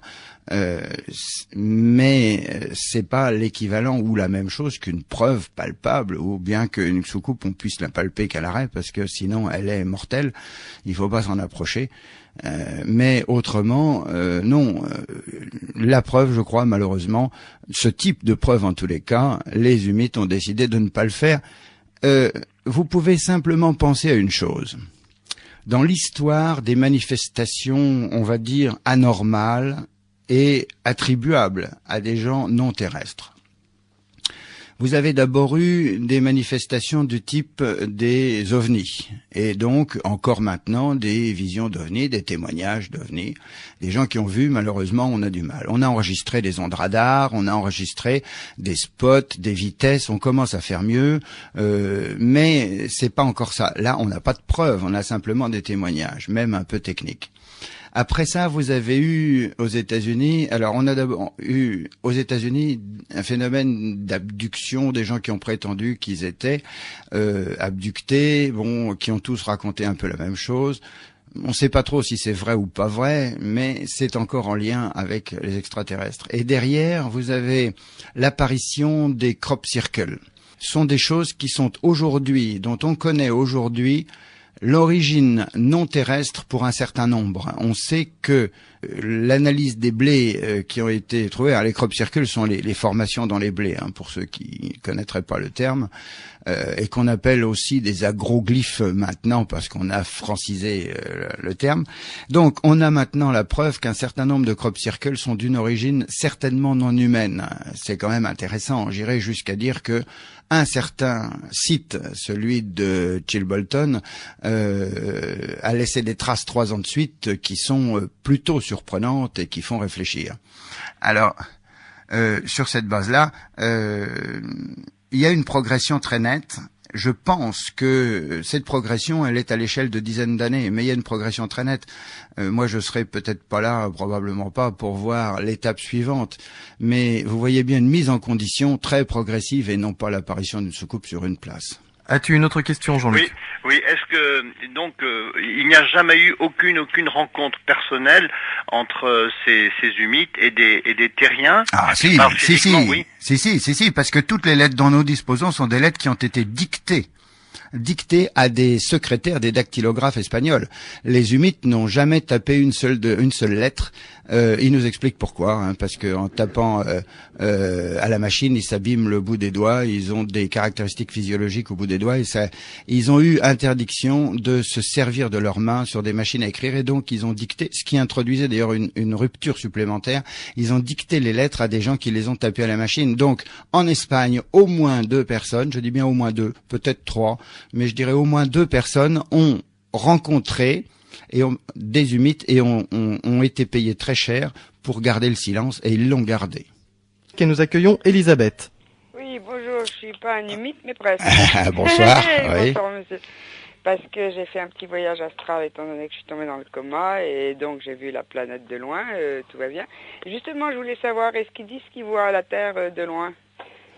Qu'ils la voient? Ah non, ils peuvent pas la voir. Ils ont dit qu'ils pouvaient pas la voir, elle est trop petite pour être vue. Quand je dis vue, c'est-à-dire alors avec des yeux, pas question, mais même avec des télescopes. Ce qu'ils connaissaient du système solaire était le Soleil, bien sûr, et les grosses planètes, c'est-à-dire Jupiter, Saturne et Uranus, et une 4e planète qui était près du Soleil et dont ils se sont aperçus qui avait été calculé par les perturbations de trajectoire du Soleil et qui correspond à une combinaison de Mercure et de Vénus. En fait, la Terre était complètement ignorée. La Terre et Mars étaient complètement ignorés. Et dites-moi, la vitesse à laquelle ils vont, c'est quelle vitesse? Parce que moi, j'allais à une vitesse cosmique, c'est-à-dire presque j'avais pas de matière, donc c'est logique. Mais leurs engins, ils ont une matière, donc ils peuvent pas aller à la vitesse cosmique. Ah, mais alors là, il faudrait qu'on se mette d'accord sur les termes. Une chose est certaine, c'est que les évaluations de vitesse, c'est compliqué parce que ce qu'on appelle la vitesse, c'est une distance divisée par un temps. On dit des kilomètres par heure. Alors, ou des kilomètres par seconde. Quand on réduit la distance, ça augmente la vitesse, et quand on divise le temps, on augmente aussi la vitesse. Donc, les vitesses sont des vitesses qui se chiffrent, évaluées sur la base des chiffres qu'ils nous ont donnés, qui se chiffrent en centaines de milliers de kilomètres par seconde. Cela dit, la vitesse cosmique, moi, je ne sais pas ce que c'est. Oui, comme moi, parce que quand vous n'avez pas de corps, vous n'avez pas de matière, donc vous allez à la vitesse cosmique, c'est-à-dire la vitesse plus que la lumière, plus que ça, quoi. Ah, mais ça, en plus, comme d'après les vitesses de la lumière, il y en a une infinité, ça dépend de chaque univers, très difficile de placer la notion de vitesse cosmique, qui est une notion probablement beaucoup plus méditative que physique. C'est-à-dire que oui, c'est ça, c'est l'esprit, le corps astral qui va plus vite que la lumière, puisqu'il a plus de, oui, il a plus de limite, quoi. Il est plus limité par la matière. Voilà, je vous dirais que moi je suis un physicien de sciences dures, un chimiste de sciences dures, un mécanicien de sciences dures. Je peu importe les domaines auxquels je me suis attelé, ou un informaticien, mais il s'agit de sciences dures, c'est-à-dire de sciences dans lesquelles on a des expériences mesurables, contrôlables, reproductibles, et en matière de voyage astral, c'est quand même pas encore tout à fait ça. As-tu une dernière question, Elisabeth? Oui, les microbes, qu'est-ce qu'ils en pensent quand ils viennent sur la Terre? Les microbes, ils s'en défendent exactement comme des microbes qu'il y a sur leur planète. Les microbes et les virus, il y en a partout plein les planètes, et donc ça fait partie de la vie et de l'ensemble de la biologie des planètes. Et les microbes, ce qu'ils en ont fait, ils s'en sont défendus autant que des leurs, en disant d'ailleurs que les microbes se ressemblaient beaucoup. Les extrémités de la chaîne de l'évolution se ressemblent. L'ADN est très proche, il n'y a que le code génétique qui change. Les constituants de l'ADN sont très proches. L'homme en bout de chaîne le plus évolué est aussi très proche finalement, puisque extérieurement il nous ressemble, sans qu'on puisse faire une différence facile. Alors, à l'intérieur, entre les deux, dans les évolutions animales, végétales, là, il y a des différences plus solides, mais les microbes, pas de problème. Enfin, en tous les cas, ils ont trouvé les moyens de s'en protéger autant que nous, et avec certainement des techniques bien supérieures. Jean-Paul Lyon, nous accueillons Patrick. Patrick, bonjour. Oui, bonsoir. Bonsoir. Alors, j'ai dû louper 10 minutes d'émission au début, c'est tout. Bon, c'est bien. Voilà. Bonsoir Jean-Paul. Oui. Alors, je dirais... Jean-Paul, c'est pas Jean-Paul, c'est Jean-Paul Lyon. Oui, je n'ai pas dit la suite. Passionnant et perturbant ensuite. Ah bon? Chaque fois que je me posais une question, la réponse venait 10 minutes après. Ah bon? Oui, tout à fait. Ah bon, il m'en reste quand même... bon. Il m'en reste 2 à poser. Bon. Sur, la reproduction. Oui. Puisque ce qui était évoqué, c'est que les couples se reproduisaient, mais selon des critères prédéterminés qui faisaient que l'être qui allait naître serait parfait. Non, pas parfait, mais prévisiblement meilleur que ses géniteurs ou que la moyenne standard. C'est-à-dire, il s'agit de faire monter le niveau. Mais la perfection n'existe pas. Il s'agit simplement d'éviter de donner naissance à des êtres qui représenteraient, on va dire, des régressions sur le plan du potentiel intellectuel et autres psycho-techniques, comme ils appellent. Moi, je dirais entre régression et évolution. Donc rien qui ne fasse pas évoluer l'espèce. Oui, mais on peut les faire évoluer de façon positive ou de façon négative. Donc là, en fait, il s'agit de susciter. Alors attention, c'est pas garanti sur facture, c'est statistique, c'est-à-dire il s'agit de se donner les meilleurs moyens de réussite. Maintenant, si le résultat n'est pas ce qu'on a prévu, on n'élimine pas l'individu, bien sûr, il fait partie de la société, mais c'est dommage. Et on note que finalement, ce qu'on a cru qui pouvait donner du positif, ça a quand même pas donné le positif qu'on attendait, et on enrichit ces bases de données comme ça, quoi. Alors, le sujet a été évoqué justement sur les critères d'évaluation des personnes. Non, ils les citent simplement, mais ils disent pas quels critères ils utilisent. Mais les critères fondamentaux, c'est évidemment l'ADN. Mais non seulement l'ADN, mais les coefficients psychotechniques déjà des parents, c'est-à-dire leurs propres évaluations. Voilà. Et ensuite, de déterminer qui allait avec qui. En fait, ils déterminent pas qui va avec qui. Ils font simplement des éliminations, c'est-à-dire qu'ils déterminent qui ne peut pas aller avec qui. C'est seulement ça. C'est-à-dire qu'on n'impose pas un conjoint.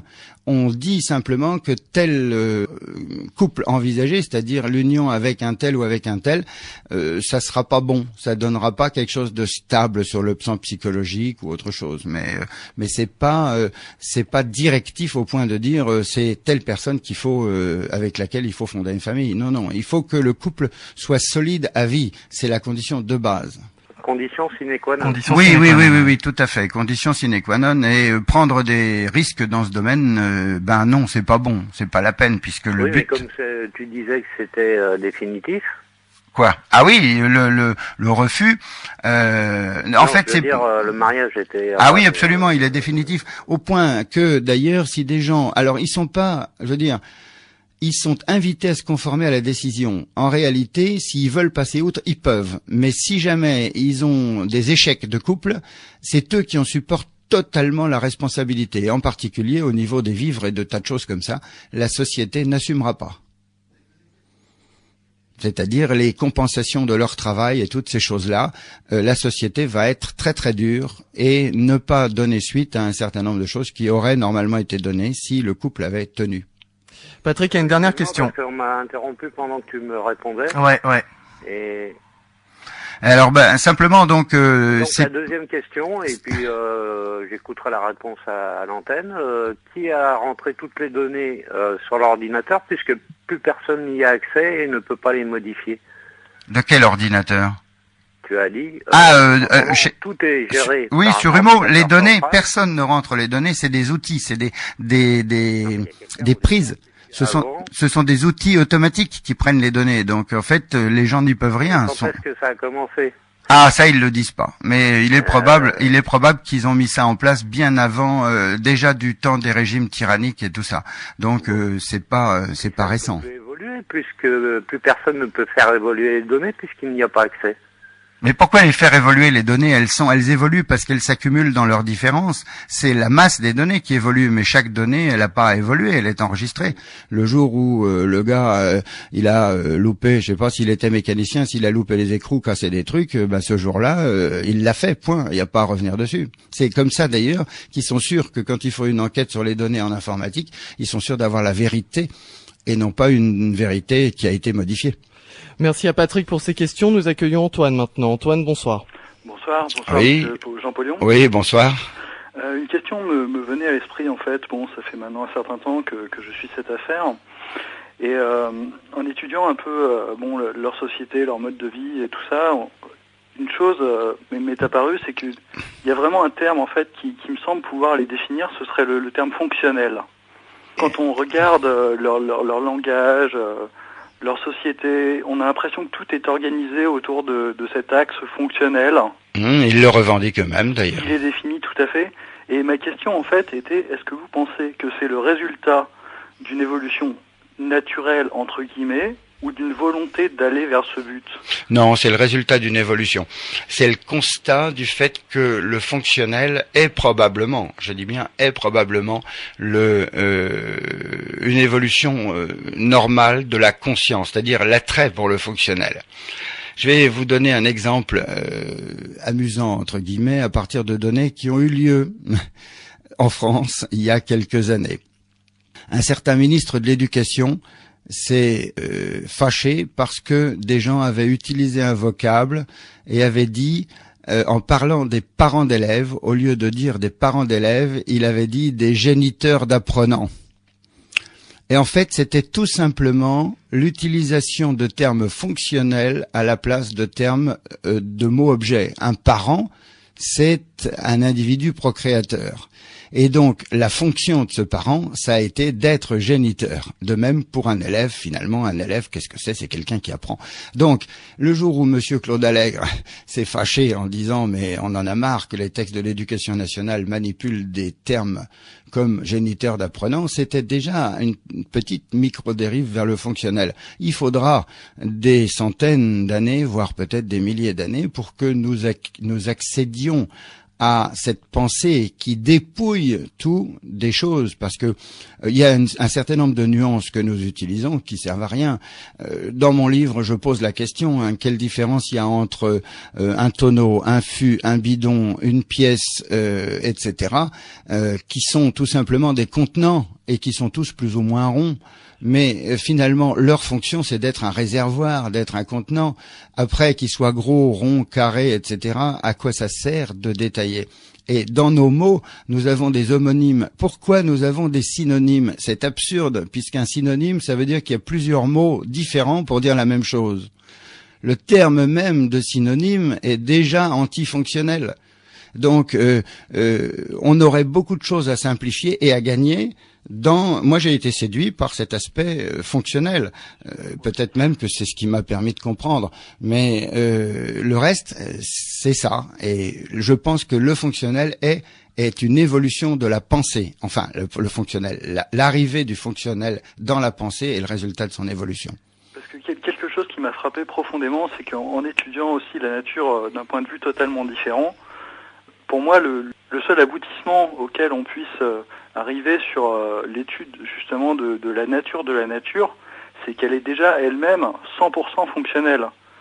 Qu'elle ne connaît pas, comme vous dites, les homonymes, enfin les synonymes surtout. Oui, non, pas les homonymes. Elle connaît essentiellement l'efficacité. C'est d'ailleurs ce que Darwin a essayé de montrer, la sélection, etc. Bon, c'est peut-être un petit peu taillé à la serpe au niveau des études de Darwin, mais sur le fond, oui, vous avez raison. La nature est d'abord fonctionnelle et les détails, s'ils n'empêchent pas les arbres d'avoir des feuilles pointues, rondes, en étoiles, donc qu'il y a tout de même des formes de variété dont on n'a pas encore perçu la justification fonctionnelle, mais il est probable qu'il y en a une. Oui. Alors concrètement, est-ce que ça nous mènerait à penser que les Homo arrivent aujourd'hui à une sorte d'aboutissement de leur société? Ils sont sur le chemin, ils le déclarent, mais ils disent qu'ils ne sont pas du tout aboutis, qu'on peut faire beaucoup mieux. La preuve, c'est qu'il y a encore des déviants de type asociaux et un certain nombre d'autres déviances. Ils font tout pour évoluer, y compris par la méditation pour faire évoluer leur esprit collectif, etc. Cela dit, ils se considèrent pas du tout en bout d'évolution, puisqu'ils disent que le bout de l'évolution d'une société, c'est une évolution, c'est une société dans laquelle une majorité d'individus du type Umovoa ou du type Jésus-Christ sont présents, c'est-à-dire une société totalement fraternelle, dans des pensées positives permanentes. Voilà. Et donc possédant en fait, comme vous le disiez tout à l'heure, cette double connexion avec l'esprit de la planète et l'esprit de l'univers. Voilà, absolument. Enfin, ce que j'appelle l'esprit de l'univers, qui est une forme, en fait, la connexion est revendiquée dans les textes du mot, la connexion directement à Dieu, c'est-à-dire au principe générateur des modifications. Merci Antoine pour tes questions. Alors Jean Pognon, revenons un instant sur ces asociaux, sur la liberté justement, sur le libre arbitre. Alors sur cette planète Humo, est-ce qu'on sait quelque chose de personnes du mythe qui ne désireraient par exemple pas avoir de spiritualité, qui ne désireraient pas être en contact avec cette matrice qui prend les émotions, qui souhaiteraient eux-mêmes créer un nouveau mode de société? Ces personnes-là sont-elles mises au banc de la société? Sont-elles tuées ou tout simplement remodelées par un service d'université comme celui dont vous nous parliez tout à l'heure? Ces personnalités existent et elles sont systématiquement remodelées. En fait, tentées d'être remodelées jusqu'à capacité de réinsertion.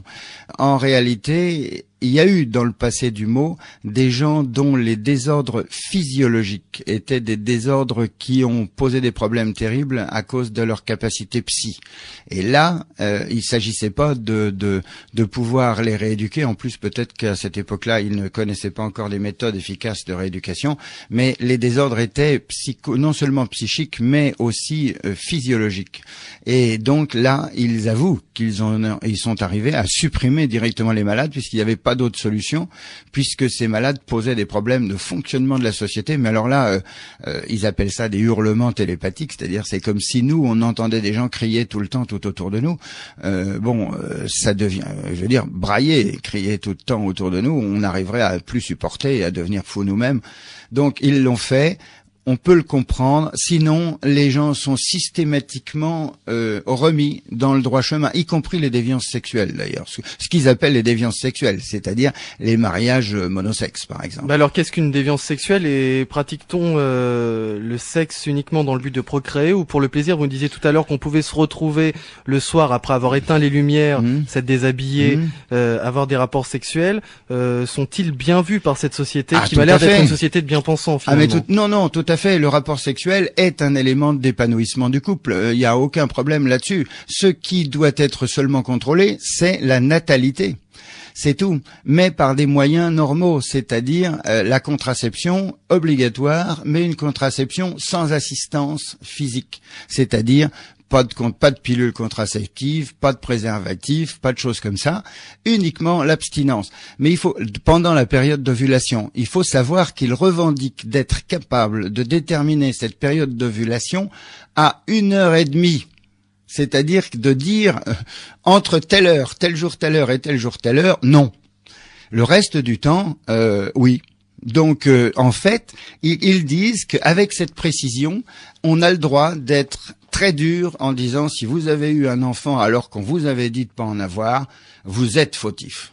Finalement, alors l'enfant n'est pas pour autant condamné, il est pris en charge par la société parce que les parents qui ont eu un enfant comme ça en dehors de ce qu'ils étaient capables d'assumer sont considérés comme incapables de l'assumer, c'est ce nouvel enfant. Quand il naît, il leur est enlevé et pris en charge par la société directement. Et donc finalement, la seule création artistique qu'on puisse trouver chez les humites, ce serait dans l'acte sexuel? Oh, pas seulement, je sais pas, enfin au niveau artistique, je sais pas. Ils enregistrent quand même un petit peu les émotions sonores quand il y en a, mais bon, je crois, enfin bon, oui, c'est une forme de création certainement, au moins d'épanouissement dans le couple, mais c'est une création artistique à spectacle restreint quand même.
Et nous accueillons immédiatement Liliane. Liliane, bonsoir.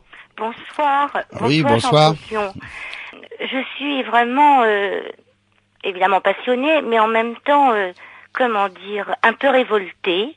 Voilà, si je les avais devant moi, je leur poserais la question, comment peuvent-ils se dire qu'ils ont un niveau de conscience aussi supérieur à la nôtre, que ceci va de pair avec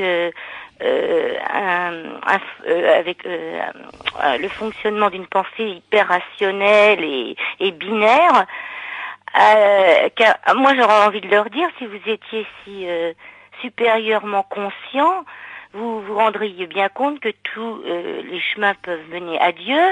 Que font-ils? Ils parlent de Christ et de la créativité, et n'ont-ils pas, puisqu'ils sont si j'aurais envie de leur dire, puisqu'ils observent et qu'ils sont si hautement évolués en technologie, en observation scientifique, etc., n'ont-ils pas remarqué que sur notre Terre, tout ce qui les émerveille, tout ce qui paraît le plus abouti, un des chemins qui mène à Dieu, parce que je sais même pas ce qu'ils mettent sous ce terme, c'est justement cette fameuse créativité qu'ils n'ont pas, et n'ont-ils pas remarqué que parfois, et même souvent, cette créativité est liée à ce qu'ils appellent la faiblesse ou à ce qu'ils appellent à un certain désordre psychologique. Que font-ils des Rimbaud, des Baudelaire, non, enfin c'est. Il y a une première chose que vous avez dite, c'est pas tout à fait vrai. Ils ne revendiquent pas un état de conscience supérieur au nôtre. La conscience, c'est quelque chose de partagé à tous les êtres humains. Je vais dire, pour moi, conscience et humanité sont deux termes qui expriment une même réalité, c'est-à-dire la capacité à réfléchir sur ses propres pensées, sur ses propres actes, les analyser. Donc c'est ça la conscience. Alors ils ne se réclament pas d'un degré de conscience supérieur au nôtre. La conscience elle a des états, elle n'a pas des degrés, on va dire des degrés de prise de conscience. Ils se revendiquent seulement d'une antériorité bien supérieure à la nôtre, c'est-à-dire que ils sont dans l'état mental où nous pourrions être dans 5000 ou 7000 ans, ou peut-être plus d'ailleurs, parce que les données d'évaluation des décalages temporels sont pas simples. Ça, c'est la première chose.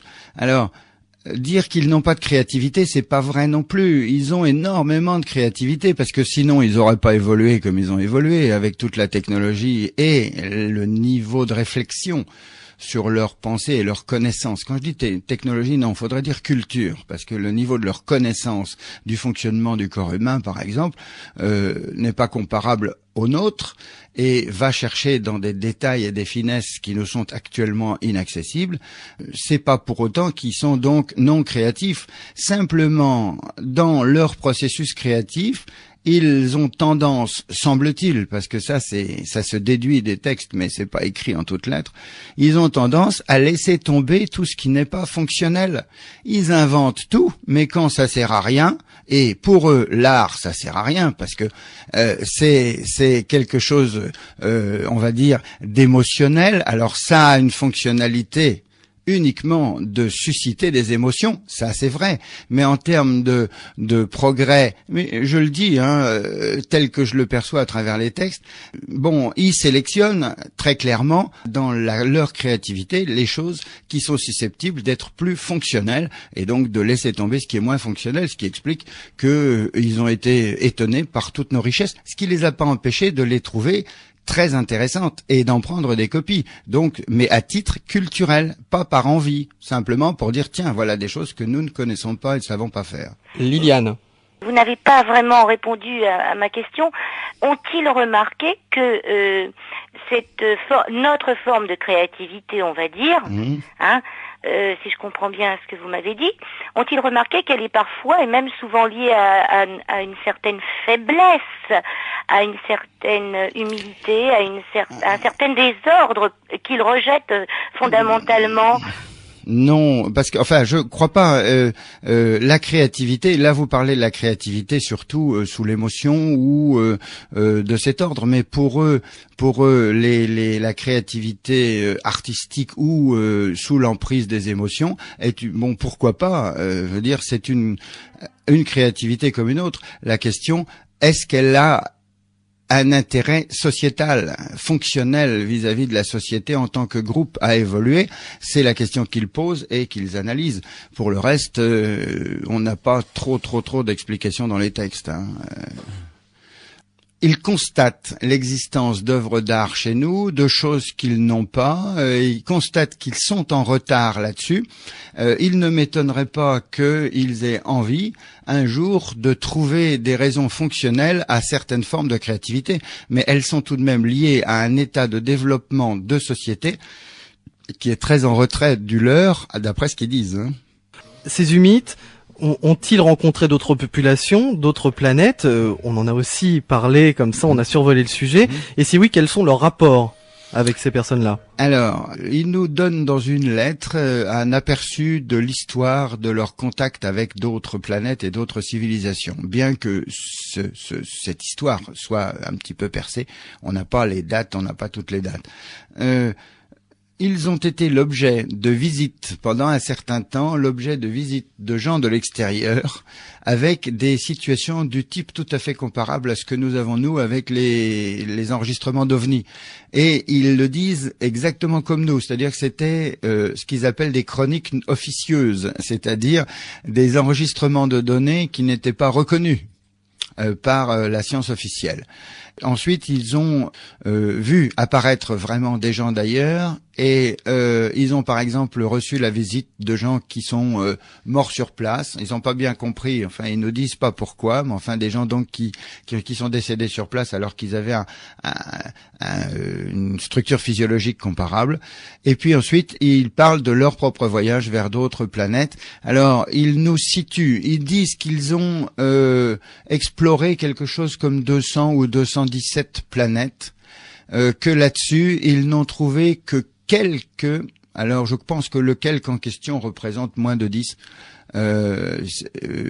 états de développement de la vie comportant des êtres conscients, c'est-à-dire des hommes, en capacité d'échange avec eux. Et certaines des planètes dont ils nous parlent, au moins une, a un nom qui suggère qu'ils continuent à avoir des échanges avec ces gens-là. Et d'autre part, il y a un mot dans les textes qui parle des échanges avec nous, comme le mot lui-même comporte l'idée future d'échange d'informations et de vie avec des informations en provenance de l'extérieur. Il n'est pas impossible que plus tard on en ait. En tous les cas, il y en a dans ces textes, c'est pour l'instant. Nous accueillons Camille. Oui, bonsoir. Oui, bonsoir. Moi, j'ai écouté l'émission un petit peu depuis le début. Je me suis un petit peu endormi et puis réveillé. Donc, mais j'ai entendu certaines choses qui m'ont quand même intrigué, parce que c'est magnifique le voyage que vous nous avez raconté. C'est gentil. Ah oui, vous êtes monté avec eux dans leur vaisseau spatial. Bon, à part les petits problèmes de recyclage. Ah oui. Bon, voilà. Et je voulais poser la question, plusieurs questions. Déjà, vous avez été sur leur planète, vous avez constaté qu'ils remodelaient les paysages donc à leur convenance. Oui, absolument. Oui. Allez-y. Mais qu'ils étaient encore dérangés par des vents violents. Oui. Mais les vents violents, c'est quand justement on a affaire à des surfaces très planes, justement des paysages plus ou moins plats, des plaines, et donc le vent là n'a plus aucune prise et file comme le vent. Oui. Et donc je me demandais, vous nous avez parlé aussi de leur, qu'ils mettaient autour de leur maison des arbres donc, qui leur servaient un petit peu de rempart contre les intempéries et ces mêmes vents. Ouais, alors là, c'est pas les arbres qui servent de protection contre les intempéries, c'est des replis de terrain, un petit peu comme des buttes, des monticules, en fait, des espèces de petites collines. Si la maison a une surface qui dépasse du sol, une hauteur qui dépasse du sol de peut-être, on va dire, 7-8 mètres, elle va être dans une coquille, à l'abri d'un monticule qui fait peut-être 10 mètres, donc du vent dominant, s'entend, et donc ça permet effectivement d'imaginer qu'elle est protégée du vent par ce monticule. Mais toute cette végétation qu'ils plantent et ces paysages qu'ils transforment ne sont pas gênés par les vents, ça tient quand même. Apparemment, mais les vents, c'est pas partout. Je pense que il y a des zones, c'est comme chez nous. Les grands vents, le Mistral, c'est seulement dans la vallée du Rhône, en France. Le vent d'Autan, c'est seulement des Pyrénées, il descend des Pyrénées. La tramontane, c'est dans une zone très précise.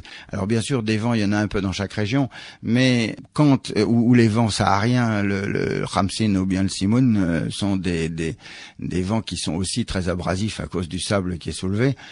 Je pense que ces vents sont présentés comme des problèmes climatiques qui les ont obligés à mettre les choses à l'abri, à envisager des choses souterraines. Enfin, ils le présentent pas comme ça, mais nous, c'est moi qui fais le lien logique, parce qu'on a d'un côté des habitations qui sont protégées et des habitations souterraines, et de l'autre côté des descriptions de vents qui sont destructeurs même d'édifices en pierre, qui sont progressivement usés, martelés par les sables qui sont soulevés.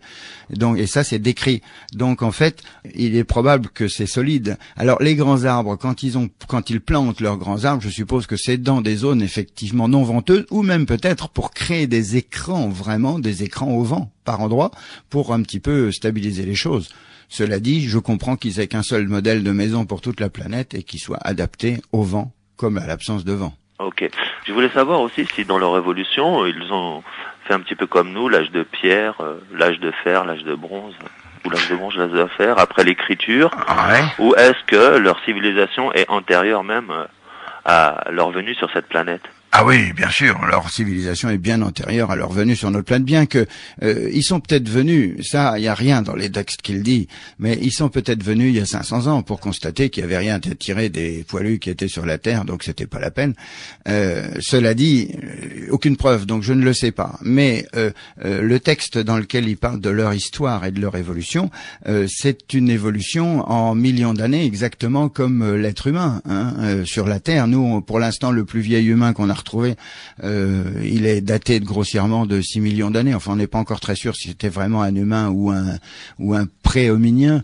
Cela dit, leur civilisation date d'avant, mais est passée par les étapes, le même type d'étapes que nous. Ils expliquent même qu'ils ont connu à un moment un système d'écriture qui était un système d'écriture assez étonnant par rapport à nous, qui pourrait faire penser au cunéiforme à cause des clous, mais là les clous étaient plantés dans des boules donc ils écrivaient en codifiant des clous dans des boules. As-tu une dernière question, Camille? Oui. Il y a quelque chose. Donc, vous m'avez dit, non, je parlais de leur civilisation antérieure à la revenue sur leur planète, c'est-à-dire la planète sur laquelle eux ils vivent. Je parlais pas. Ah non, ils sont pas venus d'ailleurs. Ils sont nés sur leur planète. Ils sont pas venus d'ailleurs. Comme nous, les terriens, à ma connaissance. Enfin, nous sommes directement dérivés quelque part un jour d'un singe qui a mal tourné et qui a brutalement eu du krypton dans sa tête et qui donc, c'est ma théorie. Elle n'est pas darwinienne du tout, mais ma théorie plutôt celle des humides qui disent que en fait, un jour un singe est devenu plus singe, il est devenu homme. Mais ça s'est fait brutalement, donc peut-être pas un, mais quelques-uns en même temps. Eux-mêmes, c'est pareil, je veux dire, ils sont pas venus d'ailleurs, leur planète, ils y sont nés directement, toute leur civilisation est née sur leur planète, comme la nôtre est née sur la Terre. Jean-Paul Lyon, vous nous parliez d'origine, de singes et de krypton, mais justement, qu'en est-il sur Terre? On sait d'où on vient, on sait comment s'est passée la création de l'être humain. Qu'en est-il sur leur planète? Jusqu'où vont leurs recherches? Et ils sont nés sur leur planète, mais ils sont nés sur leur planète. Sont-ils là à l'origine d'une autre race extraterrestre qui leur aurait permis d'habiter cette planète, qui les aurait fait grandir sur cette planète? Ou sont-ils nés suite à une évolution qu'ils ont eux-mêmes étudiée? Il revendique pour chaque planète sa propre évolution et sa propre évolution et donc sa propre production d'être conscient. Il n'est pas question du tout dans les lettres d'un ensemencement quelconque sous quelque forme que ce soit d'une civilisation sur une planète par une autre. Et quand on lit bien les textes, on s'aperçoit que la capacité de voyage est déjà une capacité qui représente une technologie énorme et des énergies à mettre en œuvre monstrueuses. Cette capacité de voyage est restreinte pour quelques individus.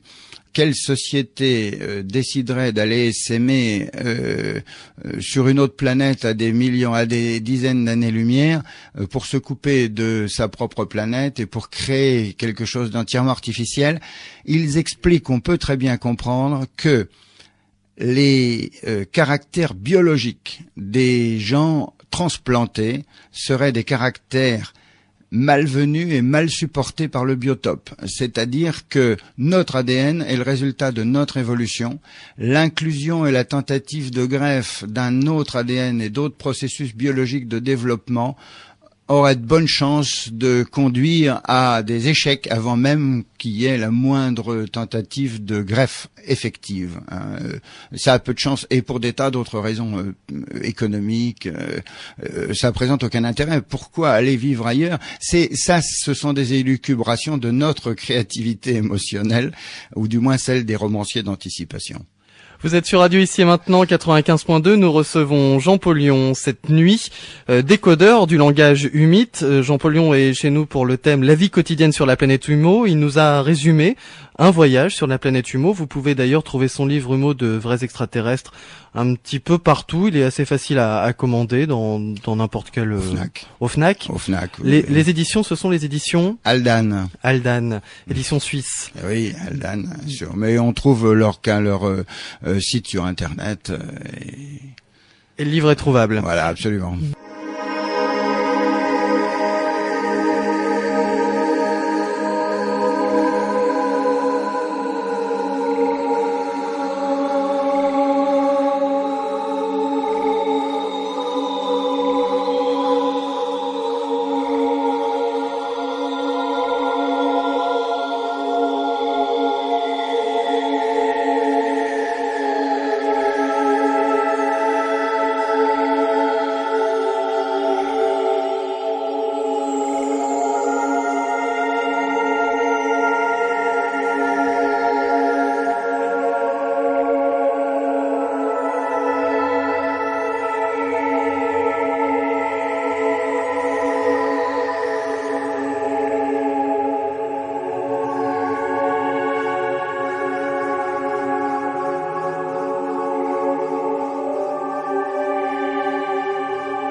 Alors Jean Pollion, est-ce que dans les lettres que nous avons en notre possession, celles qui sont encore à l'étude, est-ce que sur ces lettres on parle d'un rapport entre leur méditation, leur spiritualité et celles qui sont développées sur la planète Terre? Alors on ne parle pas des méthodes de méditation, c'est pas abordé dans le détail. Simplement la question de la méditation, c'est simplement, alors il y a deux sortes, il y a la méditation créative, analytique, et la méditation qui consiste à se vider totalement l'esprit pour se dégager des contingences extérieures. Cette méditation, deuxième sorte de méditation, est plus proche de l'état demi-cataleptique dans lequel il faut qu'ils se mettent pour faire fonctionner leur capacité télépathique.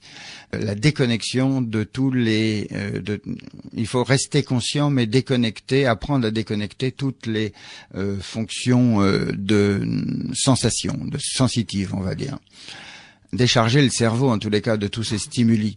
En fait, il n'y a pas vraiment de comparaison de méthode méditative. Il est probable que leur façon de le faire ne peut pas être comparée aux nôtres parce qu'ils ont deux. N'oublions pas que leur cerveau est bimodal, c'est-à-dire qu'ils ont deux. En fait, leur cerveau est coupé en deux parties capables de fonctionner complètement indifféremment, indépendamment l'une de l'autre, et donc en particulier de parler deux langues en même temps.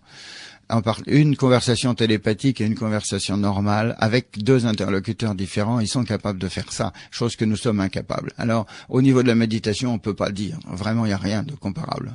Alors Jean Pollion, on parle des humites, on entend aussi parler de peut-être d'autres espèces extraterrestres qui seraient venus faire un tour sur la planète Terre. Est-ce que même dans leurs lettres et dans leurs textes, ils parlent d'autres espèces, d'autres races qui seraient venus nous visiter, et nous mettent-ils en danger, ou nous rassurent-ils, ou nous disent-ils quels sont leurs buts? La présence d'autres espèces, c'est la raison fondamentale du contact avec Fernando Sesma en Espagne. Il faut bien comprendre que le jour où ils ont décidé, et comme je l'ai mis dans mon livre, c'était le 12 janvier, je crois, 1965, le jour où ils ont reçu l'autorisation d'entrer en contact avec les Espagnols, ou du moins d'entreprendre des contacts, ils ont cherché des gens capables d'accepter ce contact, et donc des gens qui s'intéressaient aux extraterrestres et à toutes ces choses-là. Si quelqu'un ne s'y intéresse pas, c'est pas la peine d'essayer de lui expliquer que ça existe. Et ça l'intéresse pas, point. Donc ils ont cherché et ils ont trouvé, parmi les personnes qu'ils ont sélectionnées, ils ont trouvé Fernando Sesma qui écrivait des articles dans une petite revue qui s'appelle 10 minutes. Or, dans ces articles, ils ont découvert une séquence. Alors, les articles de Fernando Sesma étaient truffés de mots ésotériques, de mots étonnants. Il disait que c'était du symbolique. Et ces mots, c'était des suites de lettres plus ou moins prononçables, mais enfin, qui n'avaient rien d'espagnol. Et les humites ont trouvé que c'était quand même très étonnant, cette sorte de langage, et ils disent qu'ils ont décodé, décrypté ces mots dans un article qu'il a publié, revendiqué d'autres contacts extraterrestres, et ils ont donc décrypté et trouvé une séquence de chiffres que aucun humain de la Terre à cette époque ne pouvait connaître, ni même encore maintenant, et qui semblerait être une séquence de chiffres attachable à une connaissance de la structure de l'univers que nous n'avons pas encore. Et donc, sur cette base-là, ils ont soumis Sesma à une surveillance très très proche. Il s'en excuse même dans un courrier en disant on est navré parce que ça nous a amené à rentrer dans votre intimité en espionnant de tout près toutes vos conversations, etc. Et ils ont donc obtenu la suite du code, et l'ensemble de ce code était manifestement une tentative de communication avec donc d'autres extraterrestres. À partir de là, ils ont décidé d'entrer en communication avec Sesma d'abord, et ensuite par Sesma avec les autres extraterrestres. Pour revenir à votre question, ils citent dans les lettres, je crois, au moins 2, voire 3 sortes d'extraterrestres différents d'eux-mêmes. et dont certains sont décrits de façon telle que l'analogie avec ce qu'on a appelé ailleurs des petits gris est assez flagrante. Une variété entièrement dépourvue de sentiments, d'émotions.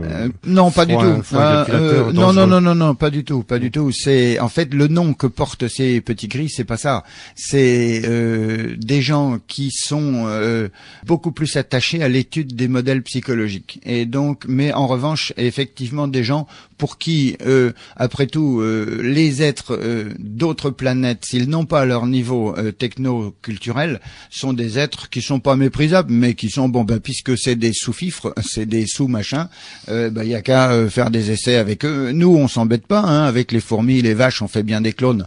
Alors, eux, c'est un peu leur façon. Ça veut pas dire que c'est moral et que c'est défendable, mais je veux dire qu'aujourd'hui, il y a des moments où on n'a pas vraiment des critères qui soient bien meilleurs, même d'ailleurs vis-à-vis d'hommes réputés de niveau culturel inférieur. On a quelquefois des comportements qu'on a pu baptiser colonisateurs, qui n'étaient pas non plus spécialement enrichissants sur le plan psychologique. Donc, c'est vrai, ils nous sont présentés négativement en disant que c'est dangereux, et c'est vrai que d'après ce qu'ils ont décrit, moi je fais le lien, j'aurais tendance aujourd'hui à justifier une énorme part des abductions par l'intervention de ces petits gris. C'est-à-dire par la création, et le mot humide d'ailleurs le suggère, la création de schémas mentaux complètement décalés chez les personnes étudiées. C'est-à-dire qu'en fait, ils sont capables de générer des images mentales à distance et donc de faire générer, sans qu'on les voie, de faire générer chez des témoins à étudier la présence d'extraterrestres et de toute une histoire et de tout un film pour étudier les gens alors qu'en fait, il n'y a rien. Ok. Et ce qui explique d'ailleurs, parce que les abductions, ce qui est terrible, c'est que quand plusieurs personnes sont dans la même pièce, il y en a qu'une qui subit une abduction et les autres à côté sont des témoins simplement gelés, passifs, et ils ne voient rien. Mais ils peuvent rien faire, ils sont un peu gelés, quoi. Ils ont pas vraiment du missing time, mais enfin. Voilà, donc il y a bien de l'extraterrestre non humo, d'après les textes humides. Et une certaine variété qu'ils craignent particulièrement. Ils écrivent avoir refusé le contact. Ouais, en fait, ça, alors bon, ça c'est autre chose. C'est abordé de façon tellement évasive. Ça fait l'objet de 4 lignes, 5 lignes dans une lettre. En fait, je pense que cette mention est simplement pour nous dire qu'ils sont pas les rois de la technologie et qu'il y en a d'autres qui sont plus avancés qu'eux. Mais c'est une façon de nous le dire et de nous dire que il y a des moyens. Encore, il y a des moyens d'esquive, et en particulier le moyen d'esquive qui était expliqué, c'est de changement d'univers, de façon à ne plus être perceptible. Mais autrement... Jean-Paul Lyon, vous savez pertinemment que si une partie de la planète se met à croire en ces lettres humides, à croire qu'effectivement il y a une planète humo, qu'il y a des humides, vous savez pertinemment que cela va créer un grand choc culturel, ça va aussi faire disparaître beaucoup de croyances religieuses. Est-ce que dans leurs lettres, les humides mettent en garde les humains contre ce genre de choses ? Oui, alors, mettent en garde contre la croyance. Or, vous avez dit, les gens vont croire. Ben non, je voudrais pas. Il s'agit pas de croire, il s'agit de prendre conscience. C'est pas tout à fait la même chose. Je veux dire, à un moment, il va falloir se mettre à croire. Mais non, mais le jour où on croit, ça veut dire qu'on ne sait pas, on croit.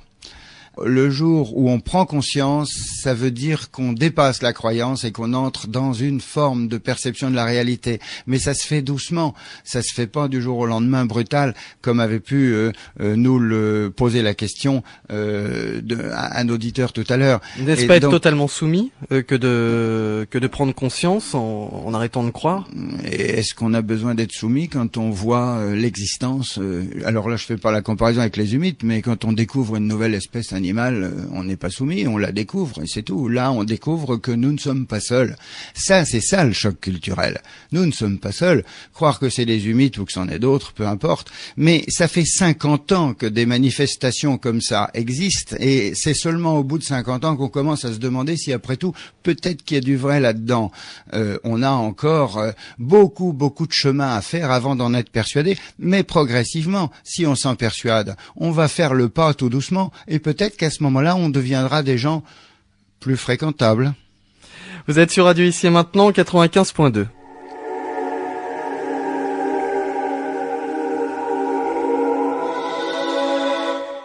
Oui, on va conclure. Effectivement, quand on voit l'évolution technologique terrestre sur un siècle, il est simple de se dire, mais que peut-il se passer en 5000 ans?